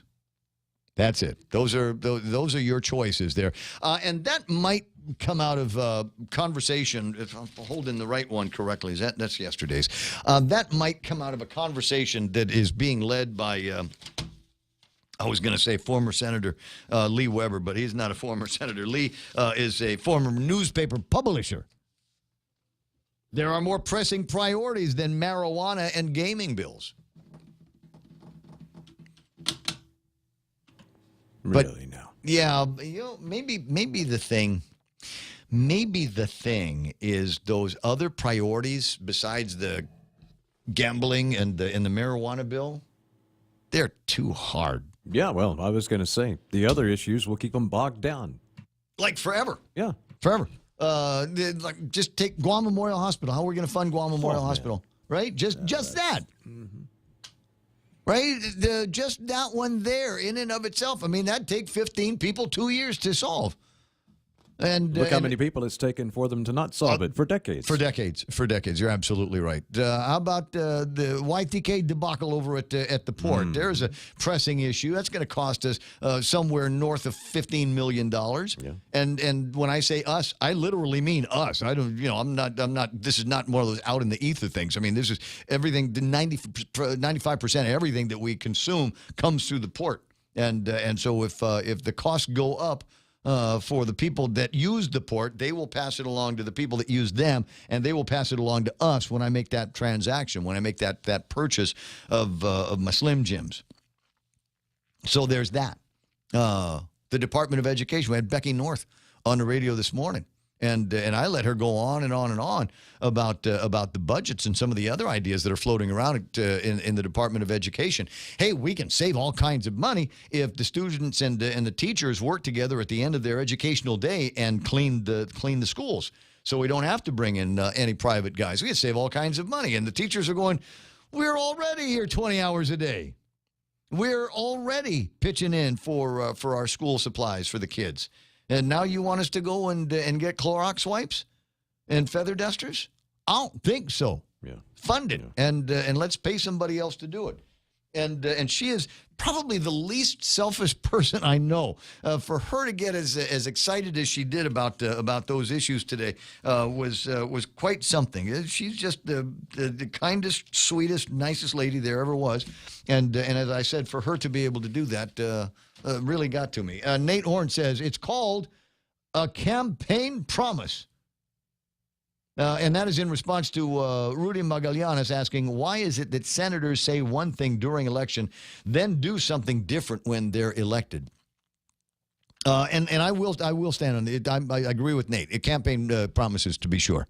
We get in there, and I'm running on the platform of I am going to fix everything. Yeah. What are you mad at? You don't like tipping fees? I'm going to fix that.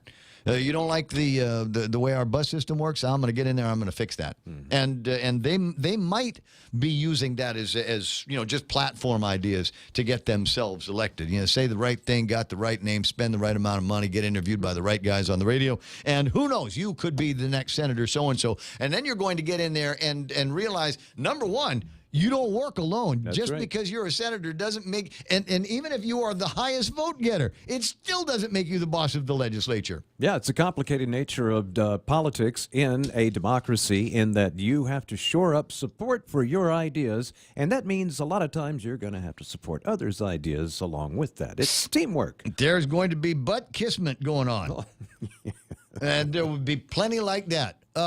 So that's the answer. And then the other thing is, I guarantee there's a couple of people that once they got elected and started really, really digging deep on some of these problems, had the old blank moment. There's no way I can fix that. Forget it. There's nothing going to be happening here. I think I'm just going to duck into it. I'll see if I can get a couple of things going.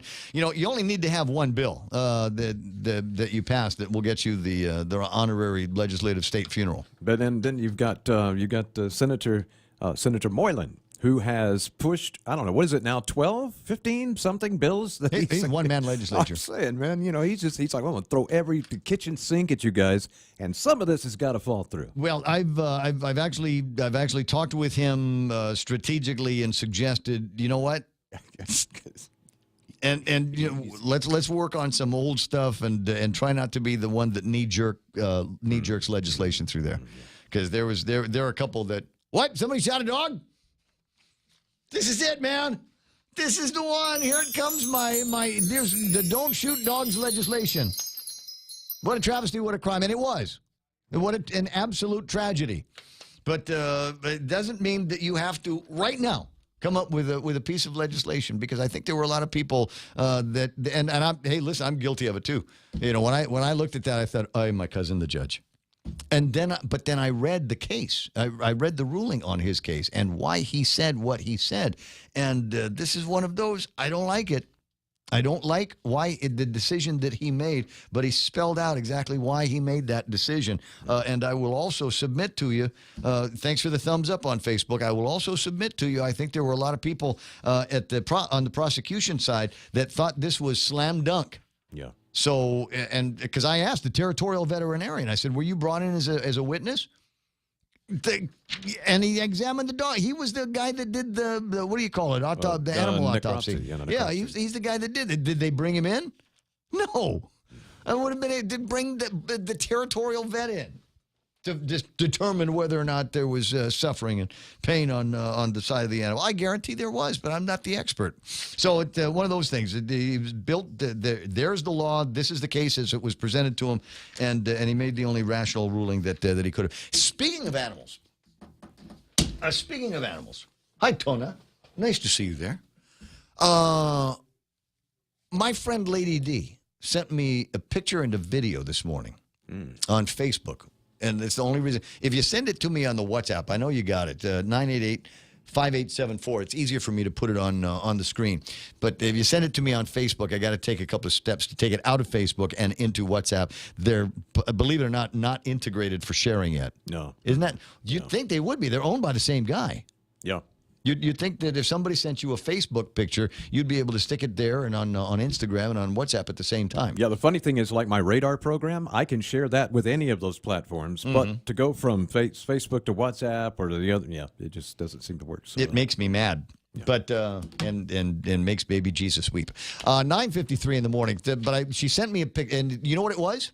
You'll never in a million years guess unless you were looking on Facebook Live. I have no idea. Yeah, picture of a monitor lizard. Oh. Have you ever seen how big? You've seen how big they get here, right? Yes, oh, absolutely. They're massive. I mean, they're huge. They're eating size. Yeah. You get some of these things. You guys be careful with them, though. What? Oh, they're poisonous. Are they? Yes. No. It's the bacteria, really, in their mouths. Oh, yes. If they bite you, that's nasty. Because they got junk in their mouth? They really do, yeah. And they do have a little bit of venom. And sometimes if you get bitten hard enough, you have to have a limb removed. Kind of shot? Yeah, well, no. They chop. Oh, chop. Oh, yeah. Sometimes you have to lose a limb or something. Amputation? No, I didn't know that. They can be nasty. Well, what happens is people, they deal with the lizards. The little lizard may just nip them or something, and they think, well, no big deal. Next thing you know, they got this staph infection, and they're about to die and stuff. Well, and that's how these things, they're not too far off from the Komodo dragons. And the Komodo dragons, it's not that they've got venom, it's just that the insides of their mouths are so filthy. If they get a bite out of it, and some of that, the germs and the bacteria get into your system, it ain't 3 steps and dead, but pretty close. You die, I'm told, a pretty quick, painful death, or painful death as a result of getting bit by one of those things. Okay, so I didn't realize they were that cool. Anyway, so she had the boy catch a monitor lizard. Now, it's interesting to me because, remember I was telling you last night, I was talking with a guy out in Ordot that was telling me all about all of the, so the rest of the people at the table, all had active in the yard pets that were monitor lizards. And I'm going, that's interesting, but why? When I was a kid, Shelley will remember. There might even be some pictures floating around. But at the swing at Grandma's house, they had tethered to it what we called an iguana at the time. Right? And I remember it being pretty big. Long with legs and get a little sharp claws going in there, and I couldn't understand why they put the thing at the swing set, where little kids played, but they did. That was where Uncle Joe had the thing tied off on, and it was, I want to say, it was like a family pet. There was a dog over there, and there might be a couple of cats walking around the village, and there was a lizard, and somebody would go and put water or coconuts by there or something to keep it alive, and eventually it went away. But like I said, it's just a weird thing that all of a sudden she's talking about catching one of these things. It was a little pretty one, but she's talking about catching one of those. And then last night, the conversation with the ladies at the table that were talking about the ones that they had at their house. Is this a new kind of pet sensation that we have here on Guam? Is this something new that we ought to investigate and get into? Is raising monitor lizards for fun and profit? Are they friendly? Are they good with babies? I mean, can you? We'll take them over to Ismael's place, right, and have his pretty wife take pictures of them. Right, here's your baby holding a little monitor lizard. Scratch your eyes out. 9:56. I got to take a break. I'll be right back. At Guam Regional Medical City, it is our mission to become the island's premier choice for specialty care, like cardiology, pulmonology, neurosciences, orthopedics, oncology services, and more. We aim to protect our island from heart attacks, strokes, cancer, and diabetic complications. But should you suffer from such diseases, we're ready with world-class options, both inpatient and outpatient. For more information, visit us at grmc.gu. Security Title is honored to join and sponsor Ray Gibson on The Point. Half a day. I'm Mark Benventi of Santa Rita, and this is where I start my day, listening to the voice of our community and sharing thoughts and issues that affect us all. It all boils down to our people, our land. Protei Igumama. Protect your home. When purchasing or refinancing your home, remember to call the professionals at Security Title, just like you call Ray Gibson in the morning. It's important to have claims process that works for you. At Guahan Insurance Services, we make things simple and convenient. Same door you walk in to purchase your insurance is the same door you open to file your claim.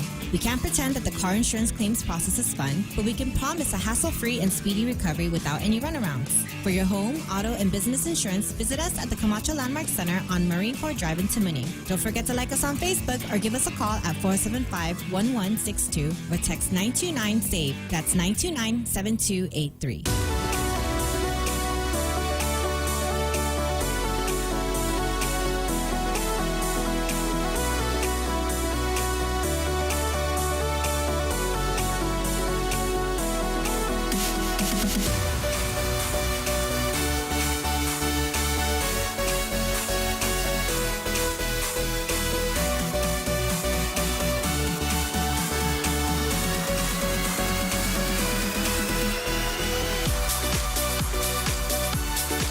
It's 10 o'clock. You're getting real close to 10 o'clock in the morning. 888-258. Never mind the phone number. It's too late for me to call. We're going to all get together again on the radio tomorrow and play around. But if you see something weird out there, shoot the video and send it to me on the WhatsApp 988-5874. That's 988-5874. You might be one of those people in the last minutes of the program here that just you're not happy unless you got something to worry about. You're not happy unless there's something that is grinding against your angst. And if you don't know what that is today, there's two things. One of them is Kim Il Pyongyang Pete is threatening to fire something off. This satellite launch, or is it going to be some kind of a missile designed to come out to our part of the world? See, now you got something. Now you got something to worry about. But for sheer just weird video, go and take a look and see if you can find some shots of that plane that went down, that Etihad plane that went down on its way to Nairobi. Within just a few minutes of its taking off. That's scary because you look at the debris field and it's hard to recognize anything that looked like it came from a plane or a person. Just debris. It's crazy. I got to go. We're KUSG. I got you from Michael Knight and Kevin Kerrigan and Blake Watson. This is Ray Gibson saying thanks for watching or listening or whatever. I'll see you tomorrow. A new push for a border wall. I'm Steve Rappaport, Fox News. President Trump is expected to ask for more than $8 billion for a border wall in his proposed budget for 2020. $3.6 billion of that will come from the military construction budget. The money is said to be enough for President Trump to finish building the 722 miles of border wall he wants at the U.S.-Mexico border. Of course, budgets in general, when they come from the president, are often considered a wish list, and they don't tend to get a whole lot of traction on either side of the aisle once they get to Capitol Hill. But if the president digs in on his request for funding for the border wall, as we have seen him do of late, it's very likely we could be headed towards another government shutdown come October 1st. Fox's Ellison Barber. The budget also